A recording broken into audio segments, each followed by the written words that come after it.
Okay. So I don't know if today's going to be a 4-hour show because I'm probably going to be pretty exhausted by the time we get done deconflicting the left and the right in the Minnesota school shooting. But what's really painful as a Catholic, what's really painful as a former Democrat, a former Republican, because I've been in both parties. When I was poor, I was at the bottom. I was a Democrat because I believed in the ideal that everybody should be taken care of. As I got rich, I became a Republican because I got tired of my money being used to help people that didn't want to help themselves. Now I'm an independent. Well, I'm not actually an independent. I'm the head of my own middle of the ground party, the common sense party, the enough is enough party. It is chilling to me how terrible our country is. We're terrible to each other. We're terrible to each other because it doesn't matter how much you try to educate people. People don't want to be educated. People don't really want the truth. People want the pity. And I'm not saying everybody, but there are a lot of people that are caught up in the pity party. There are a lot of people who are caught up in the let's just stop right there and let's examine the point that you've put onto the stage. And then they get mad at you when you call them out. And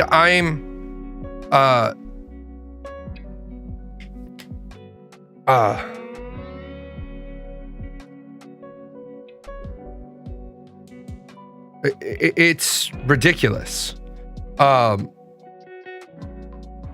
Like these people that they write diatribes when they don't understand it. Or I'll show it.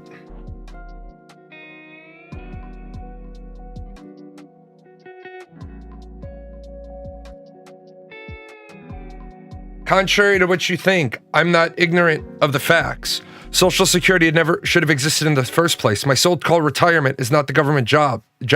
I'm an adult. Responsible adults can take care of themselves, their families, and contribute to their communities voluntarily, not through force. I also said welfare programs should be state and local, like food stamps and housing.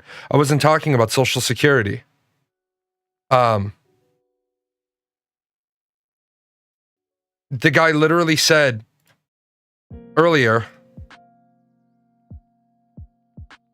we also need to get rid of most agencies and get rid of Social Security.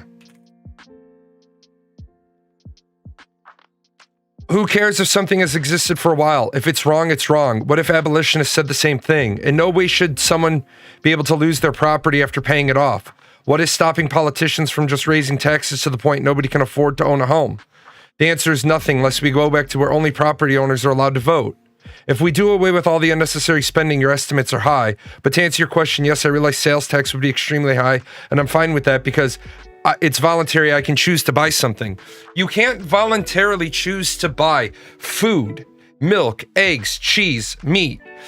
You might live in a place like I do, where I live in a German farming town, and I could make a private deal with the butcher. Not even the butcher. Well, yeah, we'll say the butcher because the grocery store I use, they get they do all the work there. Unless we go back to only property owners are allowed to vote, it's because voluntarily I can choose something, but you can't voluntarily choose to do something. This isn't like the old days where you made a deal with the miller and you made a deal with the baker and you made a deal with the candlestick maker. We live in a capitalistic society. If you put a 14 to 19% sales tax on everything, I'm not saying that I don't care about those who are less fortunate, but the welfare programs we have now have made a lot of Americans into something most entitled brats in the world who refuse to take responsibility and has ruined it for those that actually need help. I would rather a local not-for-profit that citizens can donate to where 90% of the money goes to those in need rather than a few crumbs like we have now. But the problem is, if you don't have a social safety net, then your citizenry doesn't get taken care of. It's like somebody today tried to say to me that Congress isn't supposed to be providing for the general welfare. And I fucking weep for people, right? I weep for people that I don't know how we failed them. And we can't fix the problem. You know what? I'm getting more and more to the point where I don't think everybody should have the right to vote. I don't think everybody should have a right to a say, because I was retired, I was fat, I was happy, I was medicated, and I kind of came out of the medicated stupor so that I could do politics. And the more I started doing it, I said, I got to get more involved in this. I got to be more prepared for my shows. Somebody literally said today that Congress should not be providing welfare. Holy fuck. We, the people of the United States, in order to form a more perfect union, establish justice, ensure domestic tranquility, provide for the common defense, promote the general welfare. It's literally the fourth thing. It's the fifth thing if you are talking about the form the more perfect union. But what do we want that more perfect union to look like? Establish justice, ensure domestic tranquility, provide for the common defense, promote the general welfare. And it's not like this is a one-off where somebody snuck it in. Congress's power to levy taxes. The Congress shall have the power to lay and collect taxes, duty, imposts, and excises, to pay the debts and provide for the common defense and the general welfare. I am tired of having to even talk to people that want to say asinine shit like the government is not there. Well, it wasn't until the 1930s. Yes, I understand it wasn't until the 1930s. And yes, I understand the United States should have never gotten involved in World War I. And I understand that we never should have allowed fractional lending even when on the gold standard. I understand these things. I can't go back and change it. But people are just out of their fucking minds because they don't know shit. People refuse to do shit. I'm going to show you a quote, another one, because these are, it's like when somebody commented, I feel like a lot of people, the word welfare has a negative connotation. The word welfare does have a negative connotation. Just so we're all on the same page, the word welfare does have a negative connotation. And it should have a negative connotation.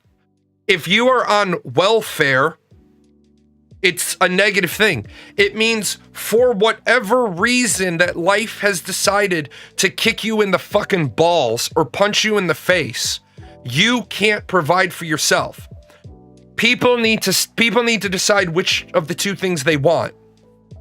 Do they want the welfare, or do they not want the social stigma of being on welfare? Because I've been on unemployment. I've gotten food stamps. My wife and I looked into getting WIC when I was an officer in the military. And when my wife got pregnant, I only made $134 too much for her not to get WIC. $134, but it's like almost $1,000 a month in benefit. That to me, there should never be an all or nothing threshold for when you can get benefits. One of my good friends, one of my takens, I take in people, I collect people. One of my takens couldn't get support from the state because of like less than $1,000, but then lost out on $13,000 of support for like childcare. The state they're in, they do this thing. Well, why is it that there's a hard line in the concrete with Constantina wire on it that says if you make over this, you get zero? Why don't we design our fucking social support systems where if we say, I'll do 24,999. At this point, you get the full 13,008. But at 25,000 and 25,000 and up, every dollar above this, you lose $1 in aid until you're at 38,000. Why aren't the social programs written like that?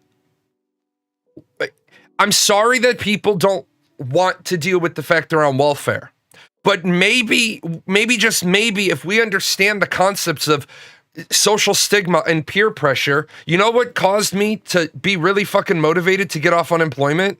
Because I didn't want to be a first generation American sitting on unemployment. I didn't want to be that guy. So it was like, shit, lost my job. Bam, let me go get another job.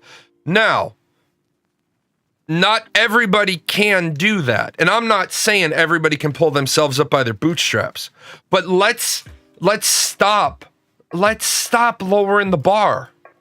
Let's stop doing this shit. Let's keep the bar up here. This is the fucking expectation. This is where the pride's at. How many people can get over the bar? How many people can climb the fence? How many people can get over the wall? If you can get your ass over that wall, get your ass over that wall. Now who's left? Now we can take care of you. But I've been mortified based on the comments in the last 2 days. So I'm probably going to offend everybody. Good, fuck them.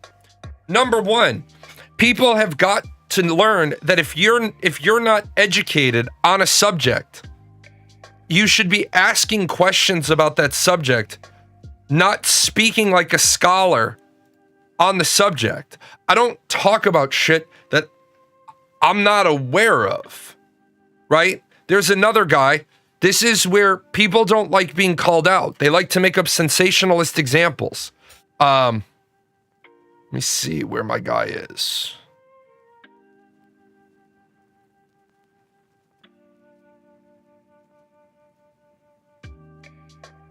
So I talked to this guy, went down the list. Let me make this a little bigger so that you guys aren't squinting. My wife was a stay-at-home mom. I worked 2 jobs to make sure my family was fed, clothed, and housed. What I don't see in your response was personal accountability. We as a society allow excuses to those that can't hold the standard. We also do not hold our representatives responsible. Well, that's true. I was talking about feeding kids in poverty. And when I say to people, right? Here's the problem with your response. Who am I supposed to hold to a personal accountability standard? The child? 1 in 6 American kids live in poverty. Who do I hold to the standard? Mom and dad? Sure. I'll hold mom and dad to the standard. Who do I feed? The kid. If your opinion isn't that we should be feeding hungry children, I don't even need to have a conversation with you because you're not living in a realm of reality. It goes on. This guy goes on. And this is where people make up their sensational bullshit to try to fit a narrative. I feel for the children. I was one of those kids. Are we to rob from others via the government to fund this? How about quit taking 39% of my check and I wouldn't have to work 2 jobs? All right. You decided to put your personal finances in. Let's talk about it.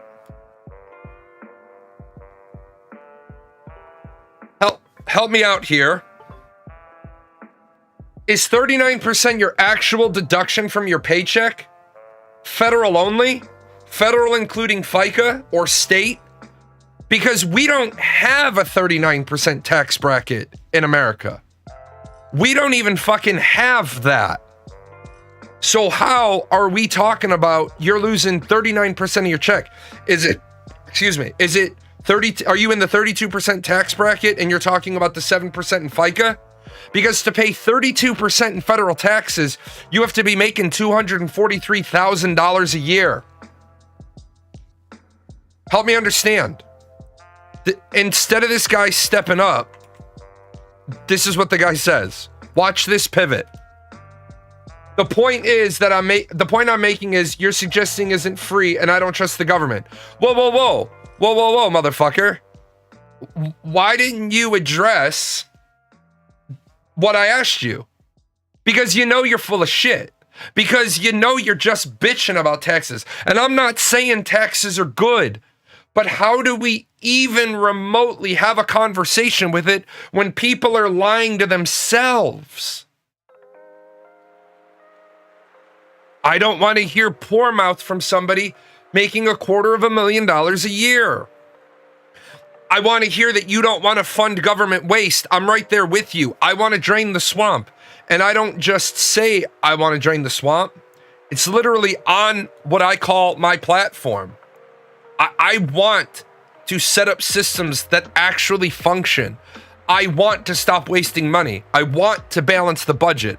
Then and only then will I talk about raising taxes. Okay?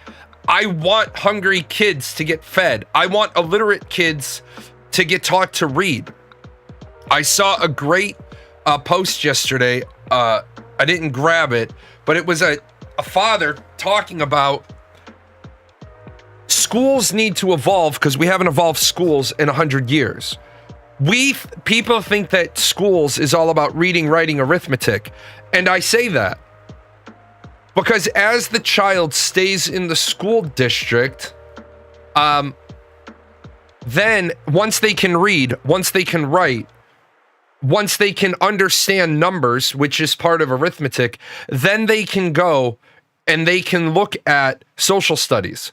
As a former social studies teacher, we do not need to indoctrinate children at a young age, but we do need to teach kids to respect everyone. But it is really hard to respect. It is really, really hard to teach kids respect when mom and dad aren't able to reinforce those lessons at home. And I'll give you a great example of this. Where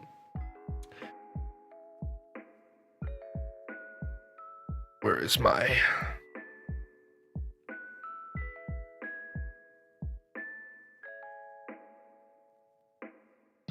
Why are we not cooperating here today? Oh, here it is. Talking to a person, and their response was,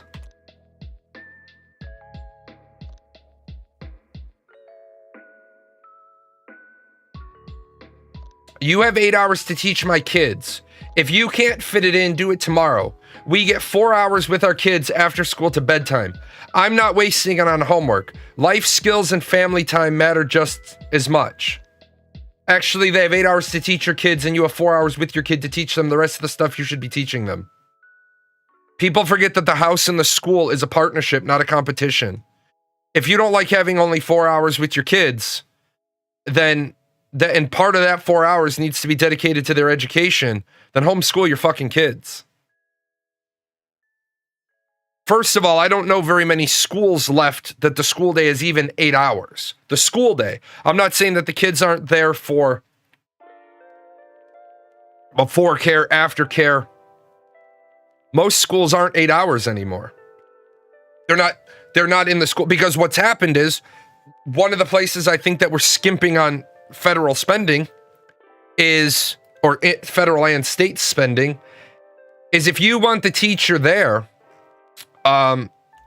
before school to help marshal the cars, then that counts as part of my 8-hour workday. I'm sorry, if you want me to be, and this is where I get into the debate with people all the time. I don't work for free. I've never worked for free. I never worked for free as a teacher. I never worked for free as a member of the military.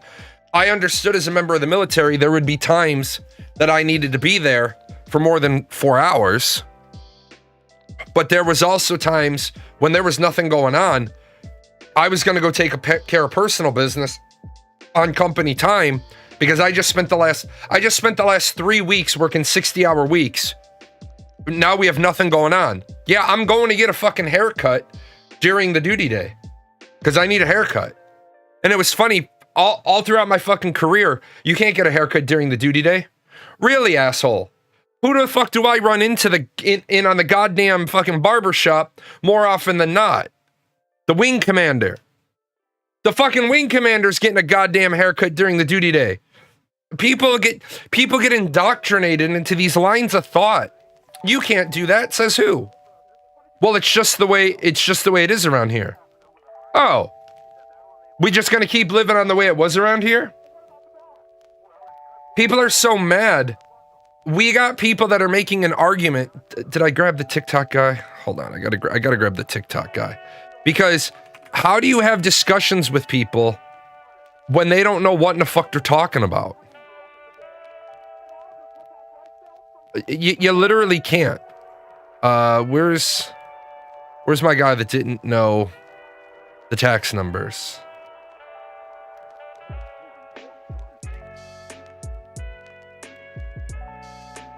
Where's my guy that didn't know the tax numbers? There is a guy who said that we used to have a middle class, and when we had a middle class, it was better because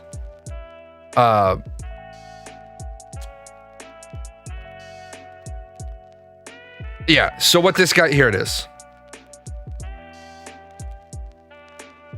What I said, and this is why I don't think I'm ever going to get anywhere. All those things cost jobs. What somebody said is we need to take away all the wealth of all the billionaires, force them to sell all their stock, divide their money among all the people. Stupid fucking idea to begin with. But what happens is, all those things would cost jobs. You think a company will work if they get taxed at a 91% rate? Because that's what the person said. Anybody that listens to me for 10 minutes knows, right? I get it. You're like a libertarian and a fake economist. Oh, it's broken, but don't blame the money. Oh, and any reasonable fixes that worked before won't work now. What about 91%? It held salaries down for the 1%. On top of this, we should have a one-time unrealized gains tax to balance all those people who don't get a salary and just get stock options. Then yearly you can claim unrealized gains as income moving forward. So basically what you're saying is you want to put a 91% tax back on the fucking rich people over a certain threshold. And then what you want to do is you want to move forward with it. You want to say, just keep taxing the rich. Well, at first, what this person said, you know who I know isn't the case? Because we had 91% corporate tax rate. When the fuck did America ever have a 91% corporate tax rate? The answer is fucking never. We've never had a 91% corporate tax rate. We had an individual tax rate of 91% from 1951 to 1963. Does anybody want to start to think about what other forms of compensation CEOs and high-ranking leadership in companies might have been taking if their individual tax rate on their salary was 91%? Would you say, oh, stock options? Oh, holy shit. What people don't understand, and what I'm tired, it's like, I don't mind if you have questions. But then this person comes back with, you're a libertarian. No, I'm not. Moving forward, I would say anything over 10 million gets unrealized gains tax, and you do carve-outs where the family farms are exempt. But corporate farms have to pay it. To cover years with losses, you do have losses, you would be able to claim it as a loss on your taxes.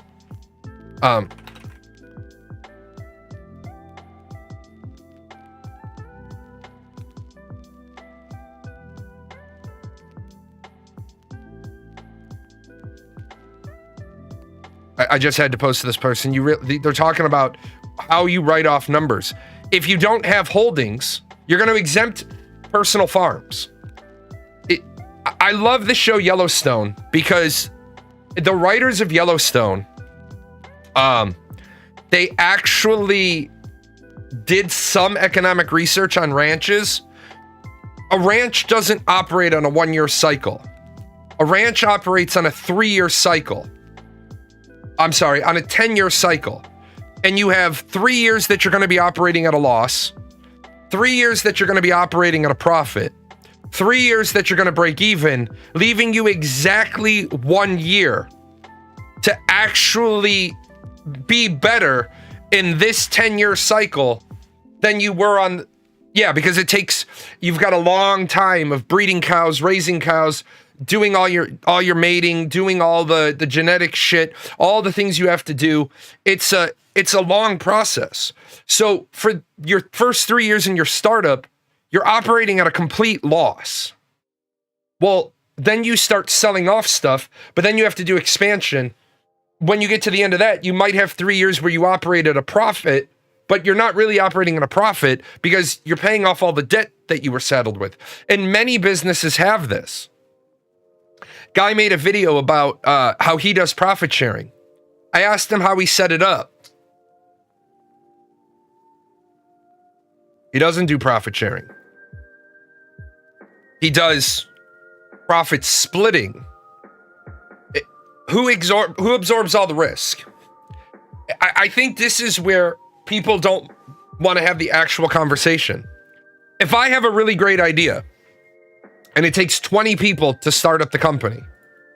If I have a really, really, really amazing idea and I need 20 people and the cost to start up the company is going to be $1 million, I'm one of 20 people. If you all have $50,000, then let's bang it out, man. Let's do it. Each of you kick in $50,000. And you each take a 5% ownership. But the problem is, I bet you 3/4 of the people won't have 50,000. So if I absorbed all the risk and it now it takes 5 years for us to make $1 million in profit.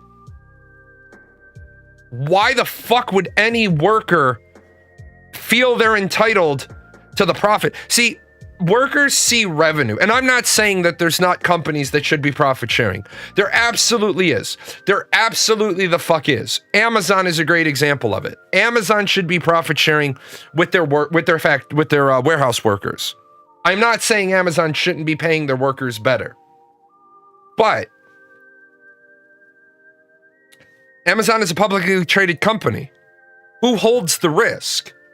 The shareholders do. And again, I'm not saying we shouldn't do profit sharing. I'm saying that if we're going to do, Coca-Cola pays a nice dividend. It absolutely does. Coca-Cola makes a profit, but people see revenue and then they think profit. Well, what's one of the first things that comes off Coca-Cola's revenue? The dividend. Why? Because the shareholders who are holding the risk, they want a little. The workers are like, well, I'd like a little more. And I get it, and I'm not saying you don't deserve a little more, but you're thinking that you deserve a big-ass fucking cut of this pie up here. It's like I told you when helped my buddy line out the restaurant in the new payment schedule. The very first thing when we told everybody, you're all going to get $15 an hour base. And they said, that's great. And then the very next thing we said was, but all of your tips have to be turned into the house. And you get your fair share percentage of 50% of the tips. And they started balking. And they were like, well, that's not fair. And laying it out, well, what do you mean it's not fair? We're bumping you up from whatever this piddly ass $2.35 to whatever the fuck it was at the time. $2 an hour, two and change. I forgot what it was. It might have been like 5 and change for servers. We're bumping you from that to 15 guaranteed. And they're like, well, why can't you just pay us 15? The place is always full. Well, I don't know, because the place is always full. And you see that we made $7,000 tonight in receipts. Who the fuck paid for all the food that came in on the truck yesterday? We made $7,000 in receipts, but we bought $7,500 worth of food 2 days ago. One whole day of revenue pays the week's food. 1/7 off the top. And they're looking at it and they're like, well, the profit. What profit? Old boy is still fucking paying off all the fucking equipment in the fucking kitchen. He's still paying off the mortgage on the building. And it was when we sat down with them and we're explaining it to them. They didn't know. They didn't get it. They were a bunch of people serving tables and being cooks. They didn't get it. They didn't understand. Yeah, you see that the restaurant made 50 grand this week. What you don't see is after all the bills were fucking paid, homeboy barely has enough to pay his bills. Yeah, it's not like they're docking your pay for every order you mistype and send to the kitchen. Now, are there shitty restaurants? Yes. Are there shitty restaurants that make tables pay when people dine and dash? Yeah, those are shitty restaurants. Those are the equivalent of the slumlords of the restaurant business. Look, man, it's not the waitress's job to make sure people pay their bill. We've decided that we want our way to make sure that people pay their bill is we have the wait staff police that. That's bullshit. That's bullshit. If the server has 4 tables, even having 4 tables can become problematic, making sure people pay their bills. I don't know why we can't talk about the issue without it exploding into something else. Yeah, let's talk about it. I want to talk about wages. We're not talking about wages right now. People talking about wage theft. You've been convinced that wage theft exists. Here's what wage theft is. If people don't get wage theft, here's wage theft. You worked 40 hours at $10 an hour. You're owed $400, but he only paid you $370. That is wage theft. You worked 40 hours. You were told you were going to be making $11 an hour. You should have gotten $440. They only paid you $10 because you spent 90 days in training. That's wage theft. This idea that the billionaire is the company, the billionaire, the owner is profiting off your labor. Fuck yes, they have to profit off your labor. And this is where I want to grab these dumb shits by the fucking scruff of the neck and say, you're too dumb to be making TikTok content. If the factory owner isn't entitled to a part of the profit, why would he build the factory? Well, I should be paid more. Great, that's a subjective. How much more? Well, I was told to say profit sharing, profit sharing, profit sharing. It's like the WNBA right now. The WNBA is like profit sharing, profit sharing, profit sharing. Well, then the NBA should pull back their gift to the WNBA so that the WNBA team owners can say, well, based on your inability to put asses in seats, you owe us all back $243,000 this season. And people don't like the idea. Why does the women's soccer team make less money than the men's soccer team? Even though the women's soccer team won. Oh, because tickets for the men's tournament start at $300 each, and they sell out 40,000 seats. For the women's game, seats start at $3, and they sold 500 tickets. So here's your 1,500 divided by two teams, 750. Oh, wait, no. Here's your 1,500. Take 500 off the top to cover all the... Oh, wait, no, you didn't even make enough to cover your expenses. But you can't say that because women will get offended. Well, where's all the feminists going to WNBA games? Where's all the feminists going to women's soccer games? It's one thing to cry feminism, feminism, feminism. It's another thing to get out there and go your ass to a soccer game. We need to change people's mentality because they don't get it. People talking about, I see people talking flat tax, flat tax, flat tax. Why are you chanting something the billionaires want you to chant? Why? Why the fuck are you chanting for a flat tax?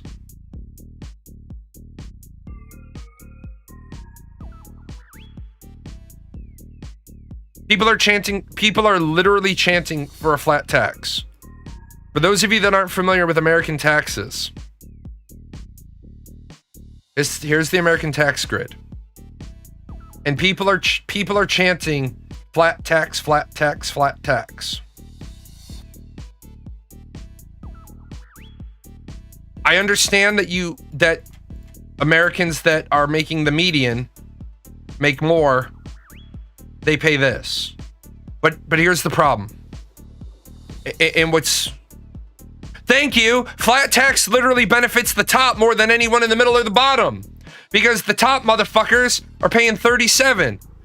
This is the problem Americans have. They don't even understand how the fuck their taxes work. Married couple, if I recall correctly, has a $29,600 married filing jointly standard deduction. People, they need to fucking tattoo this on people's eyeballs. It's a graduated tax system. If you make $58,000 and you're married, then what's the first thing that happens is you didn't make $58,000. The first thing that happens is they're going to allow you to take $29,600 off the top. And guess what? Guess where you roll down to now?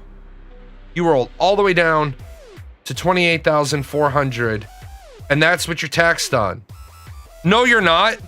You're taxed on $28,400 at 12%, except the 10% you paid on this part of it. Not gonna lie, I definitely thought I was just paying 22% of what I brought in. Thank you for being honest. Thank you for being honest about it, because there's no shame in knowing that, because you didn't fail yourself. I mean, you kind of did when you didn't study the tax code, but your school failed you. Society failed you. Don't hit me in the face for this one. Your fucking parents failed you. Now, maybe your parents didn't know, but I guarantee you your grandparents knew. Shit. My grandmother fucking knew more. I was like, damn, woman. She's like, this is what we learned in school. I'm like, what? She's like, she was helping me with my taxes. She happened to be visiting. My dad told me to do my taxes, to attempt to do my taxes the first year.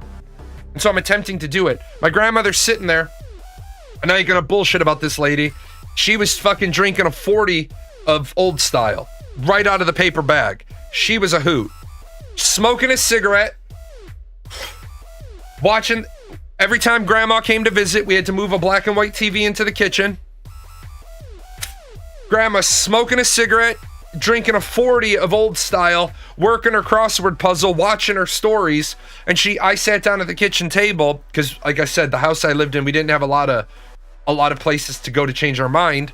So, well, at least nothing with a table you could sit at.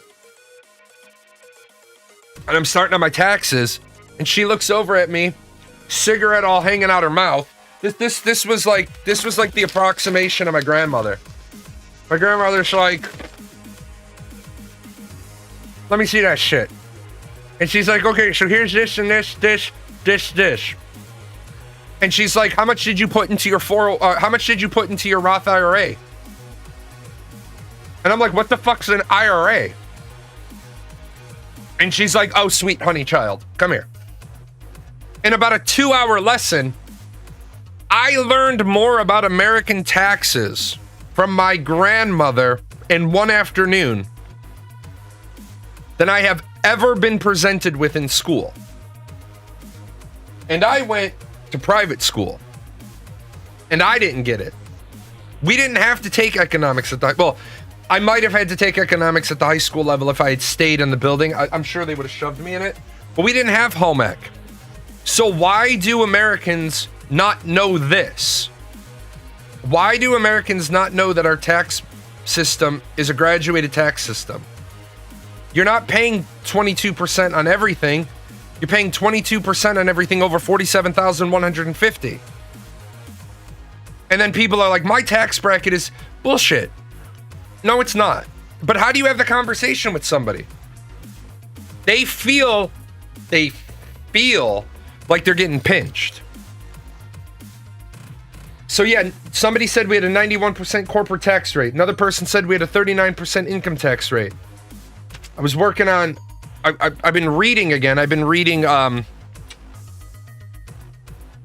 Hard Times, Studs Terkel, an oral history of the Great Depression.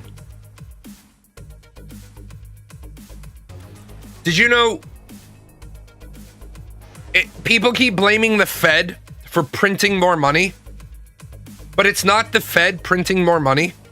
It's the fact that the banks are literally allowed to fractionally lend with no constraints. I mean, they were allowed to fractionally lend after 1913, but it's a lot harder to fractionally lend on hard currency. Because when you used to go to the bank, and before we had a single dollar, horrible other situation, but the banks had to have currency for you.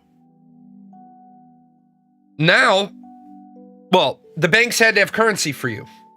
When they were lent out, there were no electronic transfers because we didn't have computers. If I went in, yeah, it's a total scam. It is printing money. But the problem is when you start to roll it back,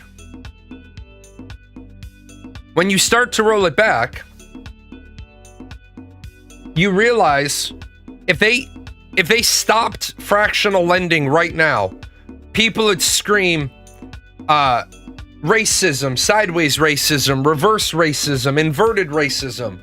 It wouldn't be that. It would be if I walk into the bank and try to get a loan versus you walk into the bank and try to get a loan, my income is fixed for the rest of my life. My pension is fixed. There is no Jay's gonna get fired and not be able to pay for his mortgage. The only way I lose my pension is death. That's it. Or if I somehow end up getting myself charged with treason. That's because Donald Trump doesn't understand fucking tariffs. I'm not saying this to be like, well, I am saying it to be directly disrespectful. Donald Trump won't release his college transcripts. There have been people that have been talked to that taught at that university who have said, hands down, Donald Trump was the worst student they ever had. Donald Trump won't release his transcripts because they're probably all D's and F's. This is why I say to people, education should never be the position of authority you argue from. I don't argue from a position of authority. Because I have a master's, because I have a bachelor's, because I have this degree or that degree. I ask the question, what level are you educated to in this subject? So I know where I'm aiming. Like one guy got mad because at the end of the argument, he said, you're punching down. Thank you for finally admitting it. I asked you a while ago where you are. Pensions are a liability for companies, which is why they prefer real-time donate to your 401k. Yes. Yes. Pensions are a liability for the companies. And why is that? Let's put Vaco on the spot. If he's going to become Lord Commander, why are pensions a liability for the company? Because you're 100% right. Same reason why pensions are a liability for the Department of Defense, which is why they changed our pension system about 11 years ago. It's a debt they have to account for. It's an unknown debt with an unknown term. It's because it's outgoing money and it doesn't account for the company income. Yes. I made the joke with I made the joke with the financial guy. The one meeting you are required to have with your spouse when you're retiring is if you are a military member and you're retiring, your spouse has to come in for the survivor's benefit. Now, the spouse has no say, but the spouse has to be present when you decline survivor benefits. Why the fuck would I give 22-24% of my pension back to the government every check so that if I die, my spouse keeps getting my pension check? When I retired at 38, I don't plan on dying. I don't plan every 5 years I'm going to be giving you more than a year's salary. How about I just take 22% of my income and I invest it into an account, into an interest-bearing account, a high interest-bearing account, so that if I die, there's a pool of money. That's why the military about 11 years ago got people to start taking a lower retirement amount, and the military contributes to your 401k. Because now we shed, like I'm probably gonna live, the doctors tell me all the key crucial parts of my body work. I'm probably gonna live another 40 years. Y'all motherfuckers are going to be paying my pension for almost 50 years. The TRS is probably a net positive for military members. It is. The problem is, for a lot of people that were a little bit older than me in the military, they took the fucking redux. The military gave them like 40,000, but it lowered their percentage at 20 years from 50 to 40. And then for every year after 20, they got 3.5 instead of 2.5. Well, I had a lot of people that worked for me. And then when we changed the high year of tenure, I had a lot of master sergeants come to me and say, hey boss, yeah, is there any path where I am right now I can make senior?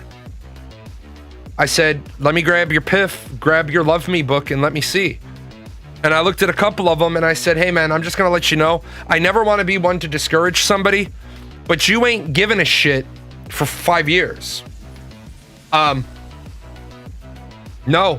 I don't see a way that you can make E8. You're gonna be bumped out of the military on the new high year of tenure. Well, these guys were planning on being in for 26 years so that they could recover 6 of the 10% on their pension that they got rid of. And then they were told, nope, you got to go out.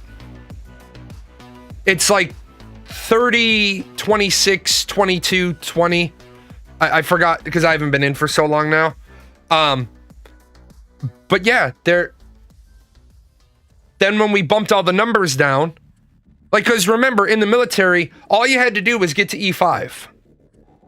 All you had to do was get to E5 and you could retire. It's going to be a shitty retirement. Ain't going to be magical. But all you had to do was get to E5. Now you have to make E6. And I wouldn't be surprised here in the near future if they don't make it E7. Just so that they can high year of tenure out people and say, well, you're not an up and mover. Officers have to make major. I mean, we don't have to, but they're going to look at you kind of weird if you're a 20-year captain. You better have some really exceptional skill set where they don't shit door you. Because if you have a really exceptional skill set, you should have gotten to definitely promote anyway and made major. All right. I want to talk about this tragedy in America that happened yesterday because it sickens me. And I'm not talking about the shooting. The shooting sickens me. What sickens me is all of our politicians' responses to it. All of our politicians' responses to this shit sickens me. Sickens me. Show you what I'm talking about first.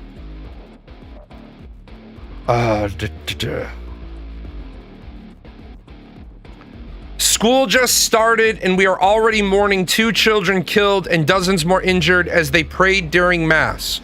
It doesn't have to be this way. Congress must act to keep our kids safe. I thought you've been in Congress for a while. I didn't know that you were a freshman representative. Oh, you're not. Also, did you not think about it when you were going to create your Twitter handle that you shouldn't have been REP-AOC, REP-R, because now it looks like you're Republican AOC, but that's neither here nor there. You are a member of Congress, so why aren't you acting? Just in case anybody isn't aware, any sitting member of Congress can introduce a bill in either house at any time. Granted, they can only introduce a bill in their house, but then AOC could get with Elizabeth Warren. Back to school should not mean back to school shootings. Congress must end this carnage. Thoughts and prayers are not enough. Well, at least I respect Elizabeth Warren because she said thoughts and prayers are not enough.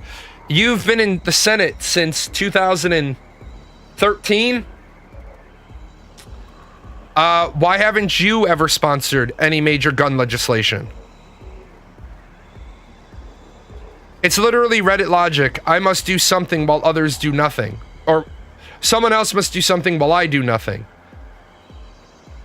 It's shocking to me that so many left-wing politicians attack the idea of prayer in response to a tragedy. Literally, no one thinks prayer is a substitute for action. We pray because our hearts are broken and we believe that God is listening. Motherfucker, as a Catholic, God was not listening yesterday because God doesn't work this way. God sends you fucking tragedies so that you act. People need to pull their head out of their ass. If you pray for patience, God does not give you patience. God gives you opportunities to be patient. When you ask for strength, God does not send you strength. He gives you opportunities and hardships so you can build strength. It fucking sickens me that we're bringing the death of children, the wounding of children into this, and then people are doing this shit. Fucking ignorant. Now, I want to remind everybody that the word ignorant is not a derogatory term. We've turned it into a derogatory term by attaching ass to it. That's an ignorant ass comment. Yeah, we've attached a derogatory to it. It is not at all derogatory to say someone is ignorant. It means uneducated. It means uneducated. Ban assault weapons now. Okay, let's ban assault weapons. There are 5 characteristics of a weapon that make it an assault weapon.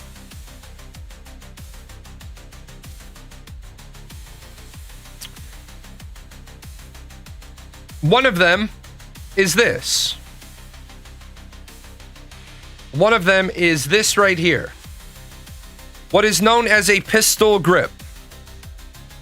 Allows the shooter to control the weapon during rapid firing. That is true. Another one is a folding or telescopic sight. This allows me to have better control of the weapon, especially if it's a bump stock, because it reduces shoulder fatigue and reduces inaccuracy. A detachable magazine is another characteristic, but it is not one of the 5. The anatomy of an assault weapon is that it must have a detachable magazine, and then it must have 5 other characteristics: pistol grip, folding stock, bayonet lug, flash suppressor, or, ladies and gentlemen, a grenade launcher mount. That is what one of the 5 defining characteristics of an assault weapon in the law used to be. A grenade launcher mount. Do we have a lot of fucking problems with grenade launchers in this country that I don't fucking see?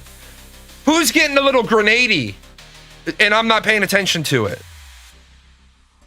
They now have forced reset triggers that give semi-automatic weapons a practically fully automatic rate of fire. No, they do not. No, they do not. You still only, even with that, you still only get 1 bullet per 1 squeeze. I know what you're saying. It speeds up how quickly you can fire. Absolutely. But I do not want to water down. Yeah, and that's why I do not... I understand what you're saying, and I respect that you know your guns. Keep that shit over there, because there's a different definition that we need to worry about that people are confused about, and that definition is assault rifle. In order to be an assault rifle, it must have two rates of fire. And one of those 2 rates of fire must be fully automatic. It can be semi-automatic and fully automatic. It can be 3-round burst and fully automatic. But to be an assault rifle, by definition, it must have an automatic option. And we do not need to talk about assault rifle banning in this country. Assault rifles are already banned under 3 separate laws. They are regulated under 3 separate laws. We do not need to talk about assault rifles. By the way, if anybody ever tells you that AR-15 stands for assault rifle, they are full of shit. It stands for Armalite. It is a brand name. It is not a characteristic of being an assault rifle. Now, the AR-15 and the M16 are almost identical weapons, but the M with the M designator for military fully automatic option. 3-round burst, single shot, depending on which branch of service you are. You either had single shot and fully auto or single shot and 3-round burst. They don't let the average Air Force person run around with an automatic weapon. There are a lot of ways to attack this issue without banning any specific gun. No, I'm gonna get there because let me cook for a second. We'll get there. Let me cook. So, ladies and gentlemen, welcome to the completely legal version of an AR-15. There is nothing about that weapon right there that is not, that there's nothing about it that makes it an assault weapon. It does not have a pistol grip. It does not have a folding stock. It does not have a bayonet lug. It does not have a flash suppressor or a threaded barrel. And it does not have a grenade launcher mount. So much so that you could actually put the pistol grip back on it because it doesn't have a second characteristic. I'd like you to also be introduced to one of my favorite ladies. She's an older lady. We affectionately, everybody calls her Ma.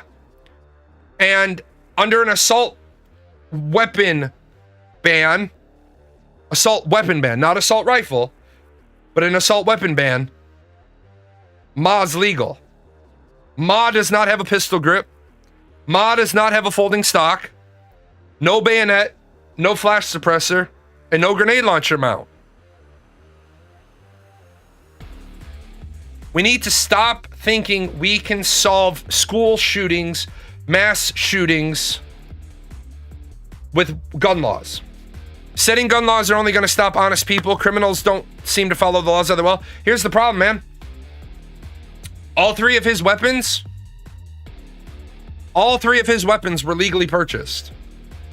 But do you know what might have maybe have stopped it? The very simple thing that I have advocated. Does this mean that we should make murder legal? No, it doesn't mean that we should make murder legal. Right? People have been killing each other since they created gods to forgive them for doing so. No, we don't make murder legal. You know what we do?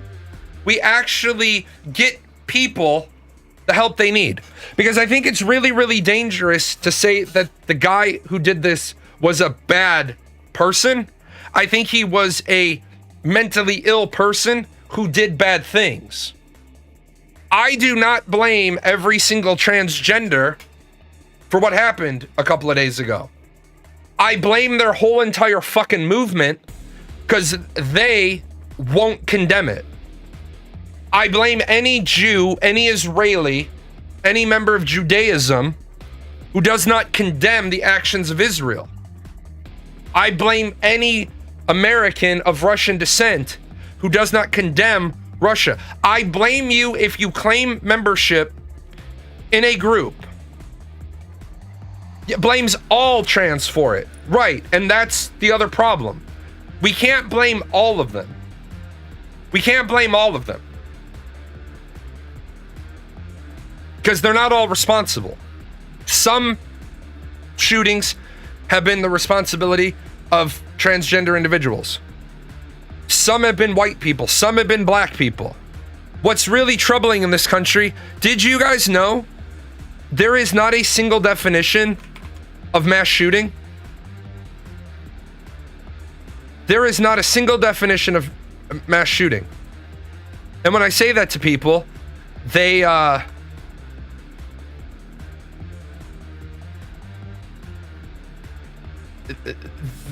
like, yes, there is. Really? According to the FBI and the Department of Justice, A mass killing is when 3 or more people are killed in a single incident in a public place.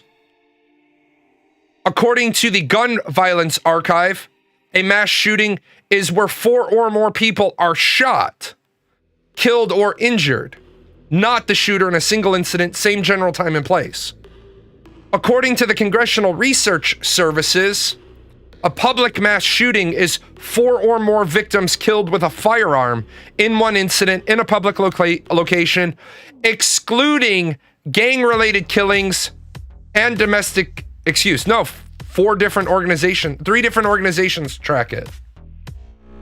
Which is why when you try as a political scientist to go into the archives, you can't type in a single report and get all of it.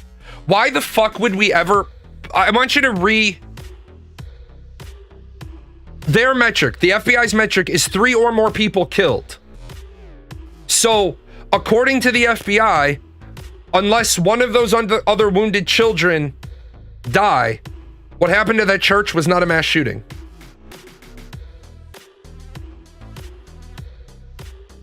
No.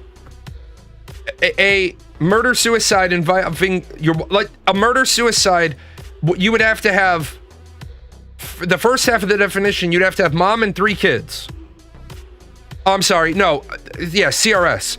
You'd have to have mom, dad, and 2 kids, except we exclude domestic disputes from the CRS classification of a mass shooting, because it's not a public mass shooting. So why the fuck do we have 3 different working definitions? Like, how do you ever solve a problem where everybody has to have their own definition? Well, it wasn't a mass shooting, so the FBI's not involved. Well, why isn't it real simple? 3 or more people shot. 3 or more people killed or wounded with a firearm, excluding the shooter. 3 or more. 3 or more victims, and it's a mass shooting. You know why? Because if it was, then the amount of money we spend investigating it. Minnesota is gonna burn millions of dollars investigating this. Why? He's dead. He wasn't part of a larger conspiracy. He was mentally ill, and he wasn't mentally ill because he was transgender. He was mentally ill because he had gender dysphoria. And if transgenders are going to get upset about that, then they need to take that shit up with the American Psychological Association and get them to change the definition in the DSM-5. Because all I can do is go by what a book says. A book is impartial. I can tell you what my personal feelings are, but we all have to use the same book so that we all start at the same place. So technically, the FBI doesn't track mass shootings. They track mass killings, yes. The FBI does not have a formal legal definition of mass shooting. They investigate mass killings. But then the CRS has public mass shootings. So a lot of people are pulling the data, but you have to pull the data from one source, pull the data from the second source, pull the data from the third source, and then re-input it into a common system, something as simple as Excel or something as complicated as your own database, so that then you can, when I do it, I put the shit in Excel so I can run a pivot table, because ideally I should get everything on the FBI's list should also be on the CRS list. But the CRS list will have, I'm sorry, everything on the list would have everything from the CRS. The FBI would just have more because the FBI has a lower threshold. But then the Gun Violence Archive would have different because they track injured, not just killed. So do you see the first problem? The second problem is I want to give you a statistic. If you hear people making this argument, here's the counterfactual to it. There were 116 rifle shell casings recovered And people are saying that if the assault weapons ban had been in place, there would have been less victims. Okay.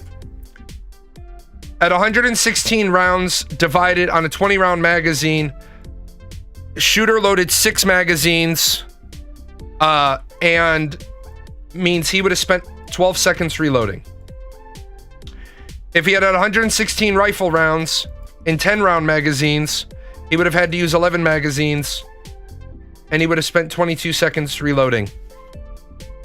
He was not killed by the police. He was not fired upon by the police. The police did not intervene. He took his own life.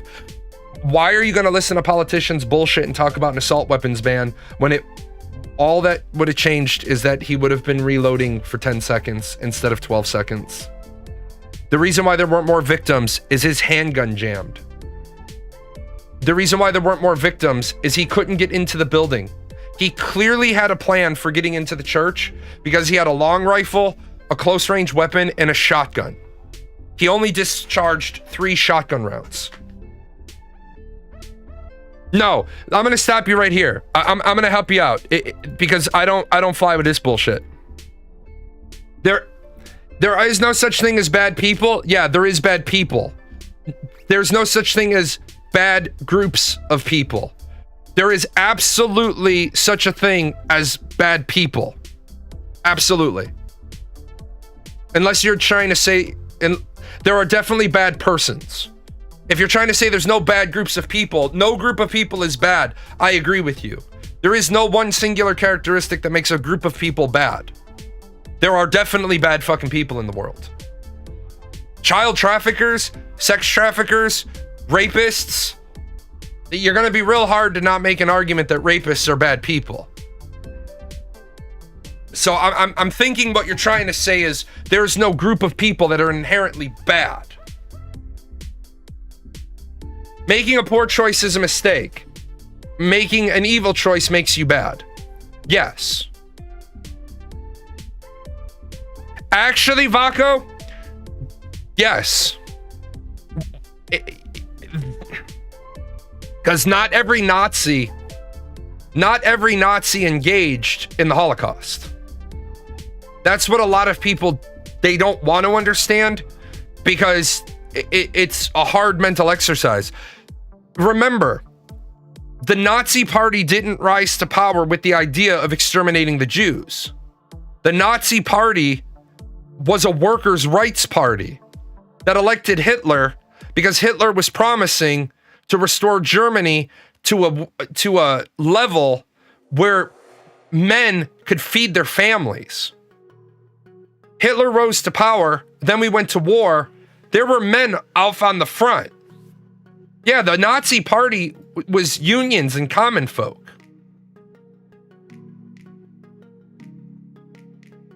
The problem on a practical level when you start calling people bad is a lot of the time they focus on the focus on the real reason why they did that goes out the window. Well, right. But so here's the thing.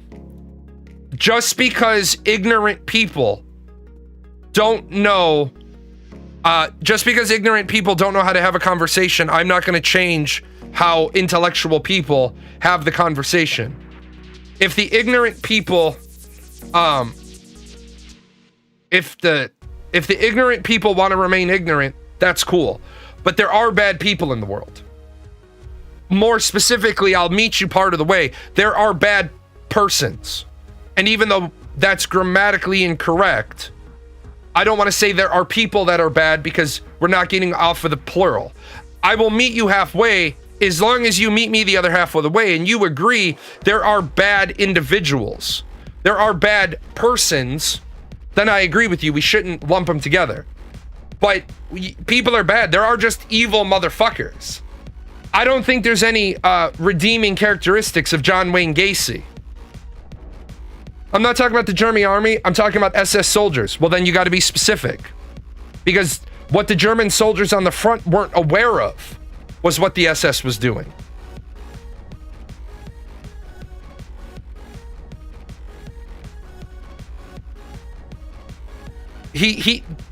There is a big difference between being a bystander, being complacent, and not knowing about it. A lot of the German soldiers had no idea of the atrocities going back home. They didn't get mail. They didn't get rotations.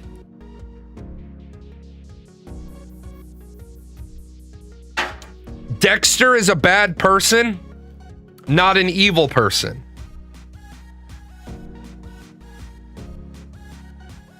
Dexter is a bad person because he violates the law. Dexter is a bad person because he takes the law into his own hands. Dexter is a bad person because he's a vigilante.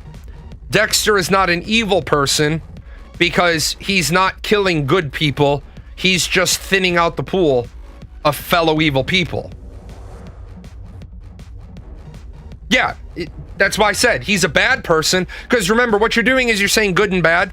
And this, I think this is a really important point that we forget. Good versus bad. And good versus evil are two different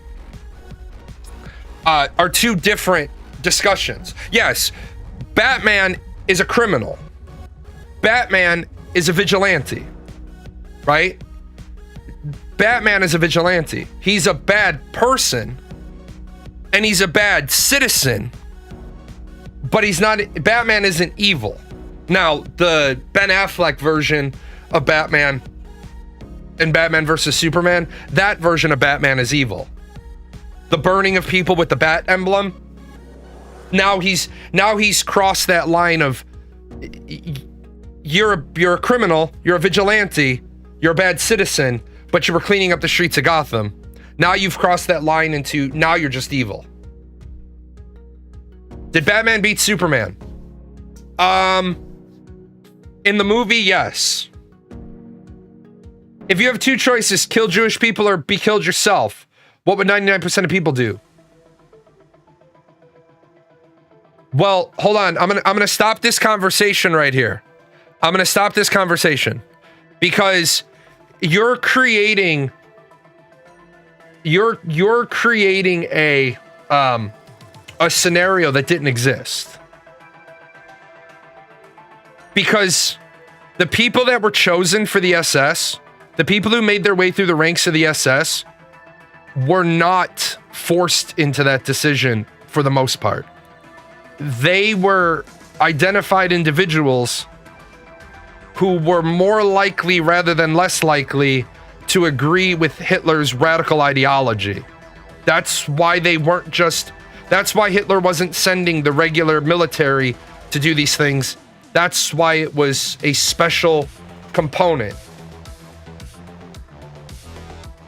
Well, because he specified it. I know the argument. It's a good argument. But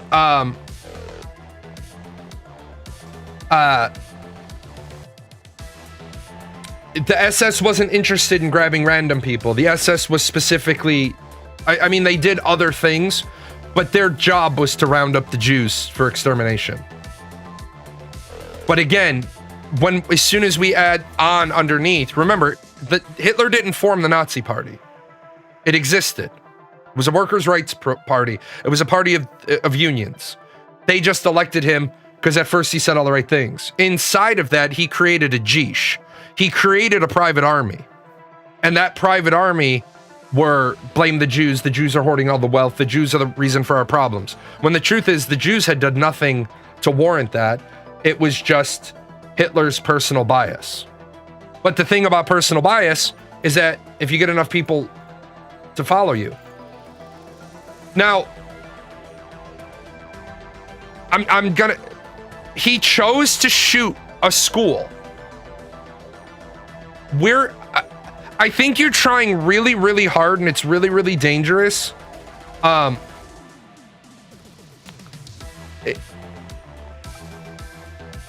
You cannot say somebody committed a complicated action due to trauma. It's a very long process to write a manifesto. At every junction of his manifesto, he made a choice to not go get help. He made that choice. In his manifesto, he wrote, "I wish I had never brainwashed myself." if you have days, right?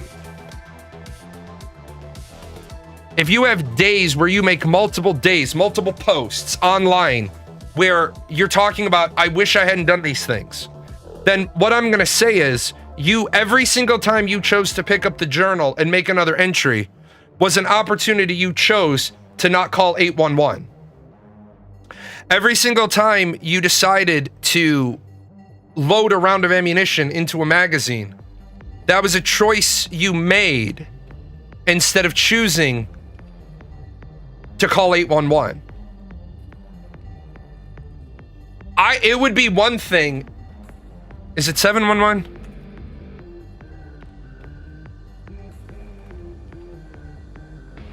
Oh, it's 988. Okay. It's 988. It's not 911. It's 988.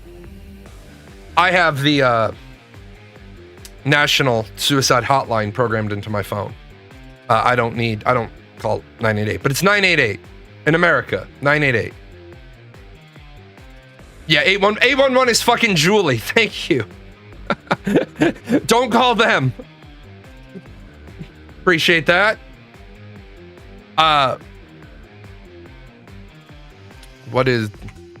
So if there had been a situation where people went to his house and he was confronted, and no, the Jewish people weren't the only victims of that scenario in World War II. You need to be very specific about which scenario, because if you don't, oh, hey, look at that. I appreciate that too. That's going to go right into the fund for music. You can't say the Jewish people during World War II were the only victims of that scenario, because it wasn't just the Jewish people. If they found you and you were of Russian descent, you disappeared as well. If they found you and you were a gypsy, you disappeared as well. We got to be really, really careful when we have access to history. Yeah, the gypsies. Did they? I don't think they did.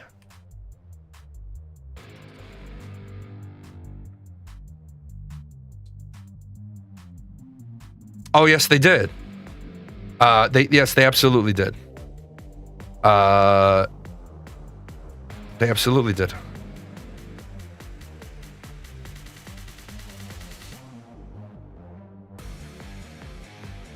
Oh, they absolutely did. I'm looking at a whole family. I'm looking at a whole diocese. Oh shit, man. Yeah, so you can't just say the Jews. The Jews they found individually. They arrested entire dioceses of Catholics. I'd forgotten about that. They took everyone that stood in their way. Yeah. But all that aside, all that aside, we are right now tearing this country apart in 5 different directions. People keep saying the left, the left, the left, the left. Why is it everybody wants to weaponize the two parties? Look, this is why I say I want to form the middle party. I want to form the party in the middle. You might not always agree with everything, but we're going to compromise on everything. And here's what's so terrible. Transgender individuals, you're fucking embarrassing yourselves right now because you're arguing with everybody about shit that you're wrong on. And that's what's bad. You're arguing about how this shit is written up in the DSM-5. You're arguing about how the shit is written up in the ICD-11. The problem is, how can you say, for months we've been listening to transgenders say and they've actually been successful. Transgenders and their movement have been successful in being able to get a lot of the facilities that perform the surgeries to reduce the number of psychological evaluations from 2 to 1 for bottom surgery. So if you weren't familiar with this, an individual that wants to have gender reassignment surgery, their body gets divided in half. The top half used to require only one letter. And the reason why the top half only required one letter was because the top half surgery is more easily reversible in quotes, because if a female decides to transition to male, she's going to lose her natural titties, but she can get breast implants if she transitions back. Now, the bottom letter, the bottom half, used to require two letters. You used to have two evaluations by different mental health professionals that had no knowledge of your other evaluation, because the bottom surgery is much harder to reverse. And you needed to be evaluated twice so that you would be told by 3 different health providers about all the side effects. And one of the side effects is, for some people, they're going to dribble urine out of themselves every minute of every day for the rest of their life, because you're literally asking them to change the plumbing. And the people that really want this, that's what they really want. Now, they have been able to,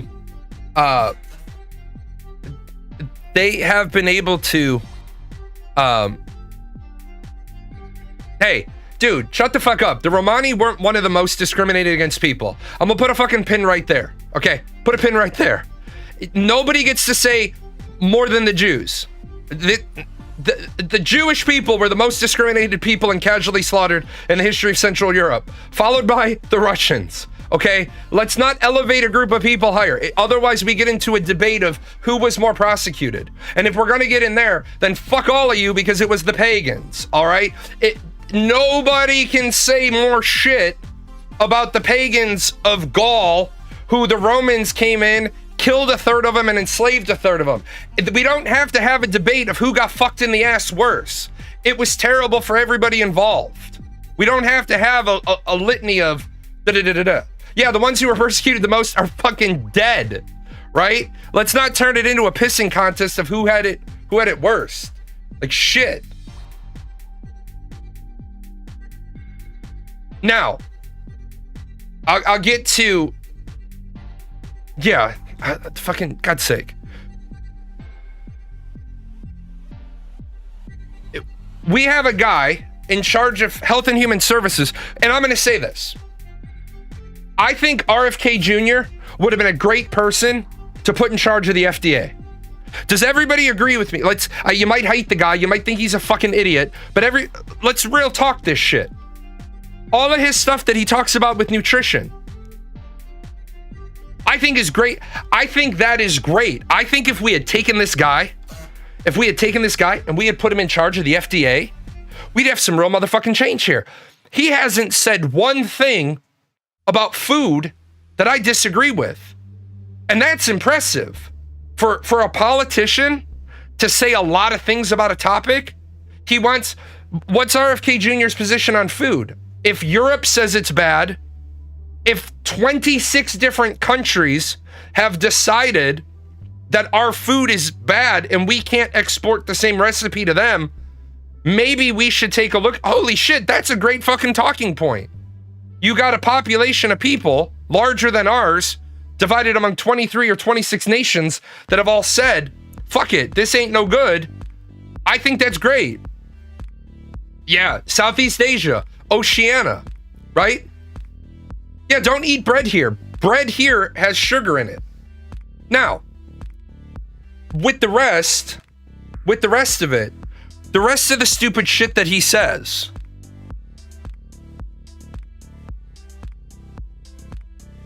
where the fuck is it? Yeah, kids.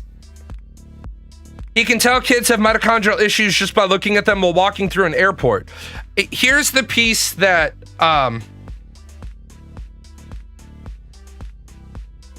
RFK has a team of nutritionists. Why not put one of them in charge of the FDA? Because I want him out of the Health and Human Services. I want him to be the head of the FDA, not a secretary. Or at least not that secretary. Because this is the guy who said, I know what a healthy child should look like.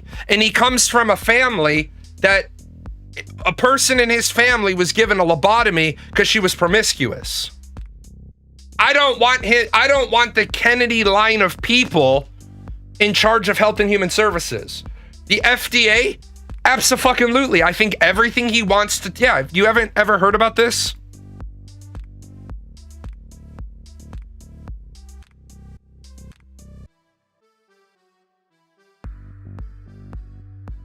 They are now. This is his sister. It was a JF... I thought it was, yeah, we're talking about the 60s.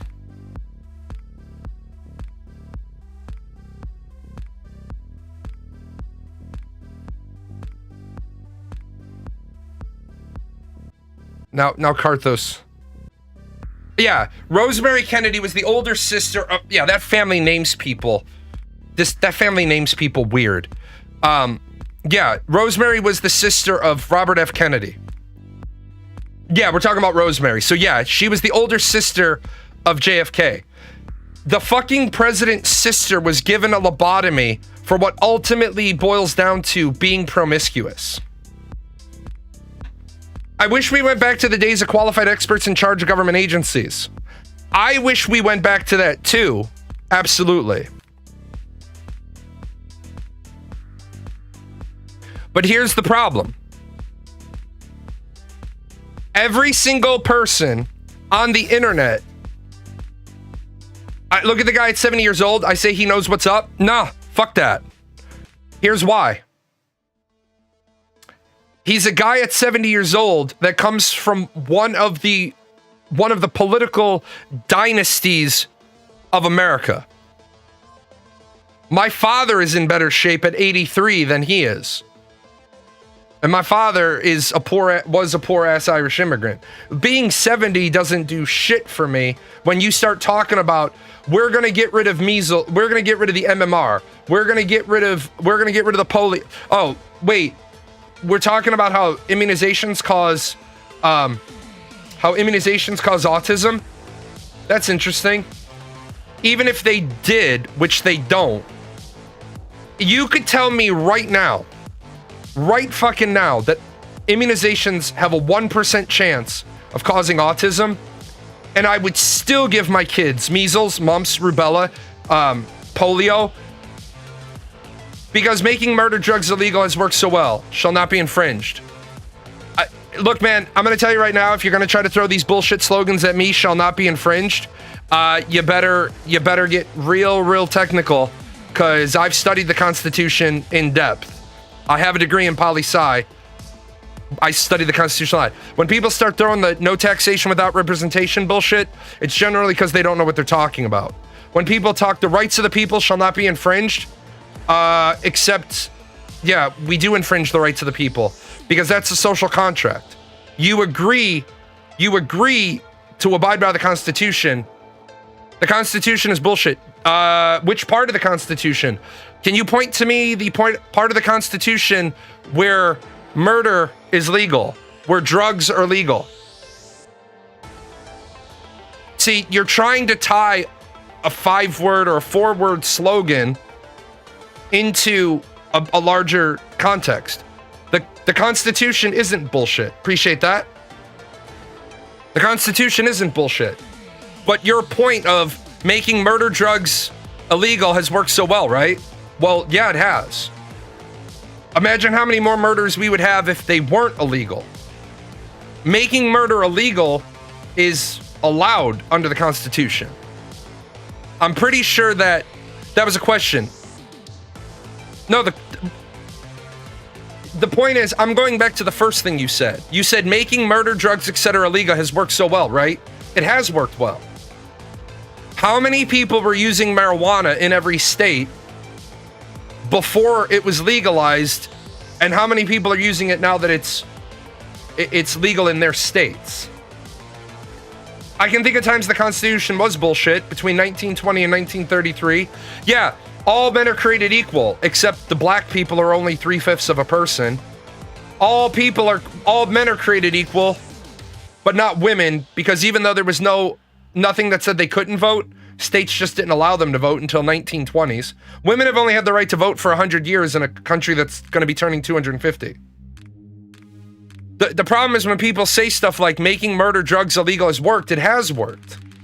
It's a simple thing. If I had a card issued to me from the US government that says I could shoot one person a day and get in zero trouble, if every morning the government rolled up on my doorstep and gave me the golden gun, 1 bullet a day to eliminate one stupid person, I would kill one stupid person a day because I would view it as my civic duty. Why do people not kill other people? Not because they value the sanctity of human life, but because they have an aversion to an 8x6 cell for the rest of their life. Why do we have to have an age of consent in this country? Because if we didn't, pervert men would go lower. Human beings are not moral by nature. Human beings are tribal by nature. You have to be taught morals. You have to be taught ethics. You have to be taught those things. And the trick with that is, who's doing the teaching? There was a LGBTQ teacher that got mad at me because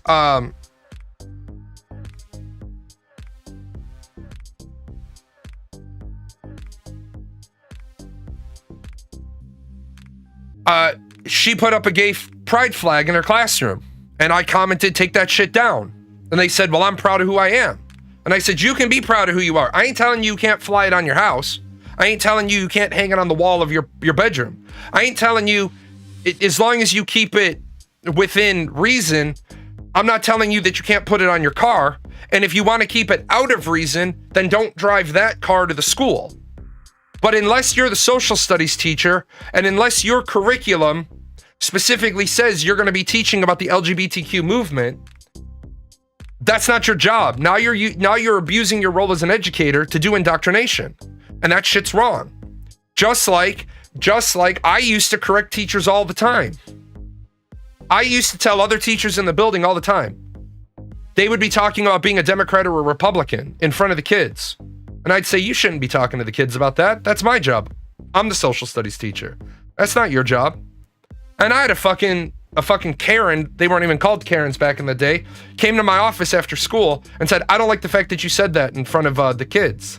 And I said, I don't like the fact that you're telling the kids about being a Democrat or a Republican because they shouldn't know that shit about you. Your students, the only thing your students should know if you're married or not is if you have a wedding band on. Your students should not know if you're gay, straight, bi, trans, pan, asexual. They shouldn't know any of that. That's none of their fucking business.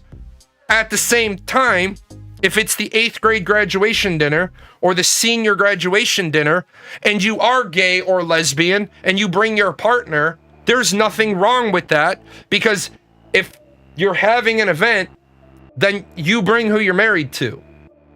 But a teacher should never be telling their students anything about them.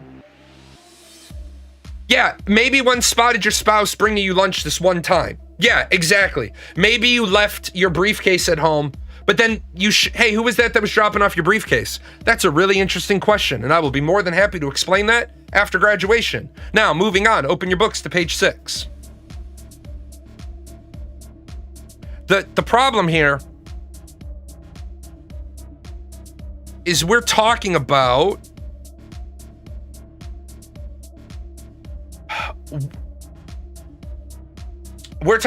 an individual that was mentally disturbed, who didn't get the treatment they needed, and they ended up shooting up a place that they used to attend.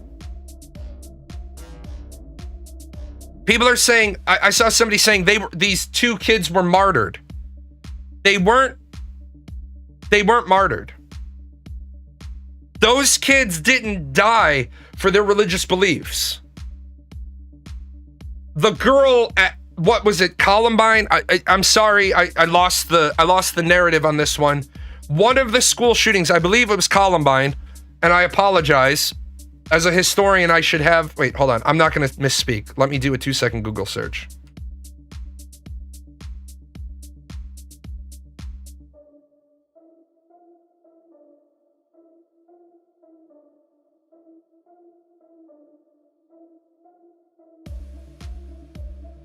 It sucks that we have had, it wasn't Columbine. It was Umpqua. Chris Harper, Mercer walked into a room, and said, "Are any of you Christians?" And then when some of them said they were, he said, "Good, because you're a Christian, you're going to see God in about 1 second."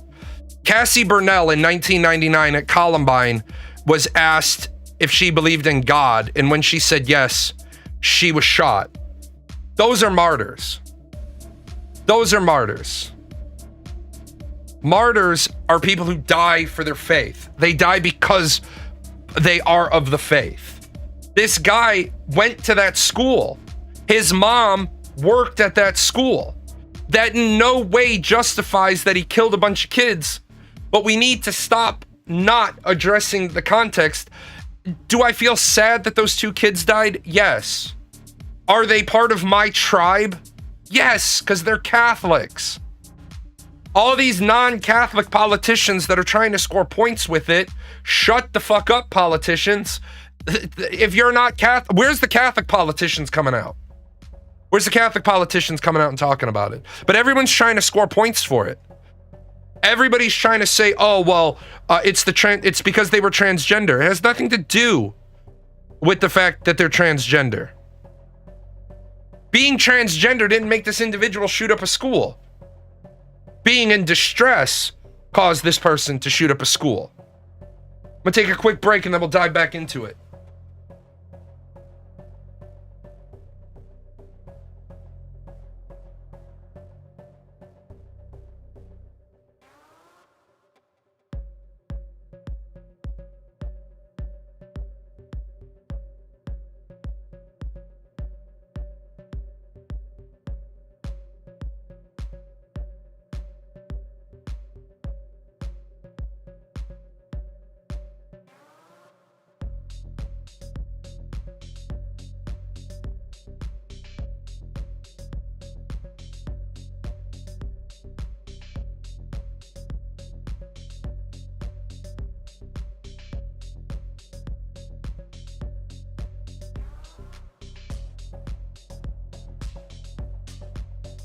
All right.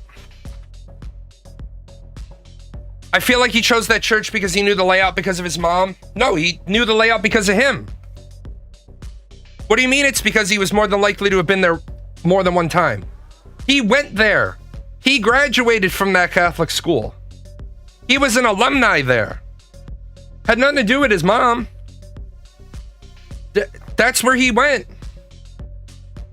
What I wish, yeah, that's where he went. It's all the reports that I have is that that's the school he went to. What pisses me off is people are like thoughts and prayers, thoughts and prayers, thoughts and prayers. God is looking at you like, I keep giving you opportunities to fucking ban weapons. God doesn't intervene. God does not intervene. We're gonna pray. Pray for what? Our political leaders are like, we need to pray. Pray for what? God is up there like, I don't intervene anymore. The deal was, I became a better God. I sent you my son. He brought you my teachings.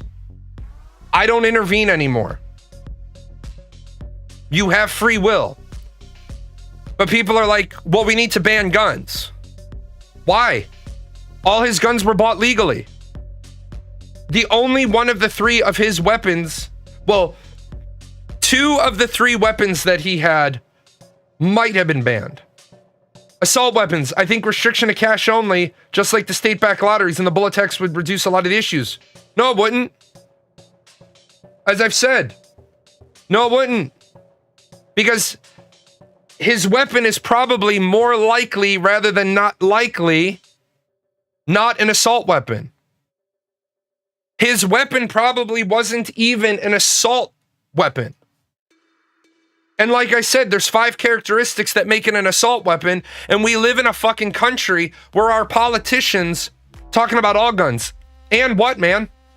Do you think if somebody wants to get a gun, it's going to be struggle? But you did say, yeah, assault weapons, I think to cash only. Just so you know, reread what you said. You did say assault weapons. The no credit part is the important one. Do you really believe that? I mean, do you really?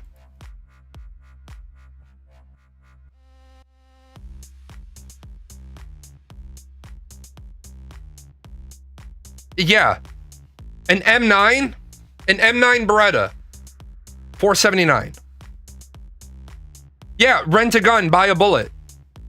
Except, again, a Beretta is $479. I definitely see what you're saying, but what you're doing is you're going to eliminate small shootings and you're going to amplify planned shootings. What you're doing is you're putting a hurdle in the way that's going to stop the piddly shootings.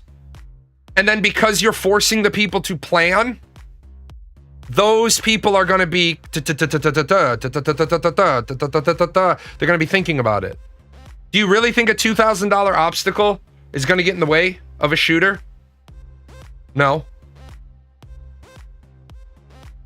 Sorry. It's not. It's simply not. What it's going to do is it's going to give them more time to think. Or what's going to happen is you're going to get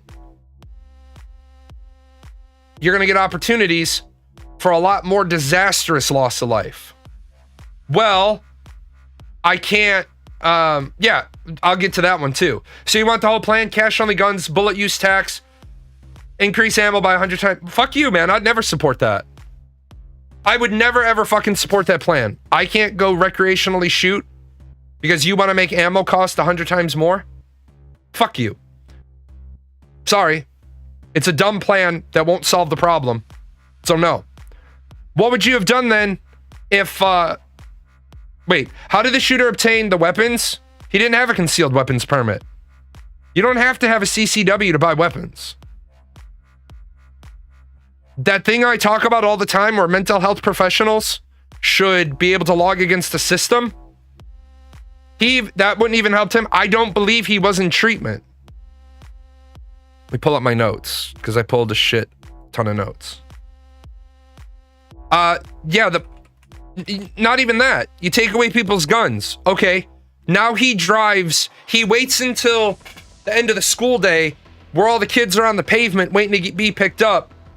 And now he fucking drives a fucking U-Haul, thump, thump, thump, thump, thump, thump, thump, thump, thump, thump, thump, thump, and the U-Haul's full of gasoline, and he crashes into a bus. This is what people have to stop saying. Guns are the problem. Guns are the problem. Guns are the problem. Guns aren't the fucking problem. It's the The kid wanted to kill people. The kid could have walked in with a fucking chainsaw. If the kid had walked in with a chainsaw, he would have fucked a lot of people up. You're talking about kids, man. You ain't exactly talking about people that are gonna be of the mental capacity to charge a guy wielding a chainsaw. How about instead of us putting all the effort into how do we stop guns, how about we focus on what if the guy had been able to get help? What if we made it, you could walk into a hospital, say you're in mental distress, and not be told to sit in the fucking waiting room? See, I don't mind when people want to talk about answers, but I mind when people want to talk about answers that they've started speaking about the sentence before they finished thinking about the sentence. I looked up Minnesota law. Even in the era of our most restrictive federal gun bans, only one of the weapons he used might have been banned. Under the most restrictive assault weapons ban, he would have been able to have a handgun with a 15-round magazine. Well, if he hadn't had a rifle, he could have done it with a 22, which was never on the assault weapons ban. Well, if he didn't have the large capacity magazine, first of all, people gotta stop with this bullshit and calling a 20 round mag a large capacity mag. Because I have 70s.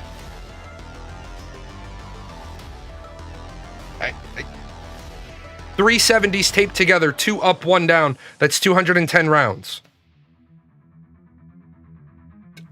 200 round drum. Yeah. 200 round drum and an automatic pistol.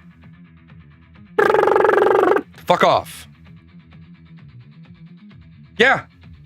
Think about if he walked in with a machete. 100 round banana clip for your Ruger? Yeah. People, what if he had thrown Molotov cocktails into the church?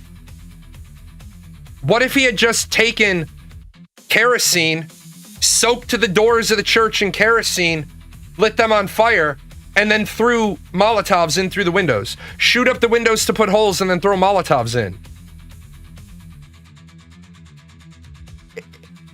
If you're gonna commit fucking atrocities, you're gonna commit atrocities. Nothing about the assault weapons ban would have stopped what happened this week. But maybe if he could have gotten mental help, maybe if this country, and again, I don't give a shit who you are, and I don't give a shit who you want to fuck until who you want to fuck doesn't want to be fucked by you. Or the person you want to fuck isn't old enough to consent.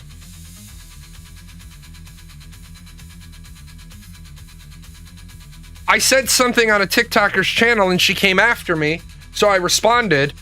She's got 5 million likes, I got 2,500 likes, and what I said to her made her put her whole ass account on private. You got 42,000 followers, I have 100. But the US leads the world in gun crimes. You either say, let's attack each case individually if they're willing to seek help, or you could attack the mechanisms that allow it. Yeah, hey, Lord Vaco, which countries lead the world in stabbings? Would that be the United States? No. Why? Because we have guns. Are there any gun crimes in countries that have restrictive gun laws? Yes. Ironically, those countries still have gun crime.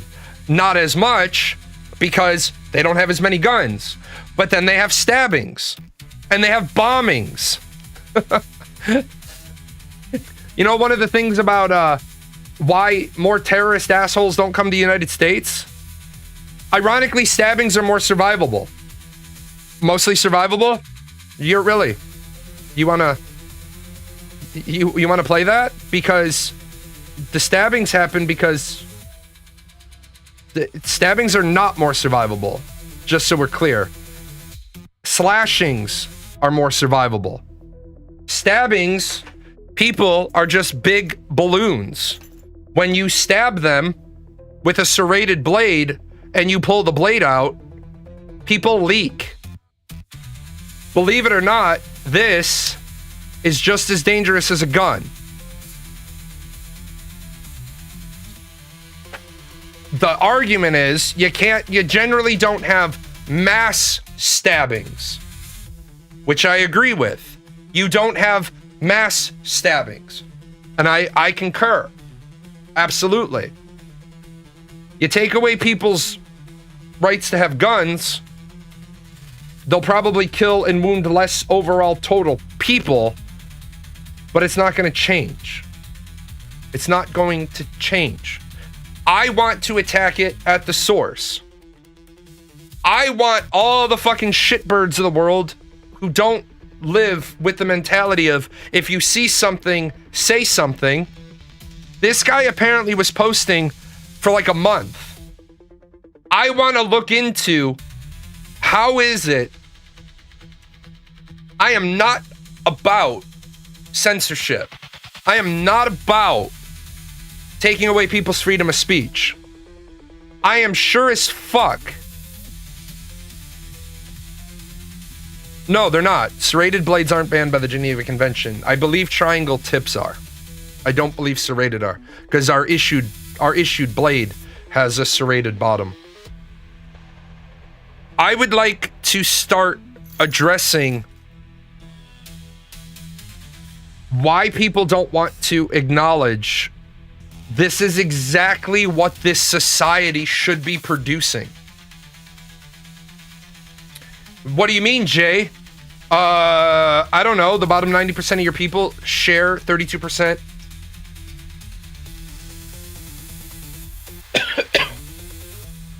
A trauma center in Philly did a study that 30% of gunshot victims died versus 8% of stabbing victims. Yeah. What's your problem with that study? Did they study victims or victims that came to the trauma center? I believe the numbers that you're talking about are if they get you to the trauma center. Ah, yes, the victims that came to the trauma center. This is an example of where you're taking a statistic and you're trying to use it for something to fit your narrative. What don't they transport to the trauma center? It's an important question. What don't they transport to the trauma center? Bodies. 1079, those. Roll me a 1032. I've got a gunshot victim. Roll me the 1079. Notify the coroner. They leave bodies on the street. If they're dead on the street, the coroner has to come. If they've still got a pulse, they put them in the ambulance and race them to the trauma center. So what you're doing is what a lot of people do. You're cherry picking. Yeah. John Hopkins did the study of pre-hospital fatalities. That's what we need. Yeah, it was dead on arrivals. Let's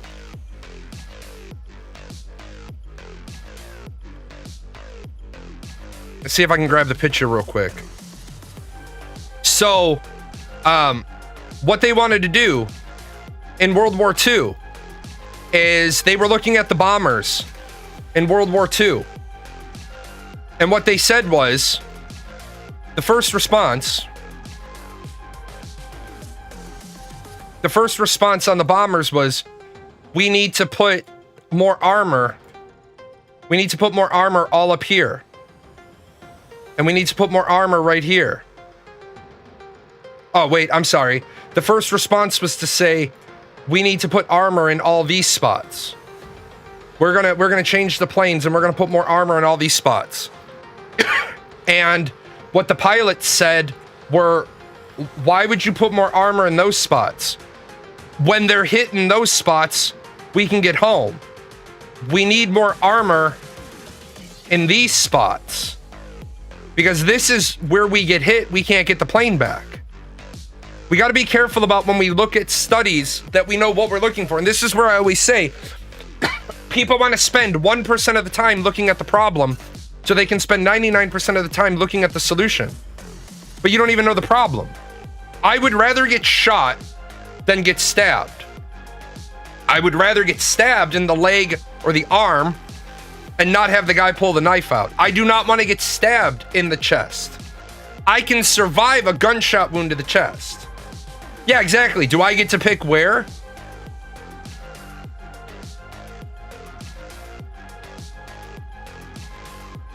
Okay, Vaco, I know you're really, really motivated to make your fucking studies go. Okay? Look at all of them. You gotta look at more than 2 studies. You're like, what? The ones that are stabbed or shot in the chest, does that include the neck? Remember, you can die from a wound anywhere. The problem with stab wounds is there's a huge difference as well, and you have to take out a specific part of that. If I stab this in your chest and leave it there, leave it the fuck alone. Do not remove it. People don't die because they got stabbed. People die because some asshole pulls the knife out. You pack around the wound. You never, ever, ever remove a knife. If it's still in you, leave it in you. And I don't care where it is. If it's in your arm, if it's through your hand, if it's in, you leave it alone because you don't know what the knife is pressing against. I need to see all the studies. I knew the one, the trauma center one. I knew that off the top of my head. But I need to look at their specifics. I need to look at the specifics. Because remember, everybody wants to make their study say something. I think it's sad that the media doesn't focus on regulating and reforming the institutions that failed mass shooters in the first place. So much corruption, bullying, abuse in the US schools. It's crazy, but no discussion about that. There's tons of discussion about it. There's tons of discussion about it.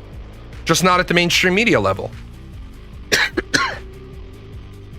There's tons of discussion about it. We talk about it all the time in schools.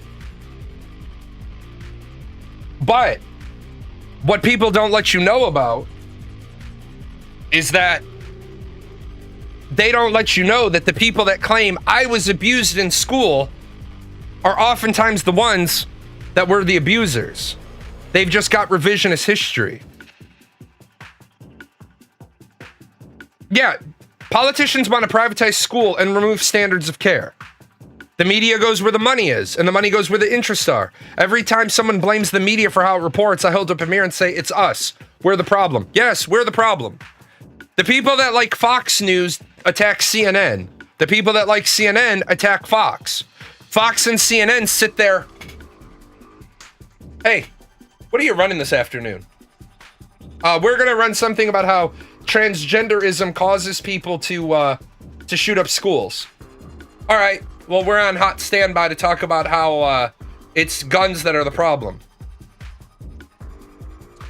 Yeah, there was an AI that was encouraging a kid to kill himself. Everybody complained about AI. AI was released to the general person before it was ever trained enough. AI 41% or AI is trained predominantly off Reddit. From what I can tell, most people claiming abuse in school were not the abuser, but agree to disagree. Well, okay, from what you can tell, where's your level of expertise on this? How much research have you actually done? Because I have. That was my job. I was an educator before 9/11. I was an educator after 9/11. I have not only anecdotal firsthand experience doing this, but I've read the stories about it. I've read the research papers. The people that claim they were bullies or they were bullied oftentimes weren't even bullied. They were simply academically challenged. You can't mark me late. Why? Because I'm gay. I don't give a fuck if you're gay. You're late. Go to the dean. Mr. Jalan bullied me. I didn't bully you. You tried to use some bullshit theory about why I can't mark you late. You fucked around. Now you found out. Yeah, there's also a degree of people who experience abuse A to B, but then abuse B to C. And that's the other piece you don't see. Yes, in some parts, abused victims become abusers. And I'm not denying that happens. But you can't turn around and say, well, they weren't bullied. Yeah, fucking a ton of them become bullies. Maybe not bullies by your definition.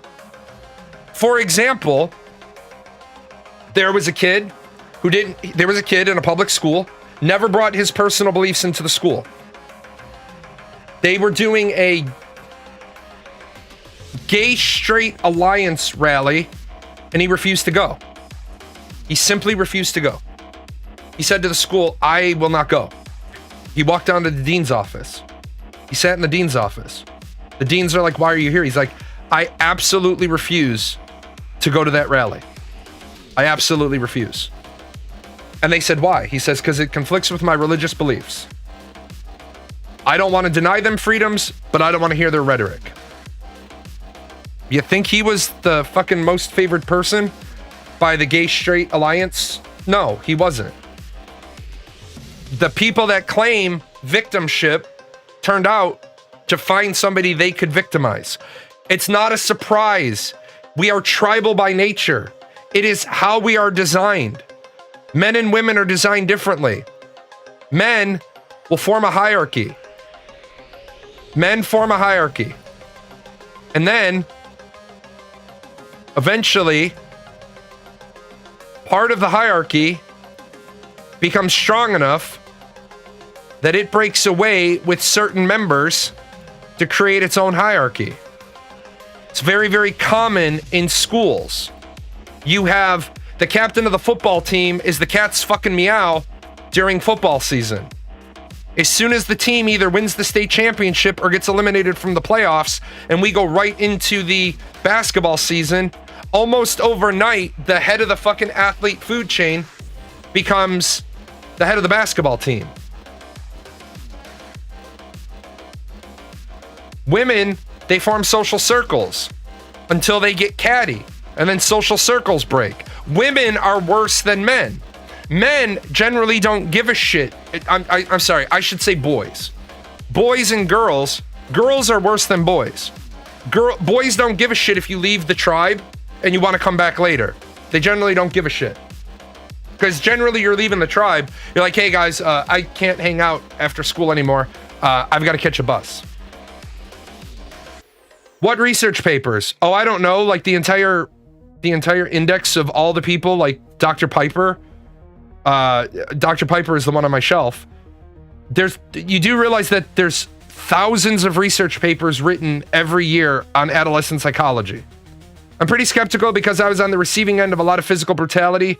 No. At boarding school, and I used to corrupt staff lying on the reports or people saying we were lying about what was done to us. So I never tend to question survivor. I don't know why you'd say co-survivors, unless I have a reason to. So you have a victim mentality. That's a bias you have. Recognize your bias and stop doing it. You have to decide in your situation, you have to make a very, very, very important distinction. Do you want to be an academician or do you want to be a supporter? Because your bias prevents you from doing both. I'm not saying that we should question survivors. We shouldn't believe them. But at the same time, we should believe what they say and then investigate their claims. You had a lot of physical brutality at boarding school. Did you report it? Did you report it to the police? If not, why not? Did you tell your parents? If not, why not? Why were you in boarding school? Was it really boarding school or was it military school? Was it discipline school? Were you there for the academic level or were you there because you were a pain in the ass back home and they got rid of you? You see, right here, some of those questions are probably going to offend you. But you've given me a part of a story, and now I'm doing my job and I'm going to ask some questions. So I need to know why you were there in the first place. If your parents loved you and they put you in a place for academic reasons, why didn't you tell your parents? If you were there not for academic reasons, but behavior reasons, maybe there's something you're not telling me. I need the rest of the story. And that's the problem. People don't want to tell the rest of the story. It's like I showed earlier on in the show. Guy wants to tell me how he's mad because 39% of his paycheck gets taken. And I said, cool, man. We can talk about that. But when I brought it up to him and I said, I'm going to need some more numbers, he doesn't want to give me the more numbers. And this is what I'm talking about. Guy says, how about quit taking 39% of my check and I wouldn't have to work? I wouldn't have to work 2 jobs. And I say, cool, no problem, Bubba. So let me ask a question. Help me out here. Is 39% your actual deduction? Because we don't have that. We don't even have a 39% tax bracket. And then exactly on par with something you're saying, the point is, it's not the point is, it's you just lied. I just caught you lying. And now you're making up facts to fit your narrative. But when you have somebody that knows what the fuck the facts are, you can't lie to an academician. The problem is we're not very convincing because we don't make arguments unless we can prove them, and we can't prove them to fools because I can change the mind of 50 scholars with one fact, and I can't change the mind of one fool with 50 facts. So I get it. You have an anecdotal experience, but it also makes you biased.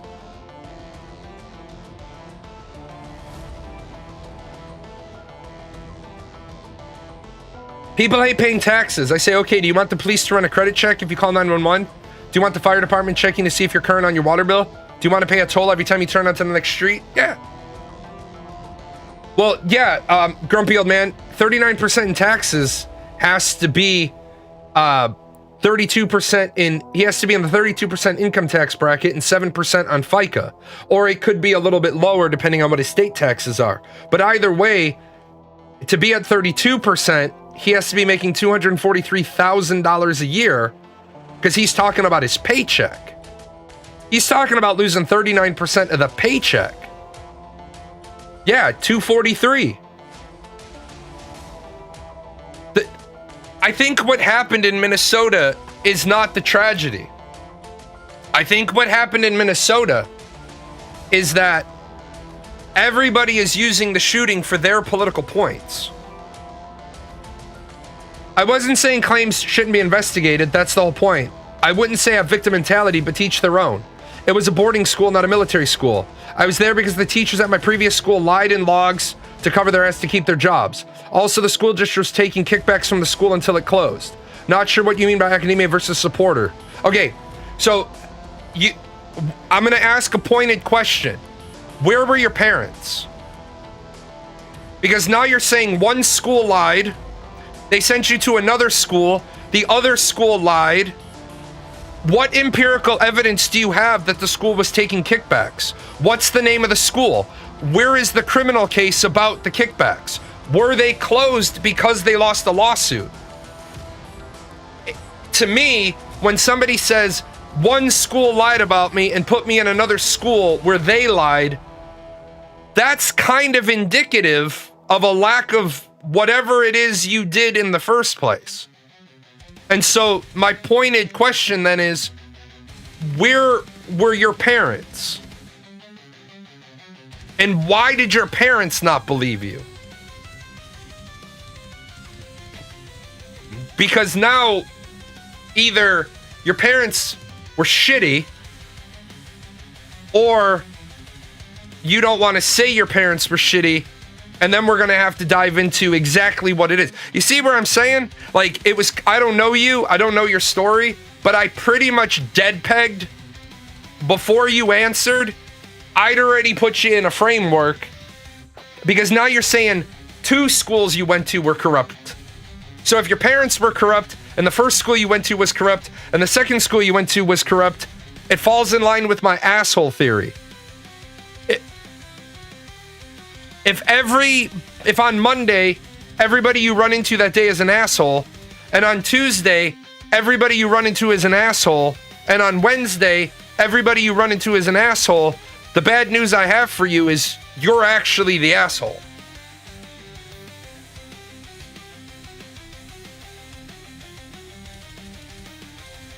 Sorry that no one's probably ever said that to you before, but somebody needs to say it. But yeah, we got people on the left and the right using this for political gain. Charlie Kirk's talking about it. Dude, Charlie, shut the fuck up. Your shtick is college shit. Stay at the college shit level. Charlie Kirk just fucking put his fucking foot in his mouth. I like Charlie Kirk when he stays on academia. I hate Charlie Kirk when he talks about any fucking thing else. Charlie Kirk decides to say to Taylor Swift, you got to obey and submit to your husband because the Bible says so. Nah, bitch, that's not what the Bible says. That's what one line in a very long passage about marriage says. Anybody who cherry picks the Bible needs to be slapped with one version of every Bible. There's like 39 of them you can choose to read.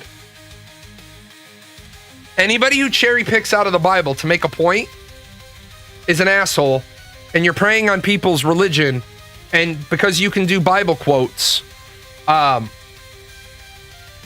you can confuse the masses. Great. Why is it that people that can quote like Milton Friedman or Adam Smith or Studs Terkel or Howard Zinn, why is it those people aren't respected? He was making a joke about every woman I loved was a lying whore. My parents didn't know all the details about what happened to me until I was an adult because I didn't feel safe whistleblowing and being retaliated against. All right, I'm going to stop you right there. And here's the problem. You're full of shit. I'm going to stop you. You're full of shit. You didn't trust your parents. I don't believe in common denominator fallacy. Some people just end up in a bad educational institutions through no fault of their own. No, they don't. I think a lot of times parents don't want to believe their kids. Then you have shitty parents. That's your fucking problem. Get your ass in therapy. You have shitty parents. The relationship that you had with your parents when you were a teenager or younger, you didn't feel comfortable telling your parents about what was happening to you. That is textbook broken home. Textbook. Like, that's checking every box that you came from a broken home. So now, you didn't tell your parents. You didn't feel safe at home. So what trauma happened there? Period. Dot. A trauma happened at your home so that you didn't feel safe talking to your parents. Because my kids can come to me with anything. Dad, I killed somebody. Fuck, where's the body? Were those the clothes you're wearing? All that clothing goes in a bag. Go change everything into your room. Shoes, socks, jeans, all that shit, all of it in the bag. Gotta burn this shit. Where's that body? Gotta go hide that body. My kids come to me and tell me that shit. I'm in it. I'm an accessory after the fact because they're my fucking kid. My kids know though. My kids know. They don't get to decide what my response is. The older they get, the more I'll listen to their wishes. I allowed both of my kids to go to Awana with a family friend because the family friend, they were really religious. I allowed both my kids to go to Awana. My older daughter joined the church. She's not Catholic, she's Christian. I think she's Baptist. My middle child does not get down with religion at all. When my middle child came to me and said, I don't like the fact that the school is teaching religious music in choir class. Now keep in mind, I'm Christian. I'm Catholic. And she told me that. My head came up and rotated. I didn't even look around the corner. My head just went off to have the conversation. What the fuck did you just say? What's going on there? Yeah, the teacher's teaching all religious songs. What do you want me to do on this? Do you want me to go nuclear? And my kid couldn't snap the fucking nuclear launch key off her necklace fast enough. Go nuclear. I believed my kid. If your parents didn't believe you, there's more shit you're not admitting to. I didn't feel safe whistleblowing. You've crafted that statement because you chose the word, I didn't feel safe whistleblowing and being retaliated against. Retaliated against by who? The first school? Okay, I'm not saying they weren't shitty and you're right. At the same time, to say that kids don't end up in bad schools through no fault of their own defies reality and is just victim blaming. No, it's not. So, I mean, it makes me wonder if those research papers you're referring to even exist. Here's the problem. You can look up as many research papers as you want. I can't give you access because my access is through my alumni ID. And one of the big problems with it is it stamps my real name, and it is a pain in the ass because it watermarks my real name through. Because that's how they do it. It's so that I can't distribute papers out of the database.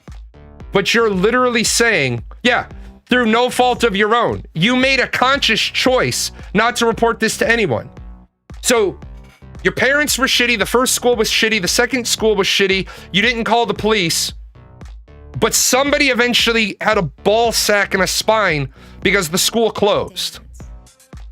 Now, it's odd to me that you're like, don't blame the victim, don't blame the victim, don't blame the victim. Yeah, his whole vocabulary is professional victim. You have literally made a lifestyle choice. You've told this story so many times and refined it so many times. It's a professional victim story. Are there kids that end up in shitty schools? Yes. Yes. There are kids through poverty, they end up at one shitty school. It isn't a choice if the alternative is severe physical abuse or death. Not sure what you're talking about. What bullshit are you talking about? Who was going to kill you? You need therapy. Who's going to severely physically abuse you? Your parents? Were your parents physically abusing you? Because if your parents were physically abusing you, That explains why you saw everything as abuse. It's why you lived in a world of fear. And if you were physically abused by your parents, it makes sense that you were a problem child in school. I'm not saying that it was your fault you were a problem child, because you were programmed a certain way. But if the school didn't have the ability to handle you, and they sent you off to boarding school, then that was mom and dad shipping their problem off. Now, if you're gonna, the staff at the school and a lot of schools have done to kids who reported. No, hold on. A lot of schools have done that. Please tell me which fucking schools are out there murdering kids that file reports. Is this in America or is this in some other country? Because I thought we were in America talking about America. Yeah, this is probably the guy who orders a meal. They bring him the wrong food. He doesn't say anything. He eats it and then posts online about how they fucked up his order and it was because they targeted him when he never told anybody. Staff at schools, you don't need to. I need to know which fucking country you're in, because you're not in America. We don't have a rampant staff murdering students at school problem in America, unless in the last 9 years I missed a really fucking big epidemic. Carthos, why didn't you tell me as my educational peer, why didn't you tell me there was an epidemic of schools murdering? I need to do my research then? Why don't you give me 5 links, since you clearly have done the research? Because I do research every fucking day. My day is literally color-coded to have a research block in it. Yeah, exactly. Exactly, motherfucker. Exactly. You have far more issues with teachers fucking their students. Why cite 2 research papers that aren't then available to the general public? Why don't you have any fucking... Here, ready? 2.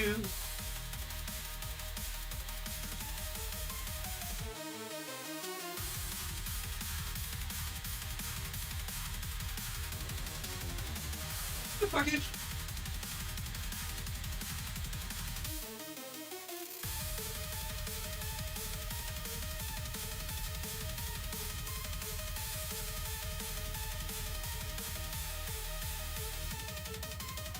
Here you go. Not only do I have a research paper for you, I got a whole fucking doctor for you to read. Her name is Dr. Mary Pfeiffer. This book is exactly the problem you're talking about. Reviving Ophelia. It is full of hundreds of case studies. There are hundreds of case studies in here. So the name of the book is Reviving Ophelia. This is just one. Saving the Selves of Adolescent Girls, an eye-opening look at the everyday dangers of being young and female and how adults can help. This is just one. This is just one. Yeah, I know how in the first hour of the day when teaching was just us brainstorming. So the thing is, man, I'm going to look this up real quick. I'm just going to do a quick search. How many instances of teachers murdering students have there been in the US in the last 20 years?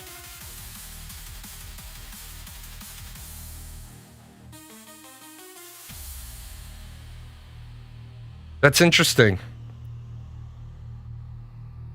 I think it's 19 in 20 years. There's been like 1 a year.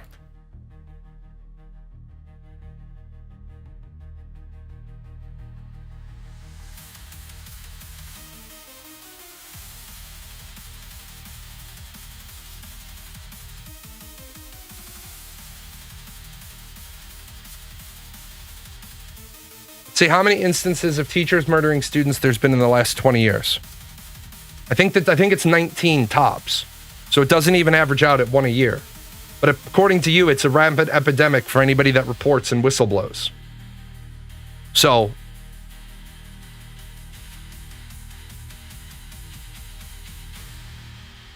yeah, but you said a lot of schools. Which schools? Because a lot, do you not, has nobody ever told you that a lot is a preponderance. It's not like a one-off.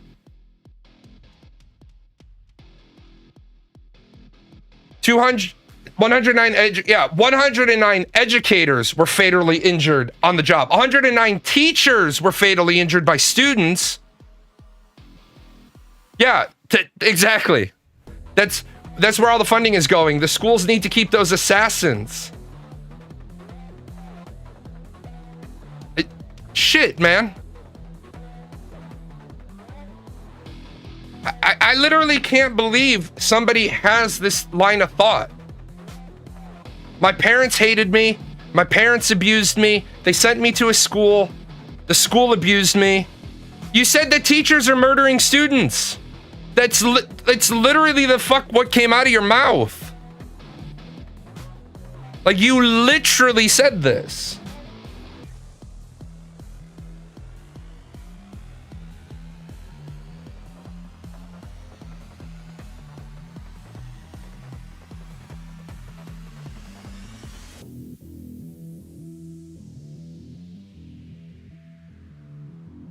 Like, this is literally what you said. Like, what the fuck? Why did that not pop in? Oh shit, it cleared.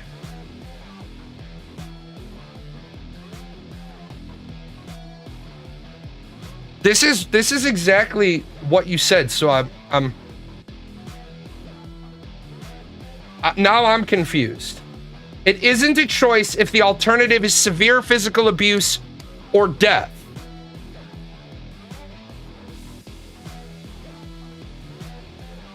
Holy shit, it's actually zero. I looked it up. I just pulled the statistics. The total number of teachers convicted of murdering their students in the last 20 years is zero. Yeah, anyone who wants to know what I actually said, dude, it's not what you think you actually said.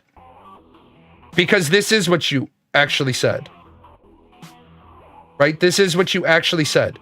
It comes out of my chat management dashboard. Not convicted doesn't mean it, dude. There, you fucking moron. The most recent case is when a youth soccer coach was charged with murdering a 13-year-old. You're fucking done because you're one of these people that it's like literally, yeah, he thought it was The Substitute movie. Yeah, The Substitute wasn't a documentary, man. The Substitute was a work of fiction. This is what's fucking wrong with our world, guys. They're like, this is happening. I'm a moron because I understand how the legal system works. No, you're a moron because there's nobody been charged with it. I just showed you that there's been zero convictions in 20 years. Show me anybody that's been charged with it.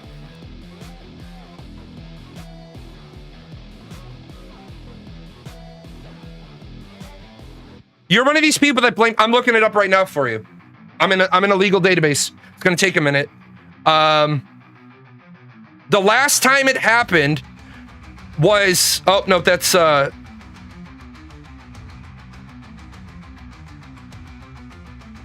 was a teacher that was murdered. A student murdered the teacher. Student accused of killing the teacher. Student who was accused of killing the teacher. There's one case. Let me look up this case.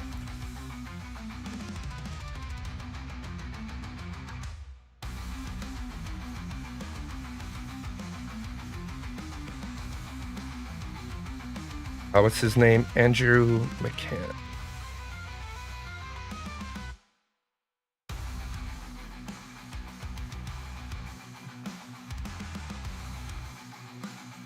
Oh, no, there is, here, ready? I just checked.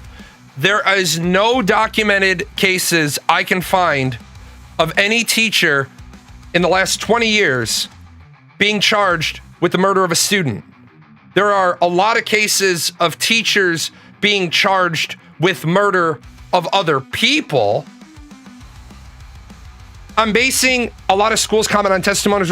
What fucking testimonials and what fucking reports? I literally just checked a legal database. There aren't any pending charges against any teachers for murdering students. There's a lot of charges for teachers murdering other people. 0 of them are students.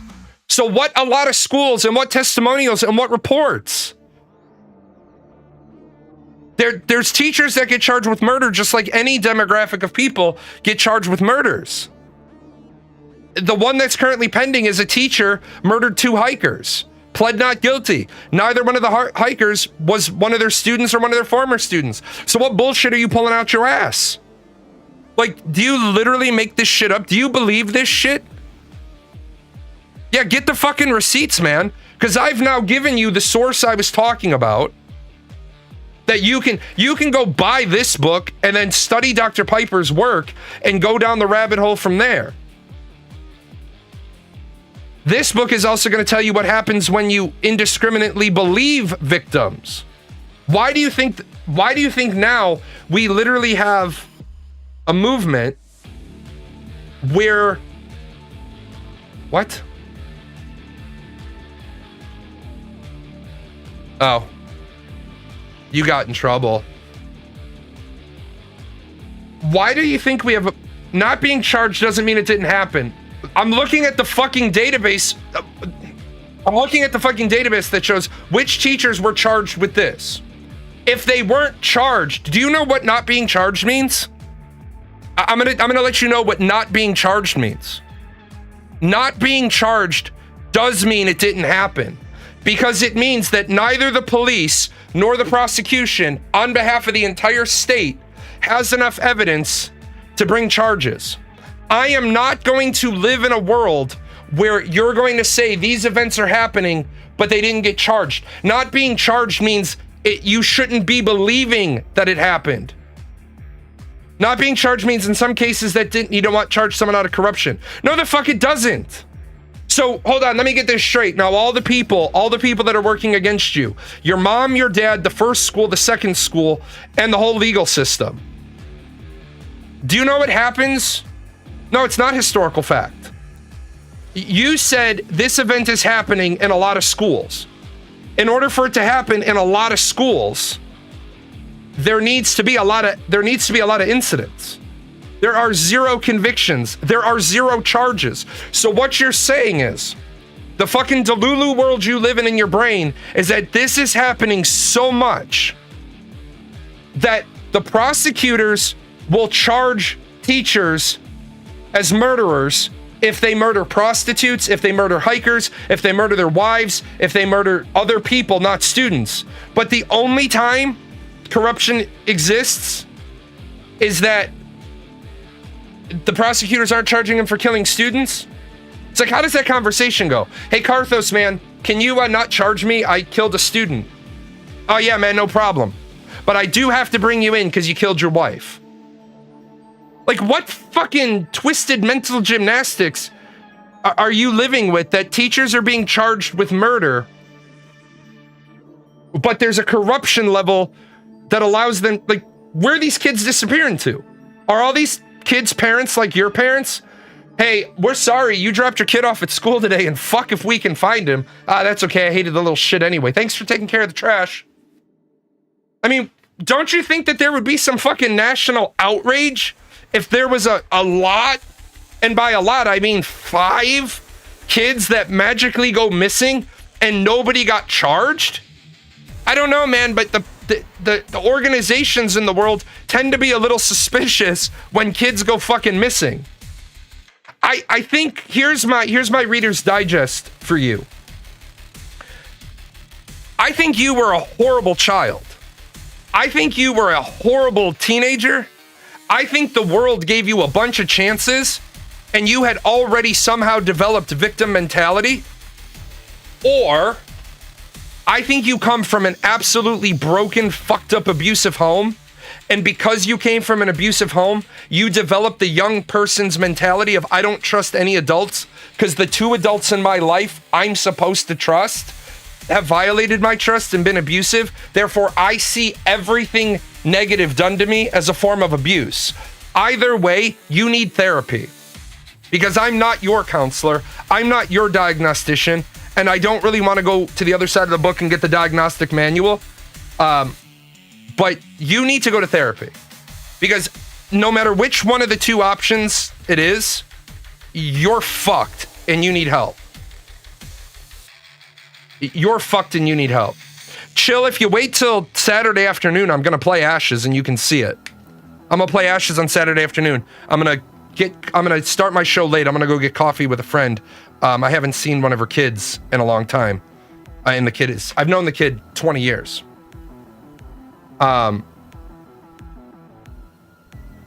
Yes, absolutely. Salty Bread, thank you for going that direction.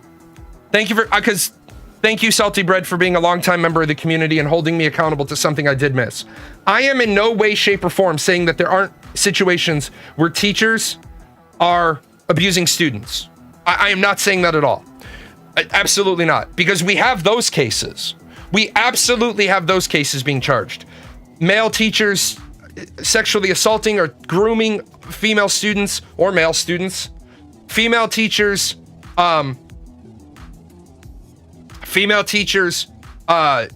having sex with male students. Absolutely. Hey, Bloodbath, that's not actually true. That level 25 person was a GM. The level 25 person was a GM. It's been, I'm confirming it and I hate the company. So I'll confirm that person was a GM. So if I'm going to confirm it, because I don't give a shit about them anymore. It was a GM. Now, I will say that's a shitty GM for not having a GM tag. But back to the point, I'm not saying that teachers don't do horrific shit. Oh, did they? Well, then I take that back. I thought we were operating off the one image. So if Polar people are posting a totally different scenario, then you're right. And I like the icon. Did you deliberately? Oh, that's not the blood icon. That's the Borderlands 4. It's cool. I thought you got some sort of badge for donating blood at like TwitchCon or something. But no, I'm not gonna sit here and listen to a bunch of bullshit from somebody that wants to have a victim mentality. Look, parents fuck kids up all the time, but we don't have to live in Delulu land where there's some conspiracy where kids are going missing. There's a lot of organizations that start to wonder why kids go missing.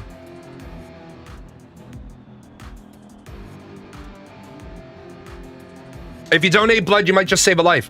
Yeah, if you donate blood, you might just save a life, and if you're A negative, I'll thank you. I can no longer donate blood. I used to all the time. But then one day, no, I didn't banhammer anybody. I don't banhammer people if they don't like what I have to say about them. If I'm the first person they've ever run into that's not going to coddle them and take their bullshit, then that's fine. If you want to start your conversation with, I'm a victim of abuse, even then it's not going to change how I handle you. But if you say, I'm a victim of abuse and these things happen to me, I'd say, okay. But you notice that a school closed for this, but there's no news article.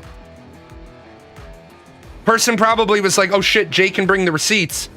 Jay can talk about who he's talking about. And then I can look up stats. Look up stats. Murder, homicide, keywords, teacher, colon, and student. Yes, I am following. You are no, Storm Song. I changed my Twitch name. I changed my Twitch name.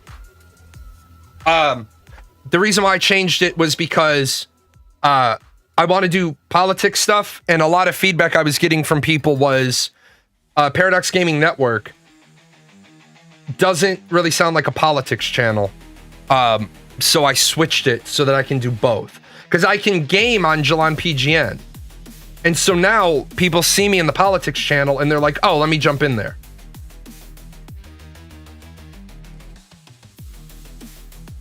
Not channeling that TikTok guy from the other day. Yeah. Oh, fuck's sake. But I'm not going to sit here and I don't indulge people's fantasy worlds, which is the same as, actually, I'm going to take a real quick break. I'll be back in a minute, and then we'll talk more.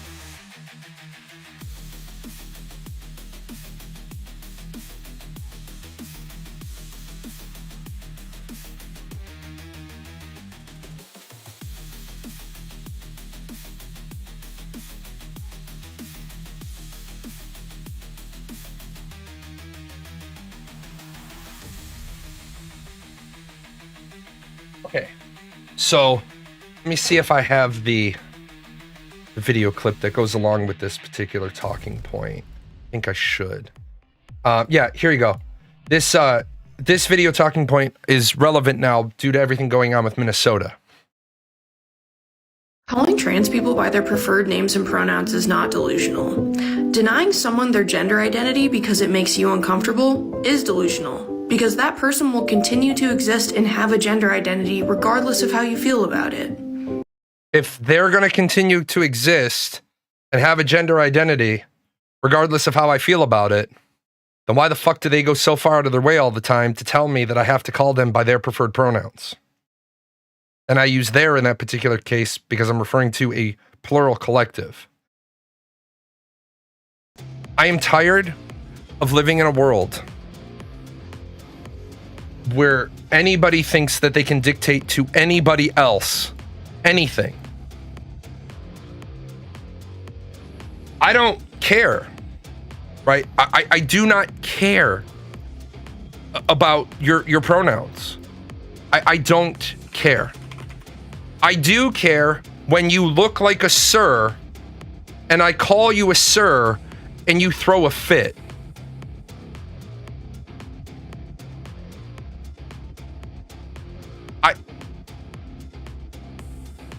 For the people that there are people that were upset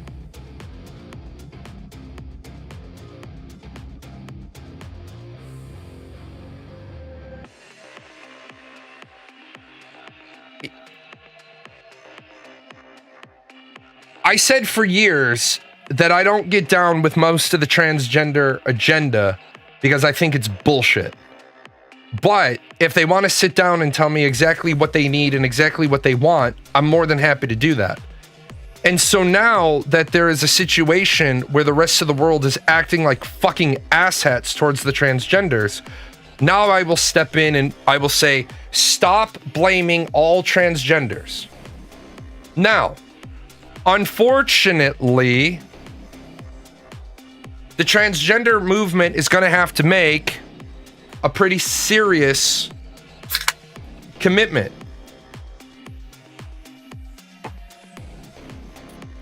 Unfortunately, we've had 2 shootings by a transgender.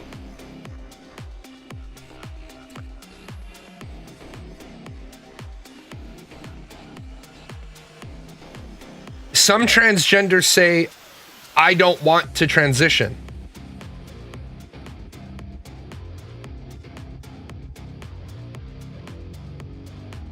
Okay.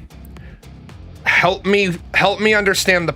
Yeah, some transgenders say, I acknowledge that I'm in the wrong biological shell, but I don't want to transition. And I say, so if transitioning was free, you wouldn't do it. No. Then you have gender dysphoria and you need treatment. I tell the story about my daughter's best friend. The girl was like a daughter to me. I still once you're a daughter to me, I call you a daughter to me forever. Now that individual is a son to me. Individual, from the time that individual was 12 years old, I knew that was a boy in a girl's body. I stopped calling the girl by her full name, just called her by the first letter of her name. The mom knew. I supported this individual because this individual articulated all the time that they wanted to be in a boy's body. Never changed. It was the same answer on Tuesday as it was on Wednesday, as it was in August, as it was in September, as it was in 2007, 17, 18, 19, 20. The answer never changed. The answer never moved. Okay? That person, that individual, has now completed their transition. Done. But the people that say, I don't want to transition, is it possible to turn a girl into a biological male? No. That is why I coined the phrase biological shell. Biologically, a female can never be a biological male. Period. Period. It can't happen. You can have the shell of a male, but your DNA is always going to be female DNA. Now, there is a abnormality, a medical abnormality with DNA where you have triple chromosome. And those individuals are not transgender. Those individuals are a medical abnormality. There's nothing wrong with them as people. Their DNA is just different. I will say they are like the X-Men universe, and they are mutants. They have mutated DNA. They don't have any cool powers.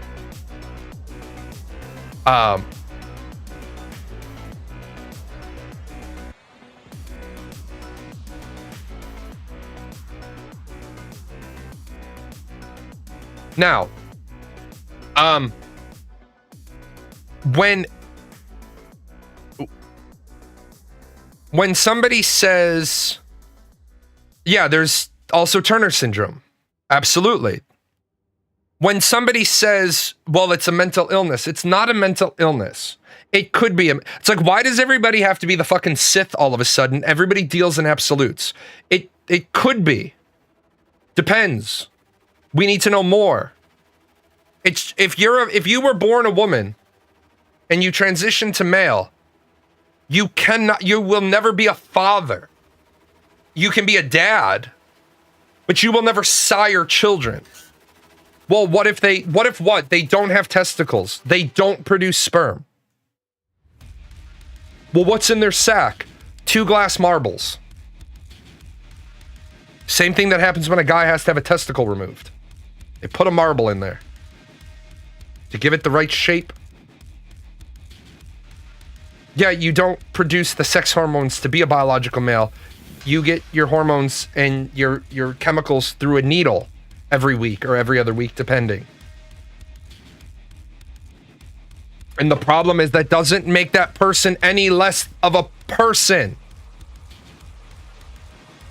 The individual in Minnesota did not shoot up the school because they're transgender. The individual who shot up the school was in distress. Well, a lot of people have stress. Not stress, you dumb illiterate motherfucker. Distress. There's a psychological framework for it. The person was living with a problem. Yeah, not yet they don't, but that's a different topic. And you're absolutely right.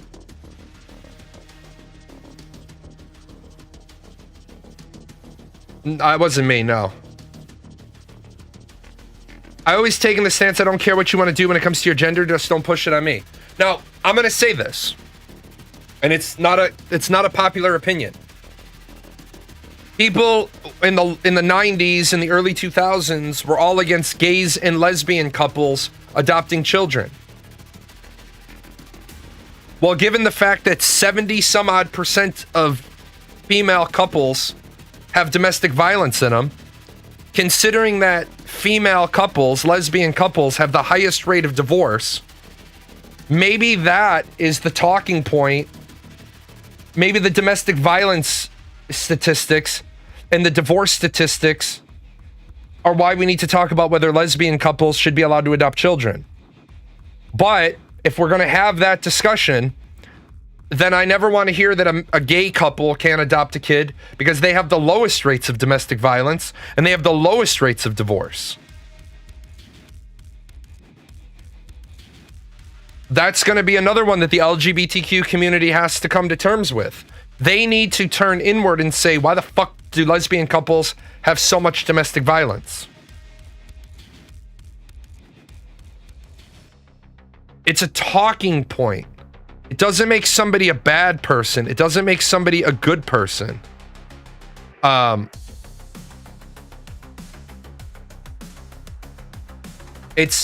We need to be able to have a conversation without people getting offended. We need to have a conversation where people don't have a victim mentality. We need to have a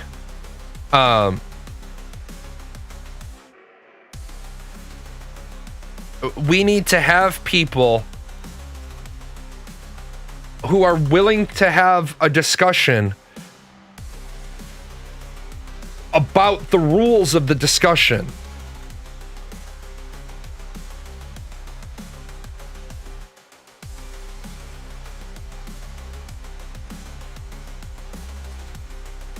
We're gonna, like the guy, a lot of schools. Okay, a lot of schools. This is where I call people on their bullshit. If you have a lot of examples, then share them.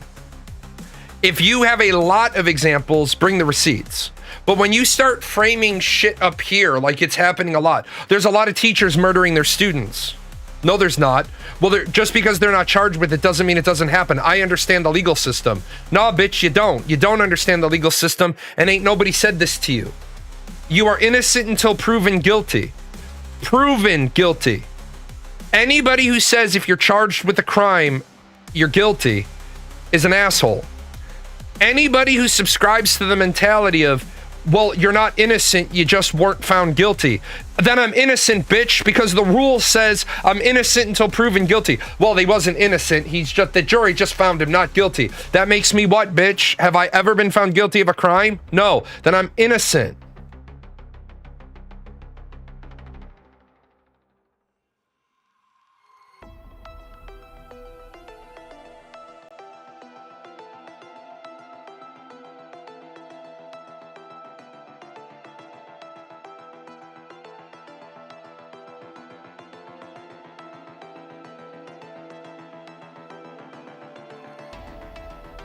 Sorry, my daughter asked me a anthropology question. Do you know how rare it is that somebody asks me what ethnocentrism is? Which is a terrible thing, by the way. Ethnocentrism is terrible. You should never judge another culture by the standards of your own. I think, honestly, the biggest issue with the trans movement comes with an ask. Gay people are fine if you leave them alone, just want to be able to live their life. Part of the ask from trans people is be seen as gender they see themselves as, and the validation component, I don't know if will ever exist at large. Right, exactly, and that's why I go back to this, and it's an absolute checkmate, because you don't realize you just checkmated yourself. Calling trans people by their preferred names and pronouns is not delusional. Denying someone their... Hold on, let me stop there. Calling trans people by their preferred names and pronouns is not delusional. It is delusional. It is delusional because you want me to... Delusional is a person holding false beliefs that are not grounded in reality and persist despite evidence to the contrary. That's all a delusion is. If you have a beard and you're not at a circus, you're a sir. If you're not at a, you could be the bearded lady and I'll call you ma'am because you're the bearded lady and you're in the bearded lady tent. But it is a delusion because you're asking me to what you're doing right now is you're behaving like Big Brother.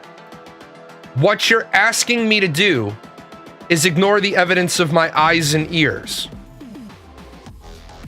Denying someone their gender identity because it makes you uncomfortable is delusional. That has nothing to do with the definition of delusional.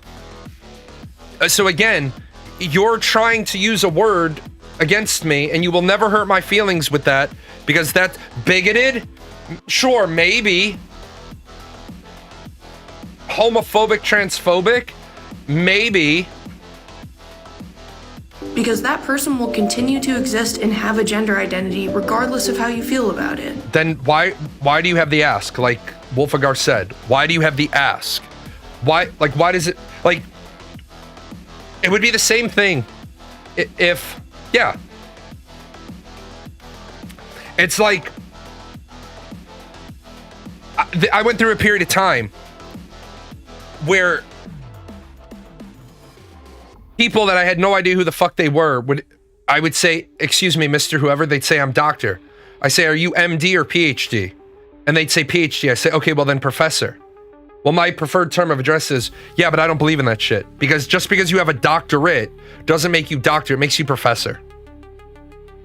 I call doctors doctors. Just like I don't call lawyers attorneys at law. You're a lawyer. I don't need to know that you're attorney at law. Why? Because I'd be a little fucking concerned if you were attorney at roast beef. Be a little concerned if you were attorney at strip clubs. Denying my freedom of speech just because it makes you feel uncomfortable is delusional. You're getting in dicey water there when it comes to freedom of speech, because we already have limits on freedom of speech in hate speech. So you're getting into dicey water there. At least with the American interpretation of freedom of speech. Every country has their own interpretation of freedom of speech. Why did Russia's Supreme Court declare international LGBT movement an extremist organization? Because under Russian law, if it's an extremist organization, they can treat them like terrorists and beat the shit out of them and throw them in the gulag. Russia's against titties. If I was a Russian leader, I would have just kept provoking those women and never arresting them. Why? Because those women protested topless. What are you doing today? I'm gonna rile these girls up. Why? Because then they're gonna show up tomorrow and they're gonna protest topless again. I don't have to pay for 2 drinks. Just kidding. I wouldn't do that. I respect women. I respect their right. I respect their right to be strippers, but I don't frequent the strip club.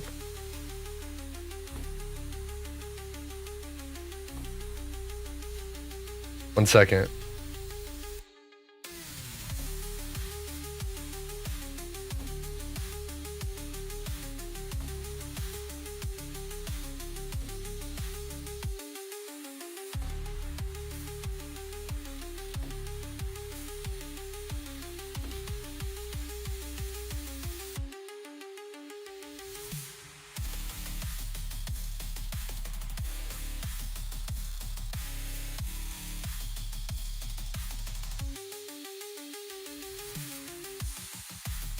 I'm actually really proud of her that she's taking cultural anthropology.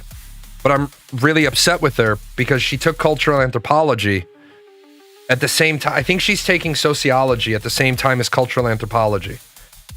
And that's a big bad. Cultural anthropology isn't more complicated than any other social science, but you're going to learn a lot of words in sociology 101, 102, 201, 202. Then you take anthropology. Also, I would like to say this: as great of a field as cultural anthropology is, we need to stop making cultural anthropology sociology. We need to keep sociology as sociology and cultural anthropology as cultural anthropology.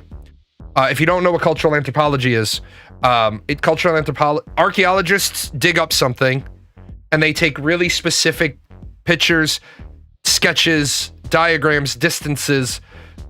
They try to preserve to the best they can because what they find dictates some examples. For example, if you have a house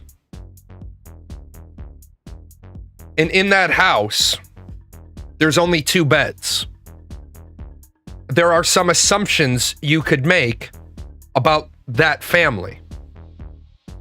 But if every house you go into only has 2 beds, now you can make some other assumptions about that society.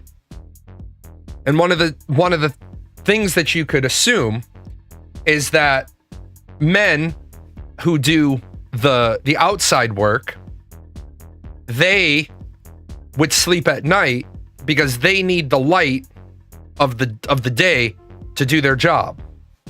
And then as the sun crests, the wife wakes up the husband, the sisters wake up the brothers, and they go out to work, and they're going to work the whole day, and mom and the daughters sleep during the day, thus making it so we only need 2 beds in the house. There'll be bigger beds because you put all your daughters in them, put all your boys in them, because they share body heat. And this is when you start looking at it. Like, why is it like that?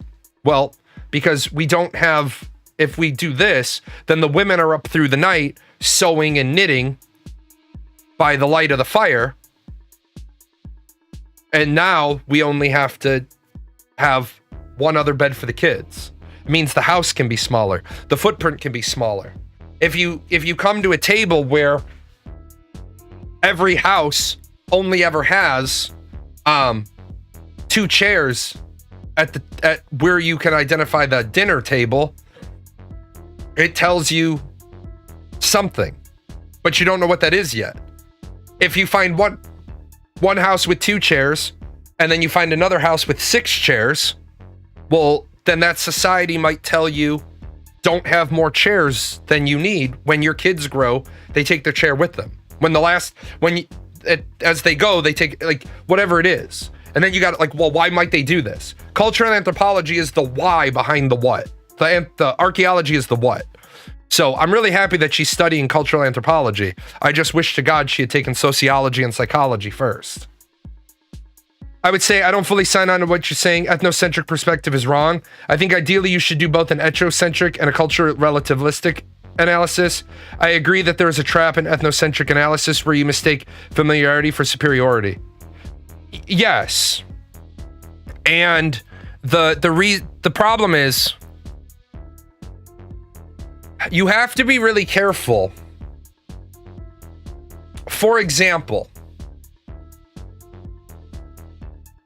if you read something out of context and you say, out of context, by 18, a woman had usually been married for 5 or 6 years and had 2 to 4 kids already. You, living in 2025, might automatically assume some nefarious shit is going on. And if you run 90 miles of bad road without asking the first question, you're going to completely judge a society. Oh my God, that's so terrible. It's predatory. It's this, that. Hey, 25 to 30 was their expected lifespan. Oh shit.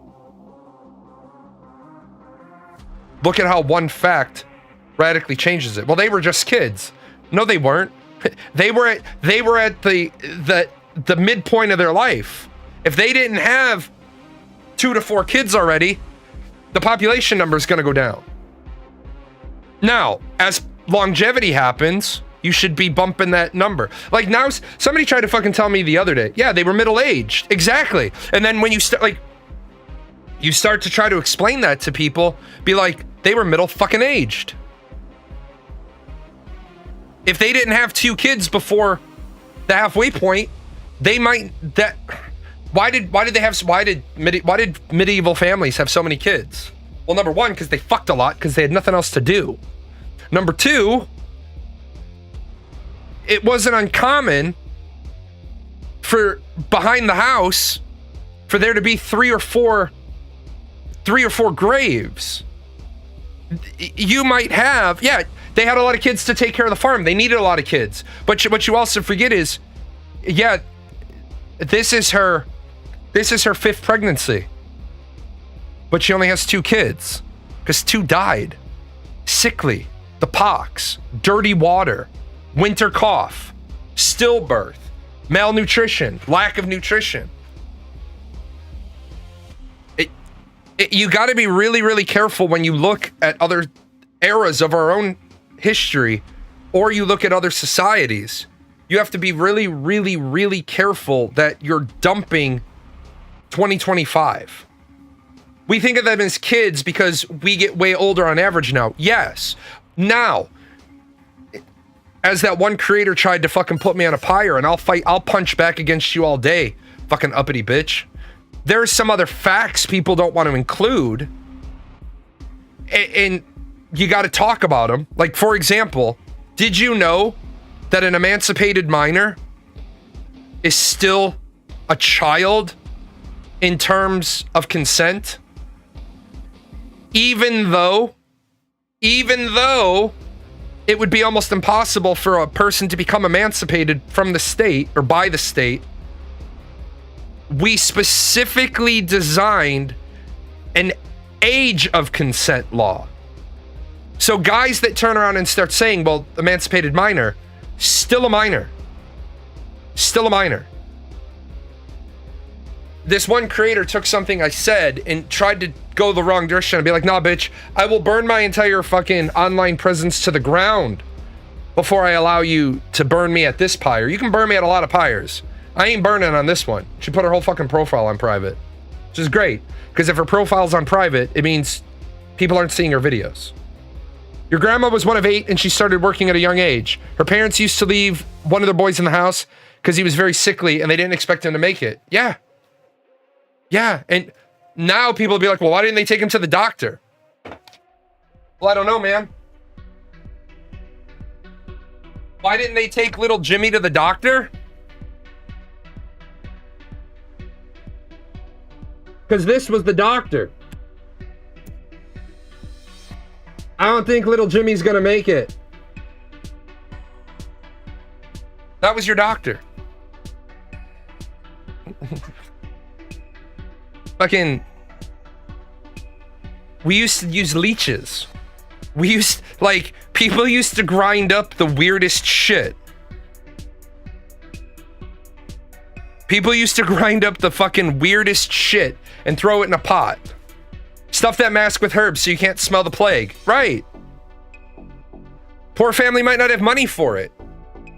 Yeah. Well, kind of. I mean, the apothecary was considered a part of the community. But, again, apothecaries, some were good, some were bad. But we gotta stop. We gotta stop judging everybody. But at the same time, we have to stop telling people that they don't have the right to judge us.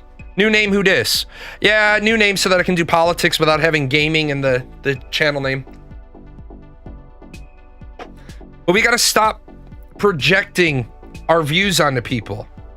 We also, like the guy that spent an hour here with the victim mentality. Like, look, man, I don't have empathy.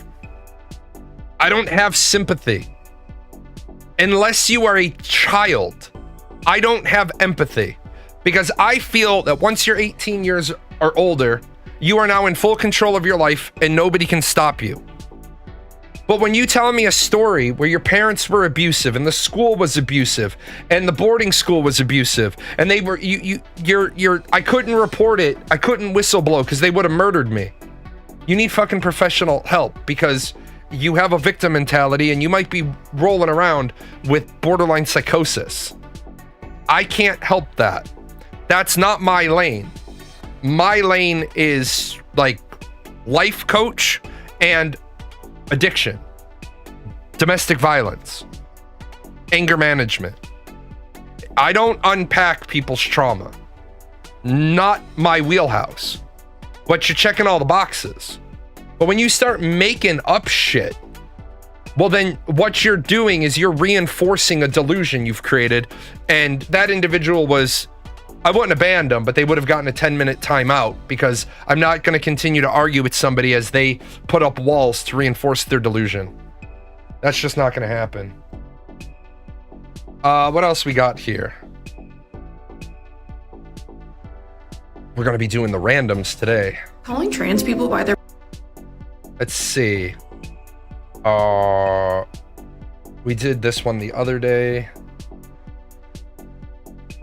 We did Zero Reason to Work. What's this guy got? What do you got, man? You're proving my point, because if you knew what $400 billion was, you wouldn't have wrote this stupid comment.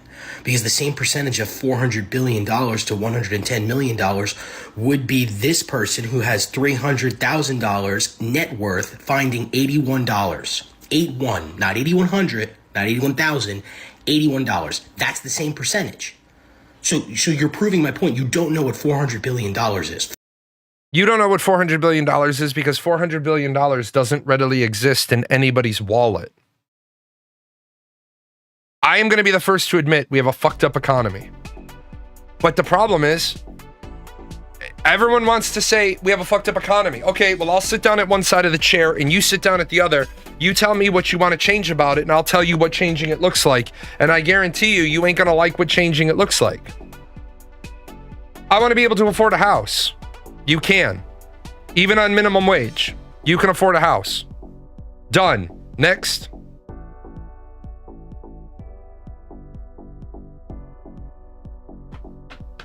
And they're like, no, I can't. I can find you a house. Never has it happened on my show that somebody hasn't told me where they want to live and I can't find a minimum wage house nearby.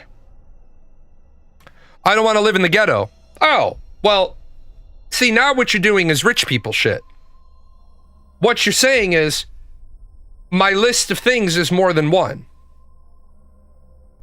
I don't want to live in a bad neighborhood. Okay, well then don't have bad neighborhood house money. Well, I don't have, and it's amazing because they'll just go through the litany of, well, there are no other jobs by me. Really? What zip code are you in? What major metropolis are you nearby? Then I look it up and there's a bunch of jobs. Well, I don't qualify for any of those jobs. Whose fucking fault is that? Well, you don't understand. It's not always easy. Okay, hold on. Back it up. Do you have your high school diploma? No. Oh. Do you have your GED? No. Oh. Hold on a second. Go get your GED and then get back to me. I don't have time to get my GED. Why? It ain't like you're fucking working 65 hours a week on legal briefs. I don't have time to get my GED. Okay. Do you have time to be poor the rest of your life?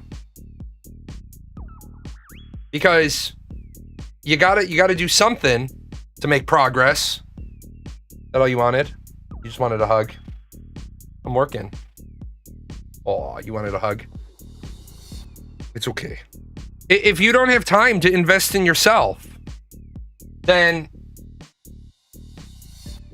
I don't know what to tell you. People will be like, I work 2 jobs. Okay, you work 2 jobs. You work 80 hours a week? No. How many hours a week you work? 50? Working 50 hours a week isn't working 2 jobs. Working 50 hours a week is working at 2 places. And people don't like when you say it to them, and that's tough shit because they need to hear it. Working 50 hours a week is not working 2 jobs. It's working at 2 places. And yeah, I get it. You're working 10 hours more than the standard work week. You still have plenty of time. You absolutely still have plenty of time to work on your GED. And the truth is, I hear this all the time. Well, I'm smart enough to pass the GED. Yeah, then go to the class. And you'll take a pretest. And you'll get a workbook. And if the instructor thinks that you're smart enough to pass one of the 4 modules, they'll sign off on you to go test the 4 modules. The GED is not difficult. The GED is basic shit. Believe it or not, it's not the English and it's not the math that are the hardest 2 parts of the GED. It's the fucking social studies block and the science block. Because you probably haven't used that shit on a regular basis. You've been using English, you've been using basic math. I don't even think there's anything more complicated than basic geometry, basic algebra on the GED. I don't even think they go into trigonometry on the GED. And if they do, it's the parts of trigonometry that are like the bastard redheaded offspring of algebra and geometry. They're not getting into the cool trig. They're just getting into like the volume of a cylinder. Ooh.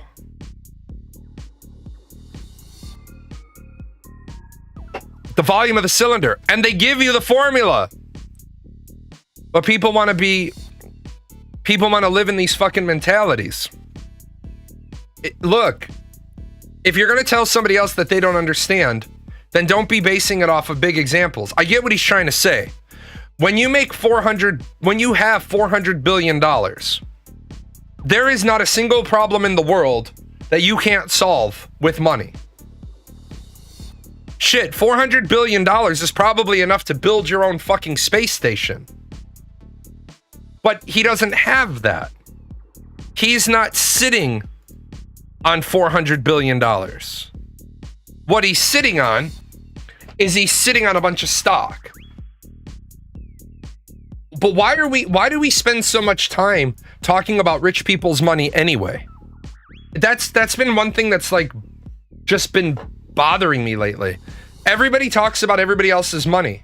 There's always been the ultra wealthy. What did you call the fucking king? What did you call the pope? What did you call the church? What did you call the sheriff? What did you call the mayor? The ultra fucking wealthy. People think of mayors now and they think back then. The mayor wasn't the fucking mayor because he was elected. He didn't elect your fucking mayor. He was the mayor because he was like the guy, he was like Balthus Van Tassel in Sleepy Hollow. The town looks to me as leader and neighbor and banker. You're the fucking mayor because you basically built this shit. You paid for a tradesman to come. Why is your town affluent? Because there's a fucking mayor paying for a blacksmith. Well, in the US, I guess it's because of the fact that the lower 50% controls way less of the country's wealth than a few decades ago. No, they don't. 1% less. It's not like the fucking bottom 50% ever had a bunch. The lower 50% never had a lot. Here, I don't even have to guess. I have because I knew people are going to make that argument. I built this sheet because I knew people were going to make that exact argument. Ready? Show me on this chart, going all the way back to 1990, the blue people are in the bottom. When the fuck did the blue people ever have a lot? They never did. So, if I come over, the blue people never had a lot. And then just in case we have to nail this one home, right? Because some people didn't understand the visual, I included this one. Because some people weren't fucking getting it. I don't see what a big fucking deal is. There's the big fucking deal right there, man. That this wealth chart, right? The wealth chart right there, 90% of the population,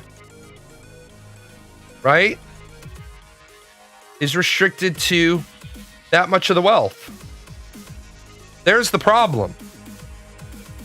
But what the people see this chart and they say the wealthy should roll it down. No, they shouldn't, because the wealth isn't there. It's a fucking magical number. If the stock market crashes tomorrow, the people on the bottom, their number will go up. The people at the bottom, their number goes up. As stock prices come down, the people at the bottom, their wealth number goes up because their wealth isn't in stocks. It's not in bonds. Their wealth is in their house, their car, their bank account.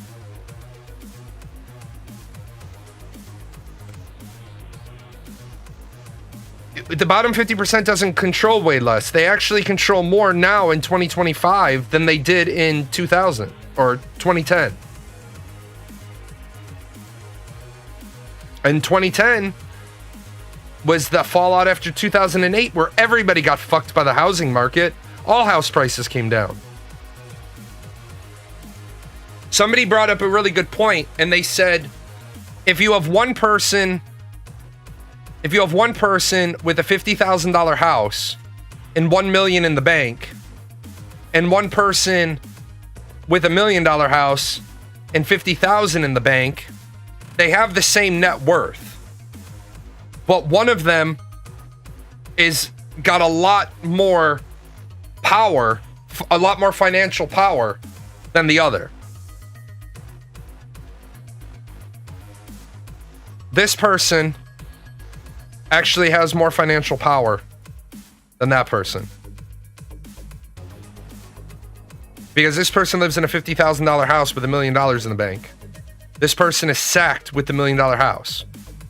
Which means, right off the bat, if they were to sell that $1 million house, then they would instantly lose $60,000. They would instantly lose 6% of their wealth because they sold it. Now, maybe not necessarily so much anymore because we've changed real estate law. But it's Timmy. Hi, Timmy. People need to recognize you're being fed a load of bullshit by the mainstream media. Everybody should be advocating for a flat tax rate. No, you should be advocating for a flat tax rate, but have 4 silos. It should be a flat tax rate with no deductibles. No, you're not Timmy. The dinosaur is Timmy. The dinosaur is Timmy the raptor.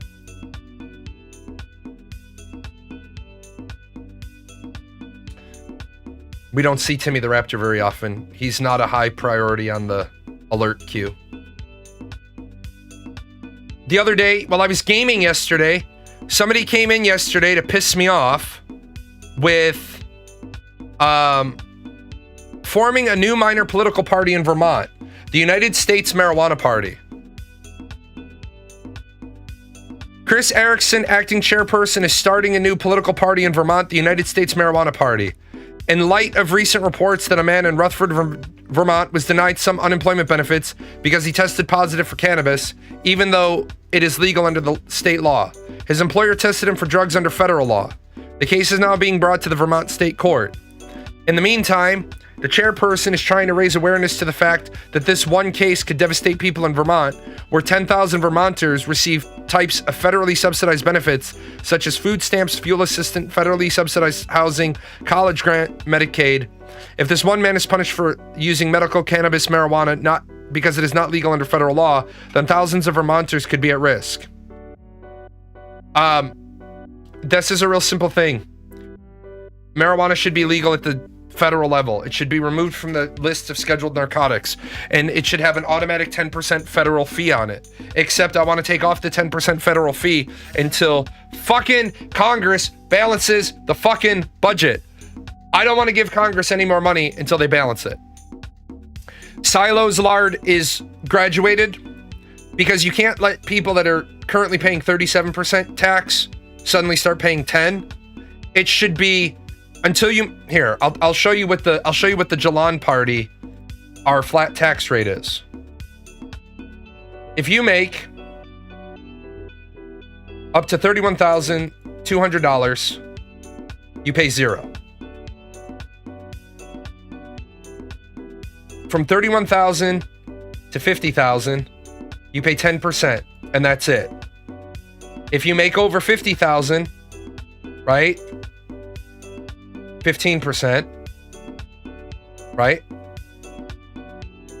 At $500,000, 20%, and anything over $500,000 is 25%. No more deductions, no more write-offs, no more anything. It's literally, this is how much money you make. Everybody gets to not pay tax on the first $31,200, and then how much did you make this year? Boom. No bullshit, no I move money around. Did you make this much or higher? Yes, then this is what you pay. Bazinga. No, I take stock packages. No. Did you take a stock package? Yes. Then it was compensation. Then you pay tax on the value of stock that you were given. Period. Elon Musk was given a $22 billion stock package. Great, that son of a bitch owes 25% of that. Cough it up. Now, the reason why I'm against even touching the tax system. A tax system is like a stay-at-home girlfriend. If you give her $50, how much is she going to spend? This is where I need the audience participation. If you have a stay-at-home girlfriend or a stay-at-home boyfriend and you give him $50, how much is he going to spend? 75? No. Because he can't. Because you didn't give him a credit card. No, he can't. You didn't give him a credit card. Give him $50 in cash. How much can he spend? And how much will he spend? $50. There you go. If you give him $75, how much is he going to spend? Come on, work with me here.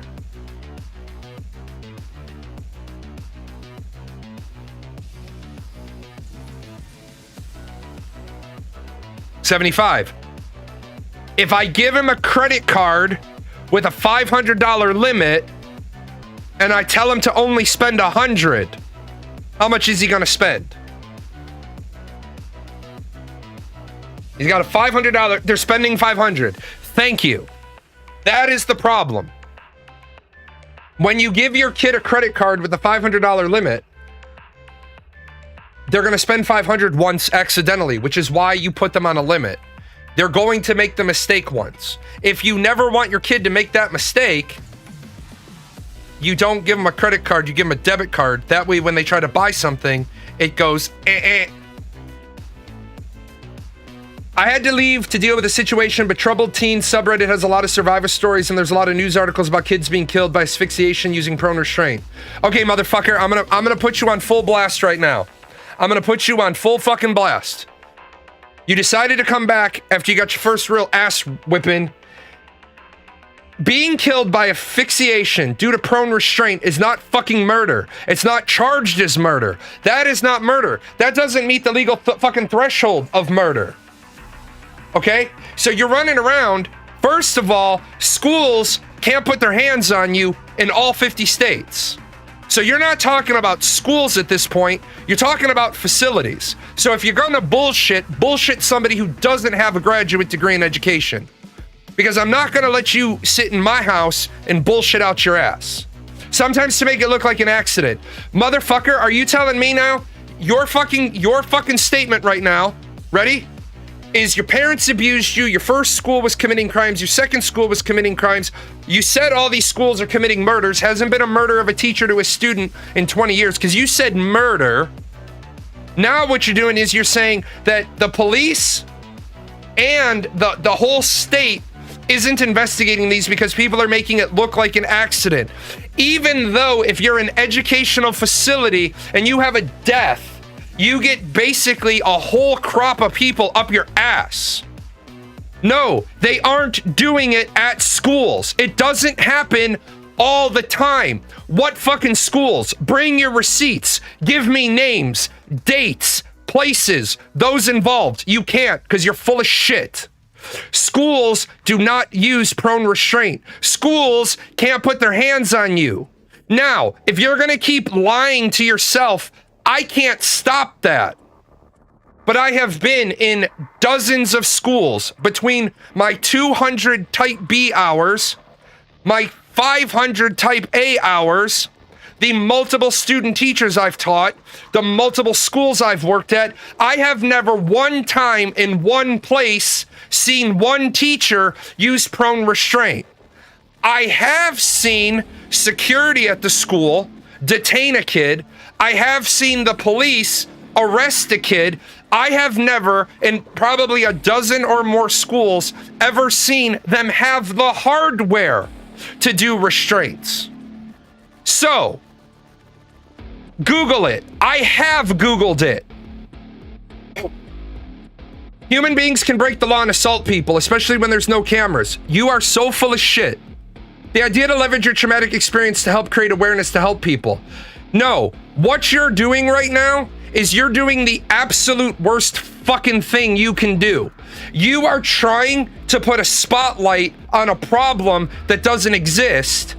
And while people like me genuinely want to help survivors of trauma, I have to waste my fucking time on people like you. Because you're bullshitting. Your parents abused you. I'm sorry. That's why there's 911. You made a conscious choice at somewhere around the age of 14 or 15 to accept the abuse instead of calling the police and going into foster care. You made a conscious choice to not call the police and report your school. That is a conscious choice. You made a conscious choice to not call the police or the authorities. So all the news articles are like, what fucking news articles, you goddamn Muppet? Post a few. I asked you the last time. They're your receipts. They're your receipts. Why the fuck don't you have a notepad? If this is your talking point on Twitch, why don't you have a fucking notepad, a notepad file you can open that has all this shit on it that you can post for people? Why is that?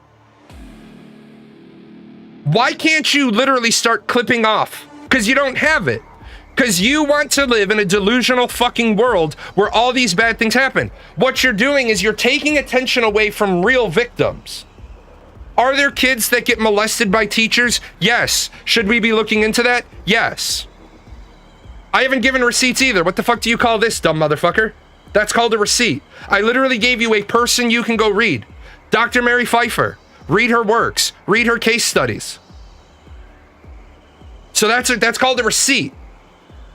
I can't give you receipts of nothing. I can't give you a receipt of how do I show you there's no fucking teachers have been murdered other than to start listing off to you. Yeah, there were no teachers have been charged with murdering students. Fine, I'll give you the receipts. Ready?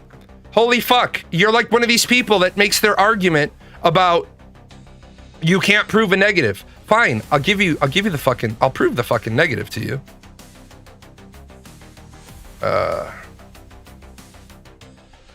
Andrew McCann, currently pending. He's a former teacher who's been charged with murder. He has pled not guilty. The verdict is pending.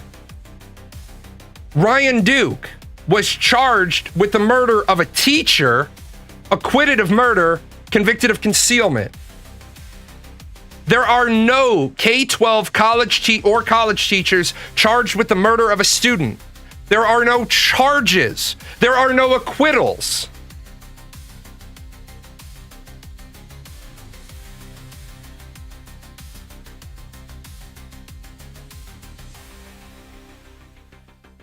The last case was in 2019. I thought you said it happened all the time. Oh, and it was a private school. Let's dig into it. There's one case since 2018. That's 7 years ago. Anybody can Google it. Okay, then let's fucking do it. Let's fucking load up the guns, man. You said it was happening all the time. No, they didn't successfully make it look like an accident, you dumb motherfucker. Do you know what happens when a kid dies at a school? Are you telling me you actually believe this shit?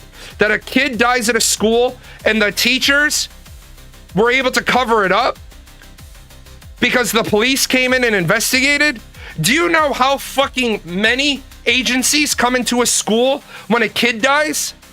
You have the local authorities, you have the sheriff, you have the State Board of Education's investigators, and when a kid dies in a school like that, they have a fucking State Board of Investigator and fucking observers from the state there for an unknown amount of time. They come in anytime they want. So what the fuck are you talking about? You think that when your school is full of a bunch of investigators, you're gonna be able to keep this hidden? They come in, they talk to the fucking kids. They come in and they talk to the students. Does this shit happen often? Now let's look at the one that happened 7 years ago. Let's take a look, because you said I'd be able to Google it. Prosecutors have filed involuntary manslaughter. I thought you said they were murdering them. See, here's the problem. You're not even half as smart as you think you want to be, because you said murder. If you had said involuntary manslaughter, you'd be right. What? You said I can Google it? Can you not read? What is that word? Does that say murder? Do you not understand there's a difference between murder and manslaughter? But you said earlier you understand the legal system. No, you don't. Dude, are investigators perfect? No. But what you're saying is that this is happening all over the place and none of them are being found. Look at the definition of murder. I know what the definition of murder is. What's your definition of it? In what state? What state do you live in so I can get your state's definition of murder? Because murder is a state crime.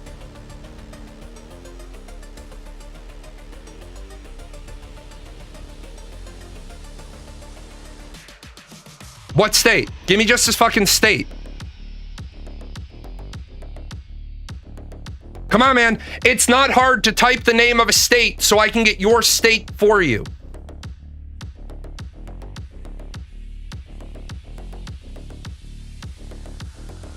No, I'm not saying that. I'm saying that if what you're saying is true, then that's why. No, motherfucker.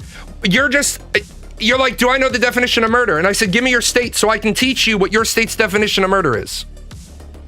Here's the problem. Because you don't know. Because you're not as smart as you think you are. A person who kills an individual without lawful justification commits first-degree murder if, in performing the act, he or she either intends to kill or do great bodily harm. He or she knows that such acts create a strong probability of death. He or she, acting alone or with other more participants, commits or attempts to commit a forcible felony. Holy shit. Now let's go back to your story. No, motherfucker, there is no common definition. The common definition is what's in the fucking law book. Your definition doesn't fucking matter. When you have a fucking state and you rewrite laws, you can do whatever you want. There is a reason why we have a uniform code of justice. It's why laws have to be codified. It's why they have to be passed. It's why they have to be signed by the governor. Your dumb ass doesn't know the difference between accidental death, negligent homicide, and murder. You got your education about the law from Law and Order SVU. Law book is the legal definition. Yeah, motherfucker, what am I on right now? What am I on right now? I am on the fucking law book. That is what this is, you dumb truck.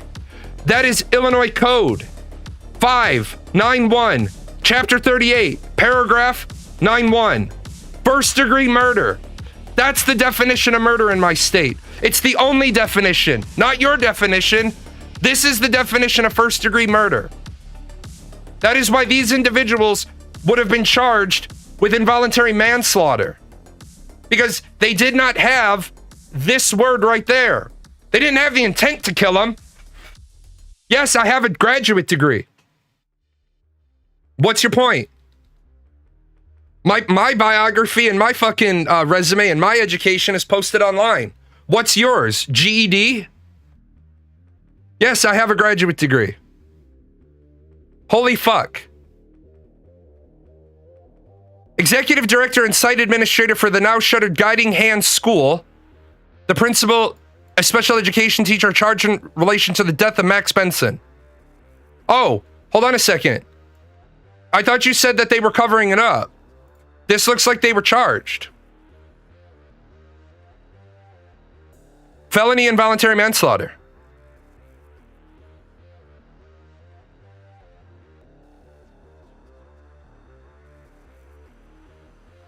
Oh, didn't I say this? I think I said this too. Are banned for use in schools in several states. I'm pretty sure that after event in this year, I'm pretty sure that unless you're in a specialized facility, teachers no longer put hands on students. That's also why they have a graduate degree in special education. That's why you get special endorsement. For someone that gets so easily frustrated over difference in opinion, no man, here I'm gonna help you out. It's not a difference in opinion.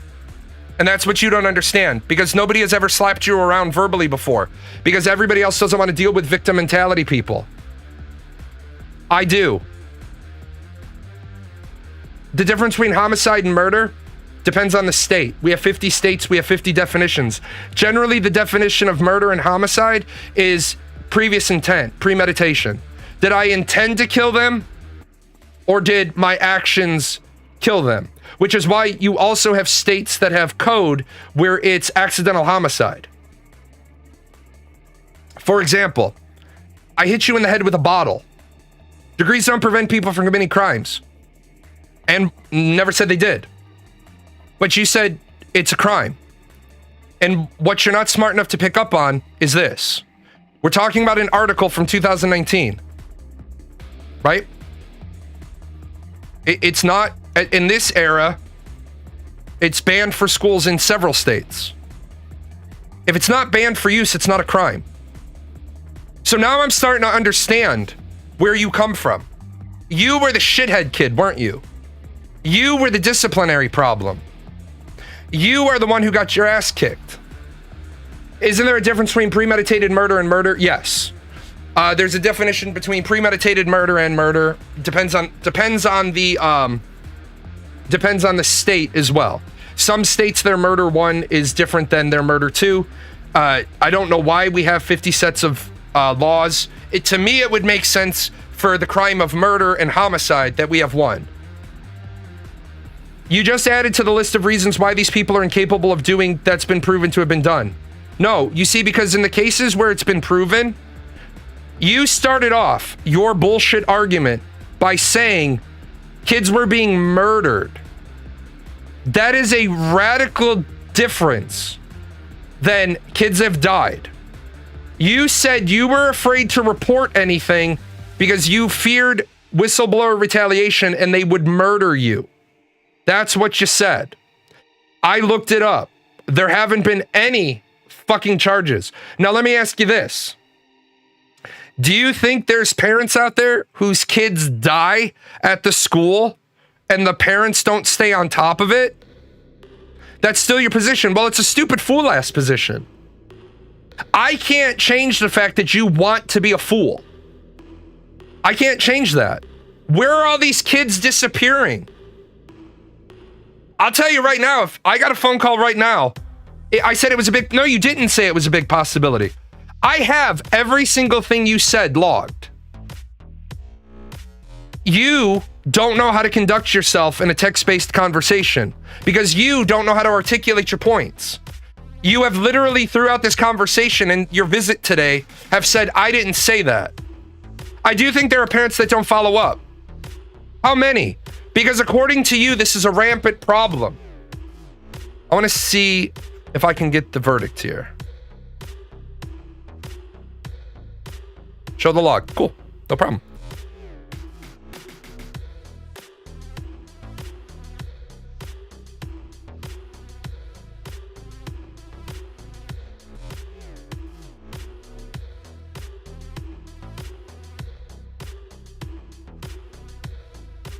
It's like, show the log.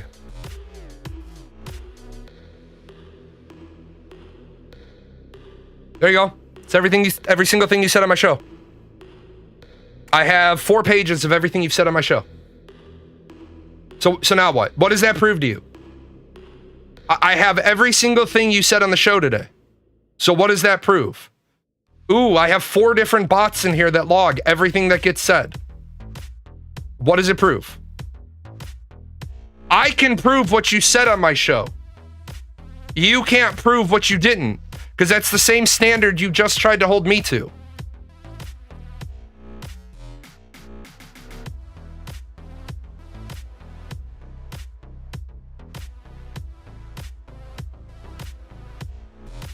Now, your problem here is going to be these individuals, 2 of them entered no contest pleas to misdemeanor child abuse. Why, if the prosecutor has had this case open for 7 years?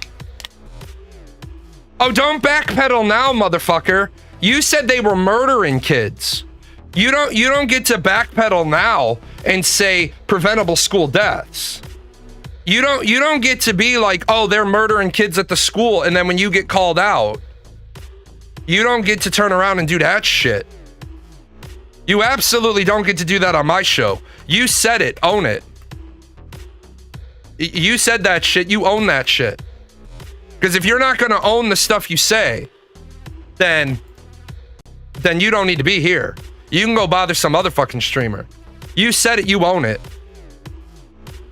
Because you now have said preventable school deaths via intentional teacher homicide, but before you said teachers were murdering students.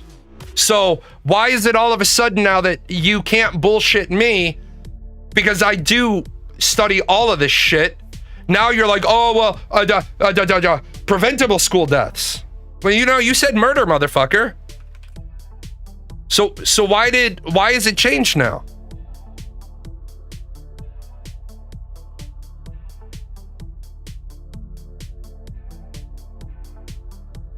They are prosecuting people. So what the fuck part of your deal? What is wrong with you? Keller and Myers entered no contest pleas. Warren entered a guilty plea to felony involuntary manslaughter. But if you had said involuntary manslaughter earlier, I wouldn't have had to go down the fucking rabbit hole of murder. So I guess homicide could be other than murder? Okay, then I should have said murder. No, motherfucker, you said earlier that you understand the law. So you don't understand the law. That's my problem with people like you. If you don't understand it, then articulate your point as a novice. Don't try to articulate your point as I understand the law, because you don't. It's not a fucking insult to say somebody is ignorant of the law when they haven't studied the law. Since you're new to my show and you don't know this, my undergraduate degrees are poli-sci and history. I was a pre-law student. No, you did, because you didn't put any disqualifiers on it. That's your problem. You communicate in text. So when you communicate in text, you have to turn around and you have to say what you mean. I'm not a fucking mind reader. Do you know every single aspect of education? No. What I know in education is I know social studies curriculum building. I know social studies, civics, anthropology, economics, sociology, psychology, US history, world history. I don't teach math. I don't teach English. I do teach religion and theology. Basically, my background is special education, adolescent psychology, and curriculum development. No, it wasn't easily inferred. Because you said the word murder, motherfucker. If you don't want to be held accountable to the words of your voice, don't speak. Simply don't speak. And then it's easy. It's really easy that way. Take the time to communicate clearly. You are the worst person for victims. And the reason why you are the worst person for victims is you waste people's time because they have to correct where you're wrong everywhere, and all that energy could go to the victims. You said, I stand by what you said. Okay, and then I stand by what I say, and number one, nobody should listen to you. Victims should be pissed at you because you're making sensationalist claims. They're murdering kids in schools. No, they're not. And if they were, why is it that the prosecuting attorney allowed them to plead no contest to child abuse? So why is it that you don't fucking get it? That's what I don't understand about you. If you want me to go down a rabbit hole of kids dying at school, you said anybody can easily Google it. Okay, let's easily Google it. Because according to you, there should be dozens of cases.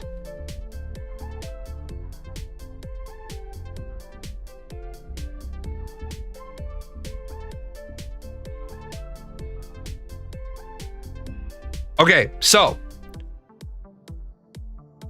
death of autistic boy renews questions. Oh, another autistic boy? Oh, imagine that. Sometimes people get shitty plea deals to do a disservice to justice. No, did you know that a plea deal is justice? Well, there's two people that didn't know what you were talking about. I make three people. You said a lot. You said in a lot of schools. You said in a lot of schools. You didn't say like isolated cases. And not only did you say it, you said it twice.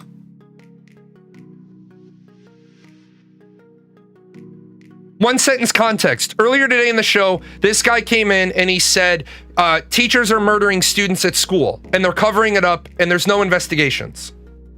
I challenged back on that and I looked it up and there were literally no teachers charged with murder of their students. He said it was a lot, which is contextual. And just before he says I didn't say a lot,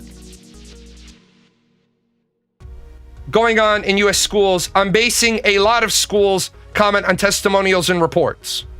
So apparently we have a rampant wave of people dying in schools. You didn't say all teachers. No, but you said a lot. I never said you said all.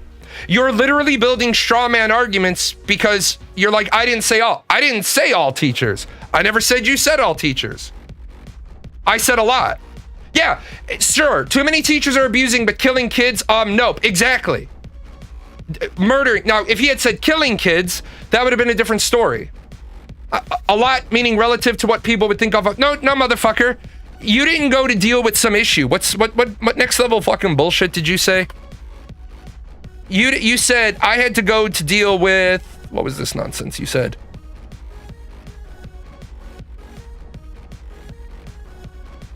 I had to leave to deal with the situation. No, you didn't. You had to go and leave and Google your ass off.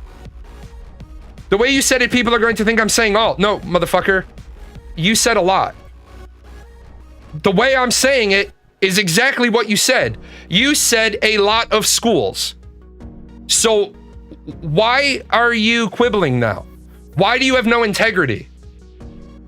I'm not saying what you said. I'm showing what you said. You said this is happening. I'm going to show you a common thread. Ready? You want to see a common thread? I got a common thread. And by the way, just so we're clear, I'm neurodivergent. So what's happening is happening to my people. This is my tribe. These people are my tribe. So it's not like I'm making an excuse. It isn't what I said. Can get out logs. Go ahead. This is literally what you said. It is literally a Nightbot log. It wasn't verbatim. That is verbatim what you said. This log literally comes verbatim from Nightbot. It is verbatim what you said. I can't edit a Nightbot log. I have no ability to. So, this is exactly what the fuck you said at the exact time your monkey ass said it. So now what? What else do you want to quibble about?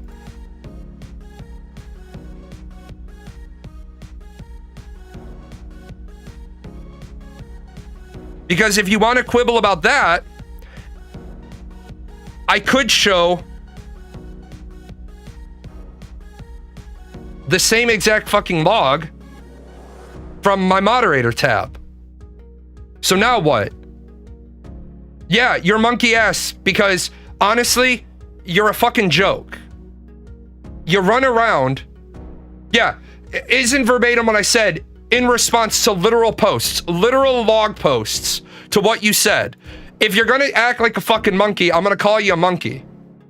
Your response was, let's look it up. Okay. And again, I'm neurodivergent, so these are my people. Death of an autistic boy. Fort Worth student with autism dies after being restrained. Boy with autism restrained. Tragic and preventable death from seclusion at school. This one I don't know. I don't know Joshy's story. School in California where a student on the autism spectrum. It's almost as if students with severe autism are a danger to themselves and others.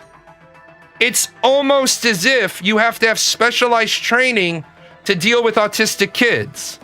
It's almost as if there's a common denominator that if they didn't restrain autistic students, they would hurt themselves and others.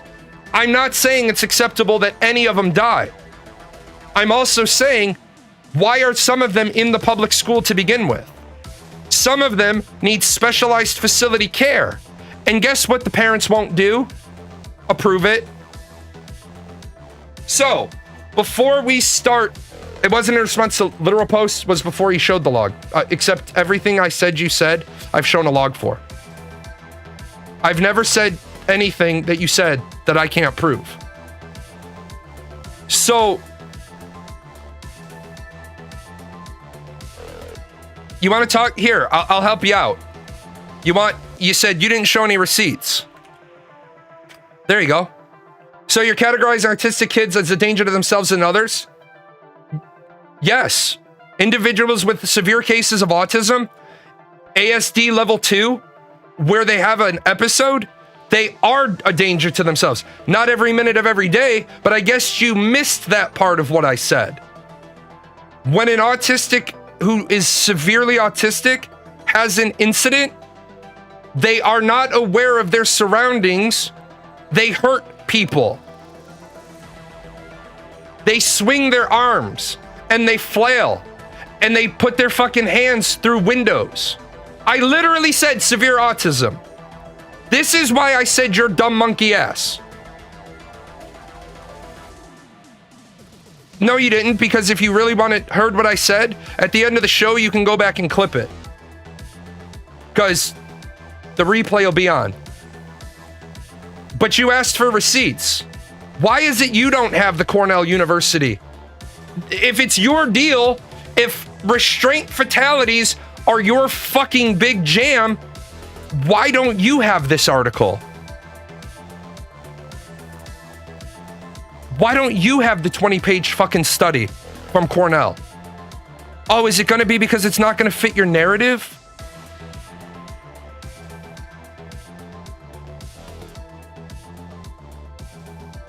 Oh, since he can't see your setting because he must have language on. Karthos, I got you, buddy.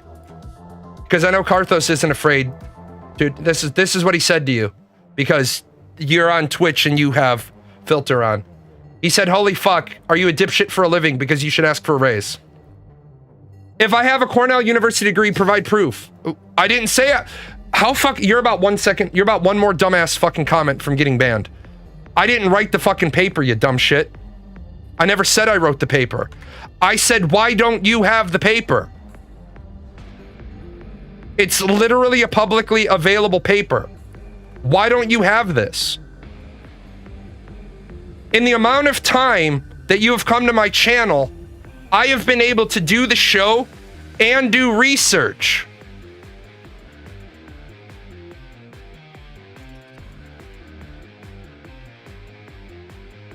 All these little things in the paper, all these little things, these are called citations. Since you clearly didn't go to college, these things are called citations.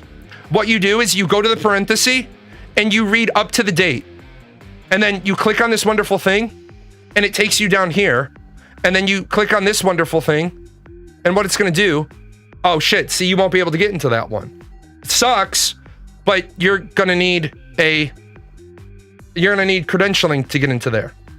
But what you do, I never acted like I had a Cornell degree.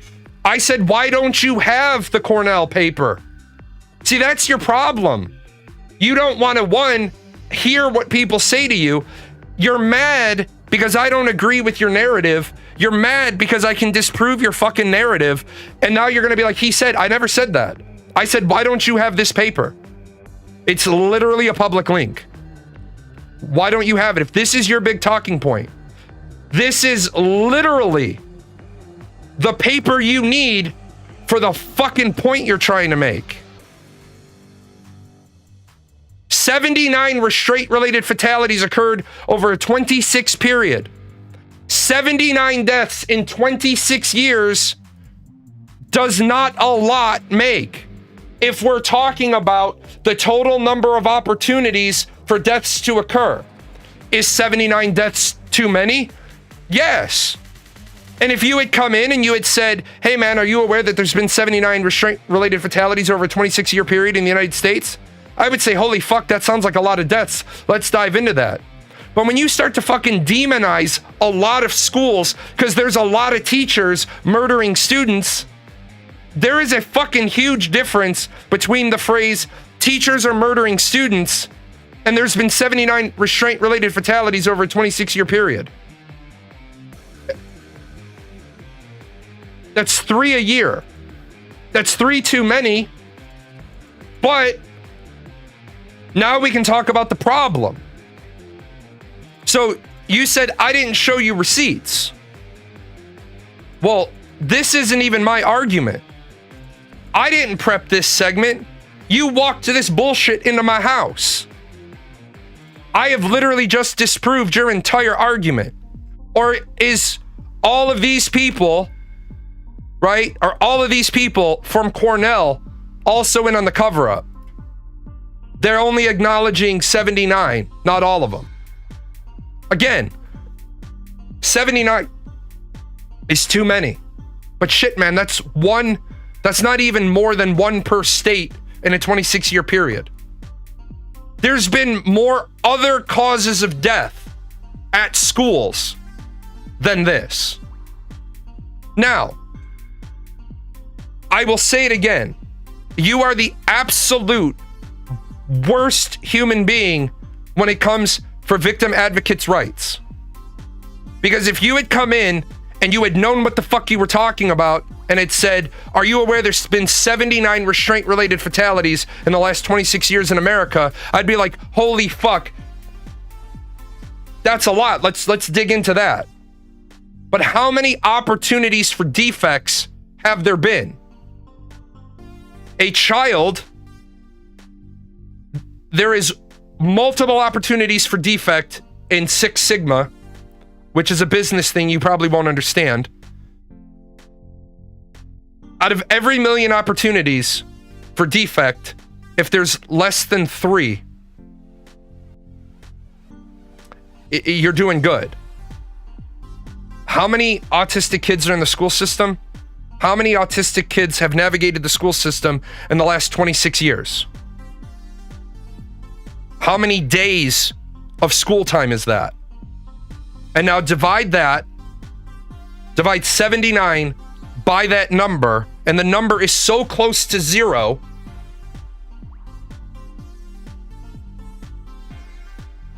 I heard what he said, moving on, really. No, dumbass, you didn't hear what I said. I never said, why? Hold on. This is what I hate about motherfuckers. This is literally what I hate about fucking people. People are fucking dumb as shit. Ready? Everybody who's been here for any length of time knows that I have a fucking public biography. There's my fucking public bio.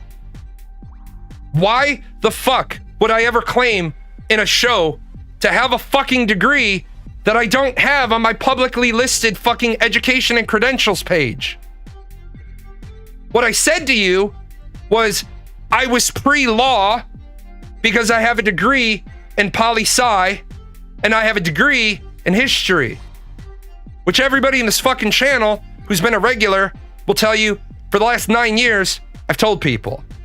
I've also told people that I was going to go to John Marshall Law School, not Cornell, and I decided in my last semester that I was going to be a teacher instead because John Marshall said at age 20, you're not going to be taken seriously. I had my undergrad at 20. They suggested I get a graduate degree and they would save my seat because I went to a filler program. If you were one of the top 4 students, you automatically got accepted. Now, that's my fucking background. Your background is that mom and dad beat you. And you want to blame everybody except mom and dad. I'm sorry mom and dad beat you.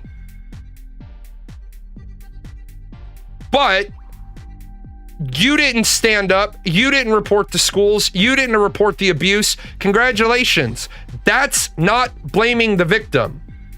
That's saying to the victim, you had opportunities. Are you in therapy?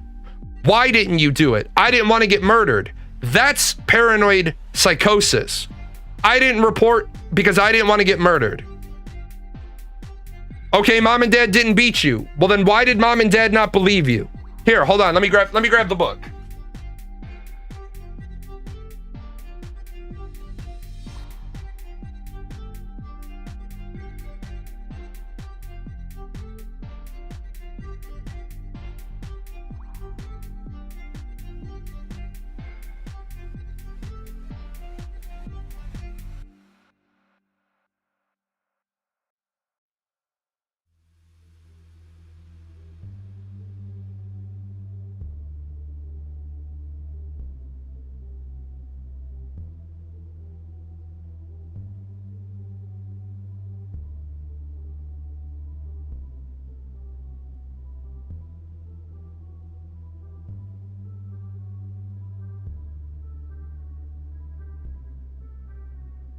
All right. Let's go. Not your therapist, but I'll help you find the right therapist.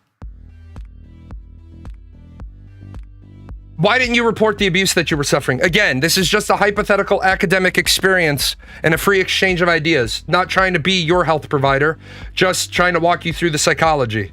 Why didn't you tell mom and dad what was happening to you? You've already reported your mom and dad weren't good parents. So why didn't you tell mom and dad what was happening to you at the first school?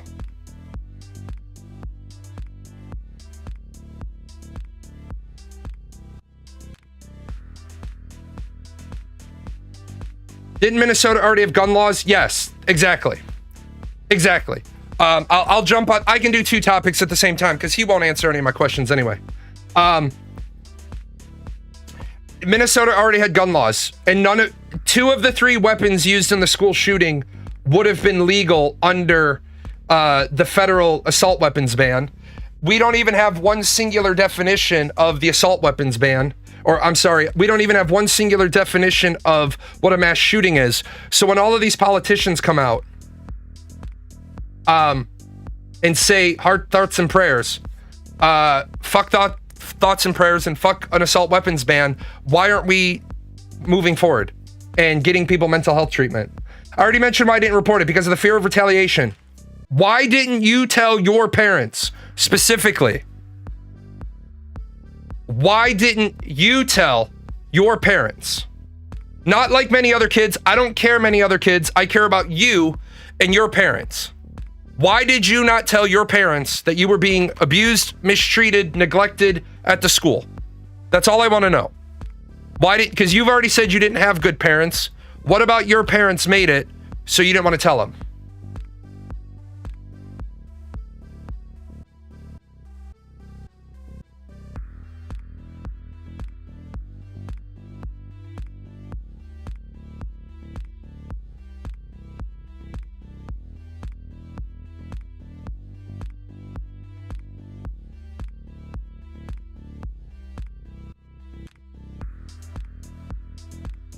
See, it's like Final Jeopardy here, man.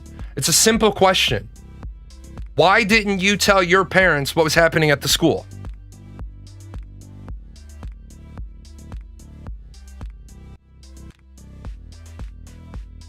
Because you've already said,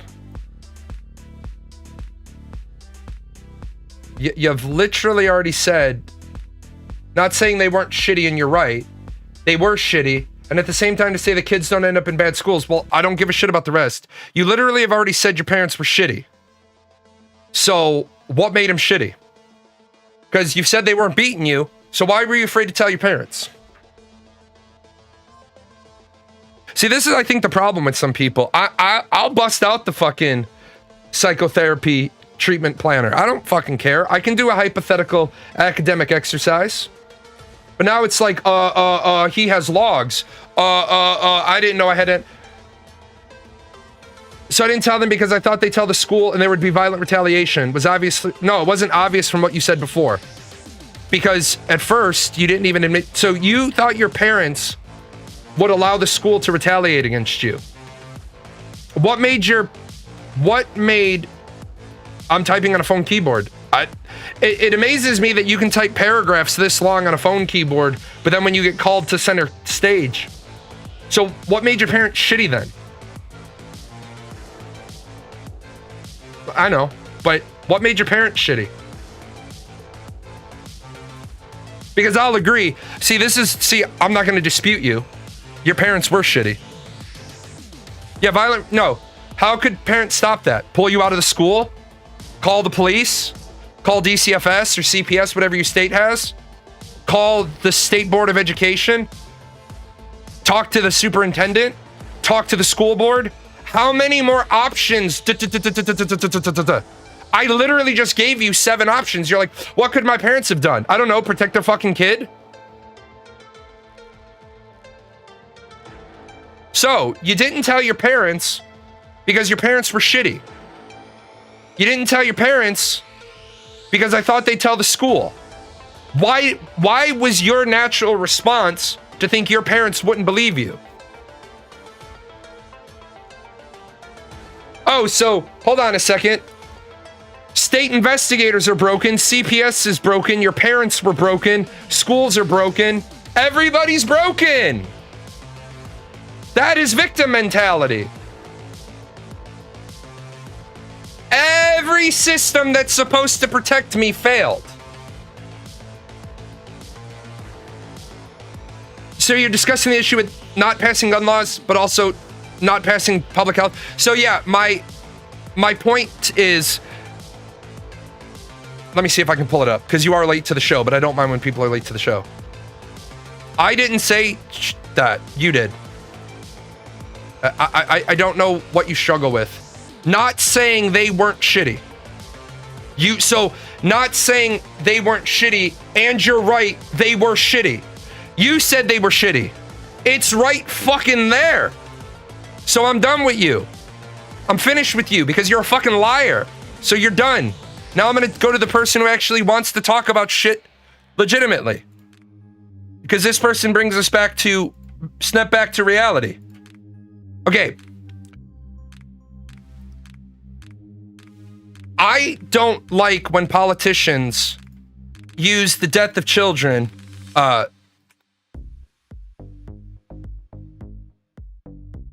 for political points. I don't like when politicians start turning it around and saying, why doesn't Congress act? Let me see if I can pull up.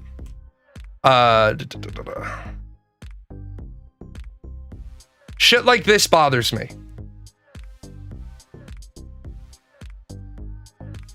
School just started and we're already mourning 2 children killed and dozens more injured as they prayed during mass.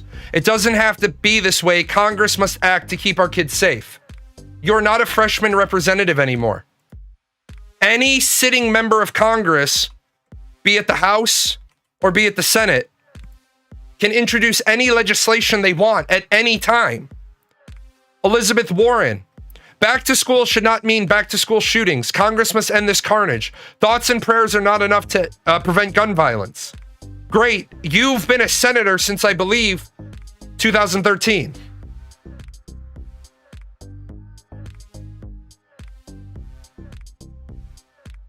So,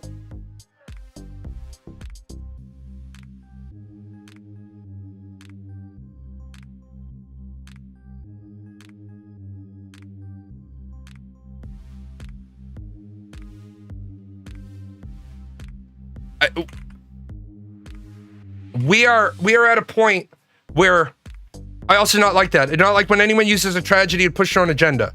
Right. Now, the follow-up to that is, everybody says if we had the assault weapons ban. Well, first of all, did you know this, Master Liberty? You might find this interesting. There are 5 characteristics that make a weapon an assault weapon. It has to have 2 of the following 5 features: pistol grip, folding stock, bayonet log, flash suppressor or a barreling that would accommodate a flash suppressor, or a grenade launcher mount.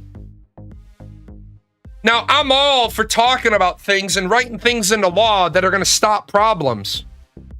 But in what part of the 90s did we have a grenade launcher problem? I don't think we ever had a grenade launcher problem. I think we can all agree that grenade launchers should be illegal. If you want to have a collector's item, a decommissioned one, no problem. Register it with the ATF, prove to the ATF that it's been decommissioned, sure. But we have a characteristic of 5 features that, yeah, I don't think we have a grenade launcher problem.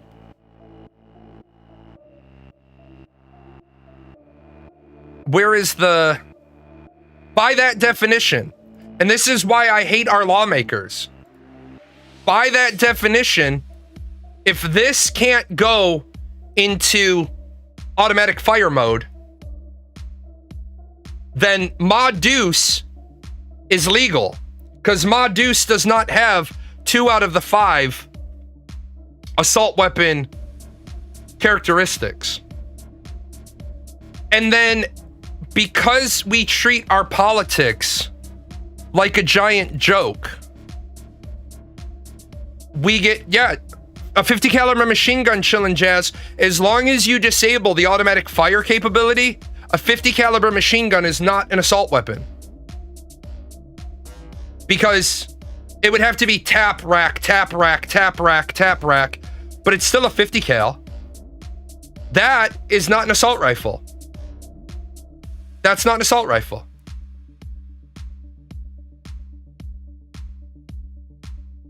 And it scares the shit out of me.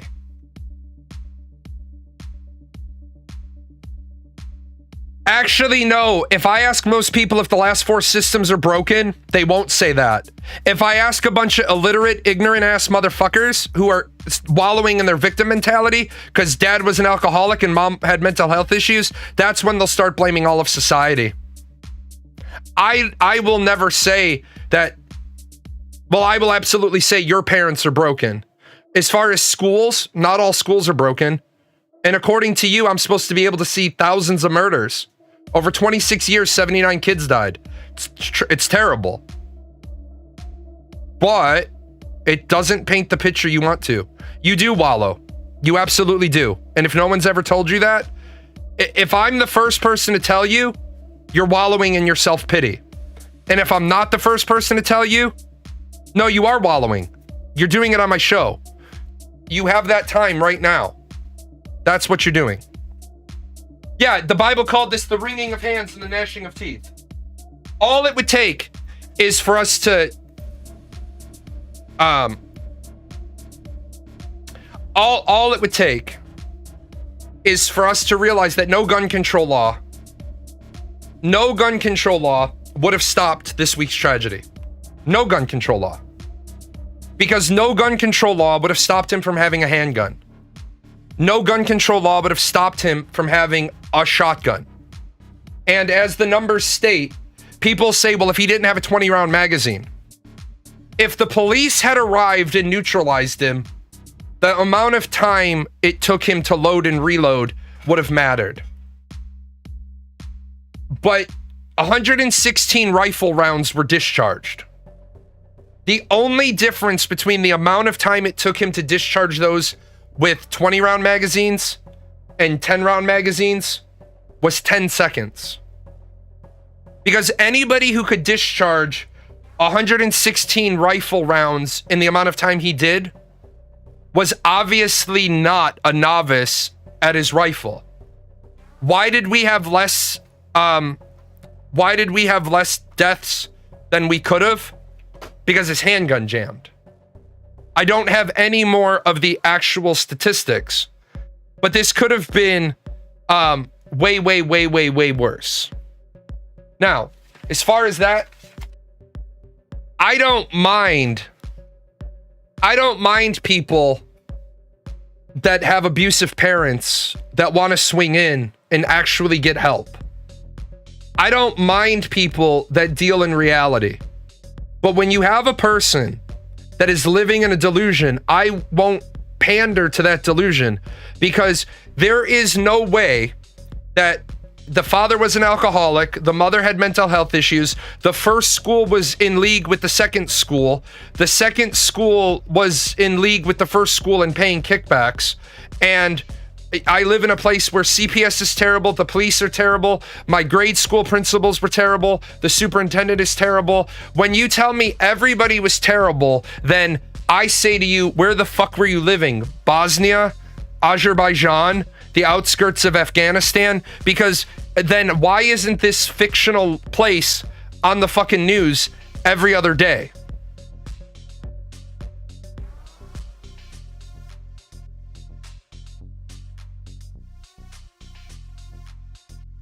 Oh, your dad's dad was an alcoholic. Okay, well, if your dad's dad was an alcoholic and your mom's mom had mental health issues, this is your last shot.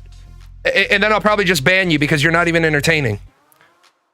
If your dad's dad was an alcoholic and your mom's mom had mental health issues, why didn't you talk to your mom and dad? I saw that as mom and dad, and you're not the most important part of the show. Again, you didn't mention anything about a superintendent. I did. I threw that in there. Because what you're saying is your whole school district sucked. My question for you, it's the only answer I want. It's the only answer you get to say. Yeah, if everything is broken, then nothing is worth fixing, which either leads to victim mindset or destructive mindset. Exactly. So, final question, if you want to have the ability to talk on my channel. Why did you not tell your mom and your dad why you were being abused at the school? You're supposed to answer the question, what was wrong with your parents? What made them shitty? Because you've said your parents were shitty. Why did you not tell your parents? Why did you believe your parents would tell the school and the school would murder you or retaliate against you? What was wrong with your relationship with your mom and your dad? No, you did say everything was broken. You never used the words everything was broken. Well, what you said was CPS in your area was terrible, and the school you went to was terrible, and the boarding school you went to were terrible, and your parents' parents were terrible. That's what you've said, and it's all logged. And I'm not going, the next thing you say better be why you didn't talk to your parents. Why were your parents going to sell you out to the school and not protect you? Because that, I think, is the root of all your problems. So, your parents were shitty, your own words. Why were they shitty? Were they abusive? Because if they were abusive, I understand your paranoid delusion. Yeah, every time a system was brought up, the excuse was the system didn't work. Ergo, broken. People are like, I didn't say that. You're right. Those exact words didn't come out of your mouth. And of course, I won't get an answer to my question. It'll be the next thing. And unfortunately, I set the agenda here, not you.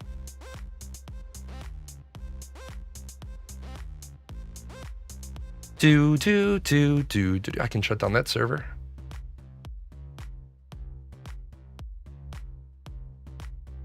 It's like people forget that the Twitch streamer can see everything you say in their channel. So there wasn't anything I could have said to them that wouldn't have risked a violent retaliation for my abuser. Okay, you're full of shit. I'm not your therapist. You need to go get one. You have deep seat. Ready? Right here? Right here? This is me telling you in a free exchange of ideas, I'm not your therapist, but you need one. You're living in a paranoid, delusional world. Nothing you've said today has been true. Everything you've tried to bring up, I have vetted. And you want to hear what you want to hear. Unless you have a better idea what someone in that position could have said. You could have called the police, but according to you, the police are corrupt. You could have talked to CPS, but according to you, CPS in your area was terrible. You could have talked to a grade school teacher, but according to you, they were all in league with each other. There's nothing I can do when every person that I say to go to, you say was part of the corruption. You have literally said teachers are murdering students. Then when I show you they're not, then it's they're dying. Well, I never said that there weren't deaths in school. Then you said it's happening in a lot of schools, but it's not happening in a lot of schools. It's happened 79 times in 26 years. Now, I don't want to minimalize that problem, but I have to minimalize it against you because you're saying it's happening all the time, right? When you say a lot, you're talking about a large number, a great deal, much. There's no empirical data, but 79 deaths in 26 years when we educate millions of kids every year, I have to marginalize it in the context of your argument. Now I will probably take the paper, I will read it, and in my next show, I will talk about this problem. But if I do that, in your twisted mind, you're going to turn around and say, well, I convinced him to do something when you didn't convince me to do anything. I don't know. Let's see if we can find a quick fucking answer.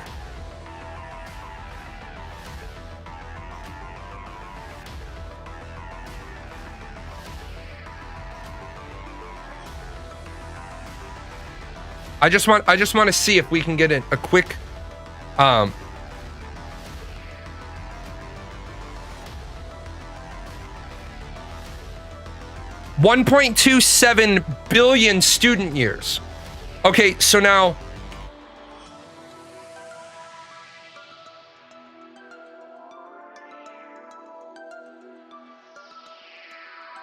Okay, so 1.21 billion student years.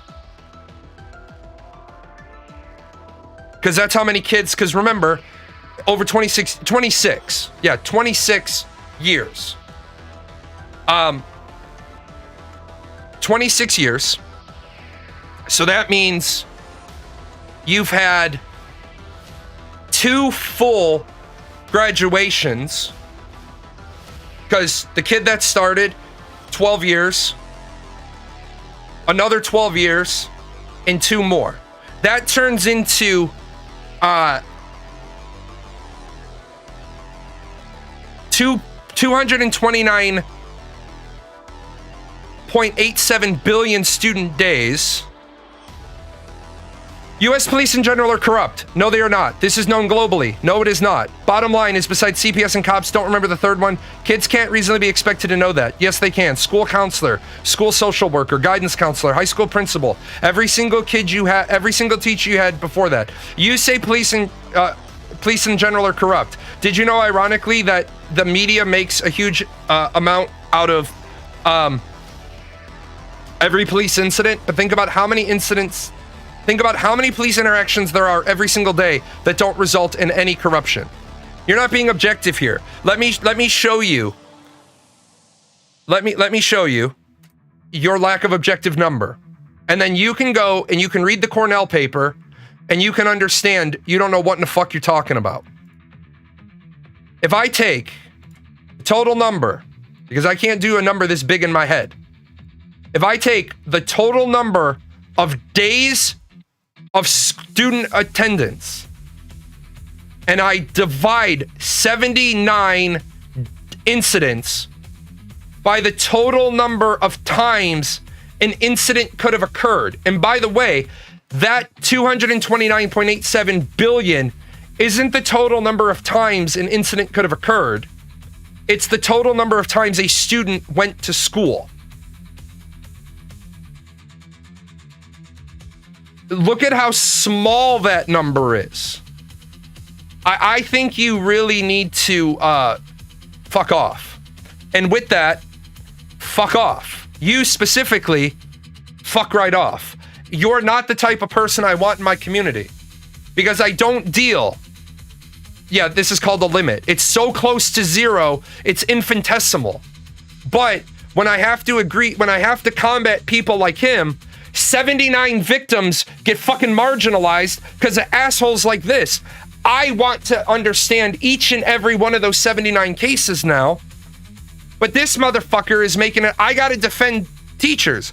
This person is the worst advocate for victims ever. Because now, as a person who is unbiased, who is middle of the road, who is middle ground, I had to waste a fucking half a show today dealing with bullshit. Now at least I got the Cornell paper out of it, right? I got the Cornell paper out of it and I can, work on that. But holy fuck are people dumb. Holy fuck are people dumb. They're dumb. They're fucking stupid. Like, I want to talk about, you are anti-teacher. You are anti-teacher, you're anti-police, you're anti-law enforcement, you're anti-CPS. You literally are. Because you cannot make a statement in the slightest that teachers are murdering students, have 0 empirical evidence for it, and then move on. So just to make sure that you don't accidentally ever waste any more of my time again, just fucking ban that fucking waste of fucking air. This goes back to the show I did earlier this week. We do not have to respect everybody's point of view. We have to respect everybody's right to have a point of view. And I think I proved his point of view is the inside of his colon. Because he's making up shit to fit his narrative. I do not feel comfortable reinforcing somebody's paranoid delusion. That is not what I signed up for. I signed up to have good conversations. And I love the fact Salty Bread hit me. What the fuck did you hit me with, Salty? Because you absolutely hit me with something. Salty hit me with something really important. I can't fucking remember what it is. I'll have to look up, because Salty hit me with something. Oh, the teacher abuse. Exactly. What happened was, this guy, this individual is so concerned about demonizing teachers that I have to put the perspective there. And then we couldn't talk about the 79 deaths And then because we had to get into our elbows of one pig trough, Salty's like, hey, don't forget the teachers that are abusing their students. Fuck yeah. Let me just do a real quick real quick search, and then I got to get out of here.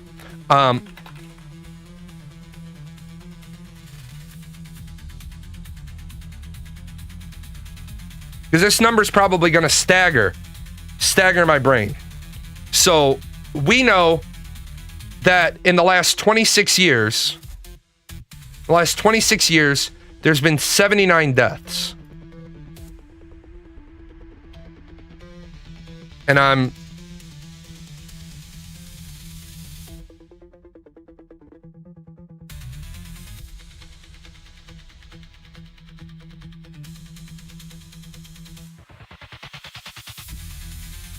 Holy fuck. I can't even...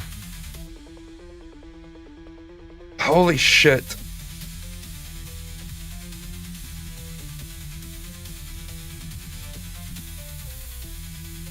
Hold on, I'm pulling an actual stat, but this is a terrifying number.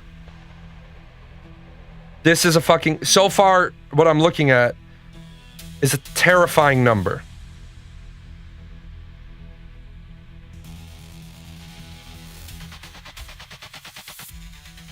I'm looking for a singular database entry for how many cases of teacher sexual abuse against students have been reported in the last 26 years. And there is no national database number for this. There is no comprehensive database tracking teacher sexual assault cases. Can I just say, why the fuck don't we have that? Yeah, this is why talking with someone who does not wish to speak to you, but rather respond, leads to talking in circles. Which is why at some point, when they're no longer of any value to me. What? Oh, holy fuck. Give me 1 second. I've got...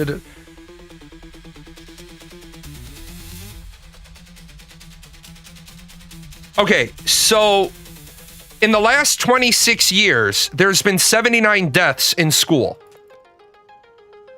by teachers. I'm gonna vomit. I'm gonna fucking vomit.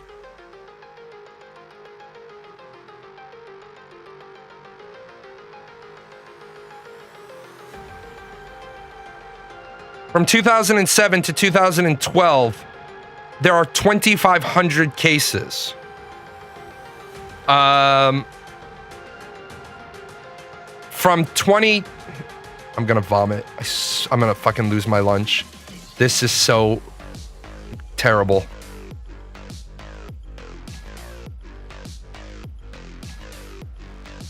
In 1 year, there were 2,700 cases.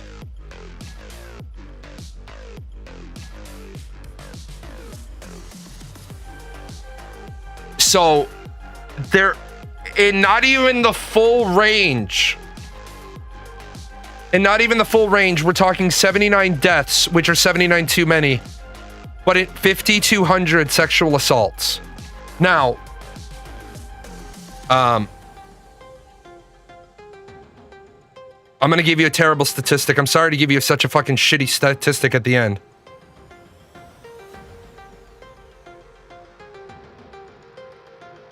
The 5,200 number represents 6%. That 6%. The US should ban all guns for trans people. No, they shouldn't. In fact, you don't even have a real username. You're out of here.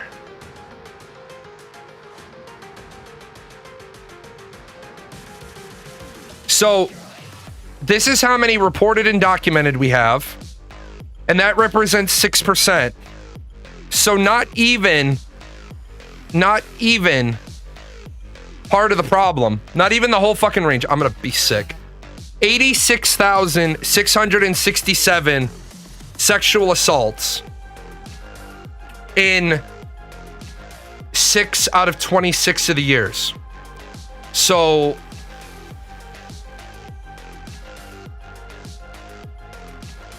that's just fucking 346,667 667 sexual assaults by extrapolation. By extrapolation. And it could be worse because I took the 6% number, but the 5,200 represents charged cases, and I took the 6% number, but unfortunately the charged cases is 4%. Now, I have no motherfucking idea how in a fucking free world we have a disconnect between knowing how many charged cases there were and how many reported cases there were. I have to dig into that. I have to find out why we have a 2% differential. Well, it's not a 2% differential. It's a much bigger differential. Why we have a different number? But let me just say this. I never in any of that argument said teachers are all good people. I just said teachers weren't murdering people. This is the French toast versus pancakes article. Just because I say I like French toast doesn't mean I hate pancakes. Doesn't mean I hate waffles. When I say I don't think teachers are running around murdering kids, that doesn't mean in any way that teachers aren't running around essaying kids, because I know they are, because of the stat. Yeah, reporting standards and processing is handled differently per state, absolutely. So it makes sense while it being charged as something more traceable. Yeah, that's like 6 out of every 100. I know, it's... Yeah. I'm gonna ping my graduate school, since it's the start of the school year, and I'm going to ping them with the research project of why is there not a singular database? Why aren't we reporting that? Although I do have to imagine I know why we're probably not reporting it nationally, because it's the same reason why we can't track mass shootings nationally. We can, but why Congress has a different number than why Congress is going to have a different number than the FBI. So on average, a teacher with a normal class load, 3 students from the class load are going to or have been. Yeah, and Karthos, what's even worse about that number is that since there are great teachers whose number is 0, what's the number for the teachers that are actually offending? How many victims do they have? And if I recall correctly, it's either 23 or 26. That the average essay offender as a teacher has 23 or 26. Yeah, 95% are probably going to be 0. I wonder if we could implement a non-intrusive system to collect data on that. We probably could, but we'd have to get all 50 states reporting data, and then they fucked that up. Anyway, I got to get out of here. I've got dedicated times to do dedicated things, and my show ends at 2. I will talk to you guys tomorrow. My video game stream is going to be a little bit late tomorrow. My friend is coming into town. I haven't seen her daughter for a long time, and her daughter is about to be a mom, so I'm kind of excited to go see them. I will see you tomorrow, but later, for video games. I wonder if the organic meat sack that runs this channel knows a lot of these sponsors don't sponsor us anymore. They were longtime sponsors. The credits are fine. Do we get paid? Is any of this sponsorship money for Gale, Daisy, the Chaos?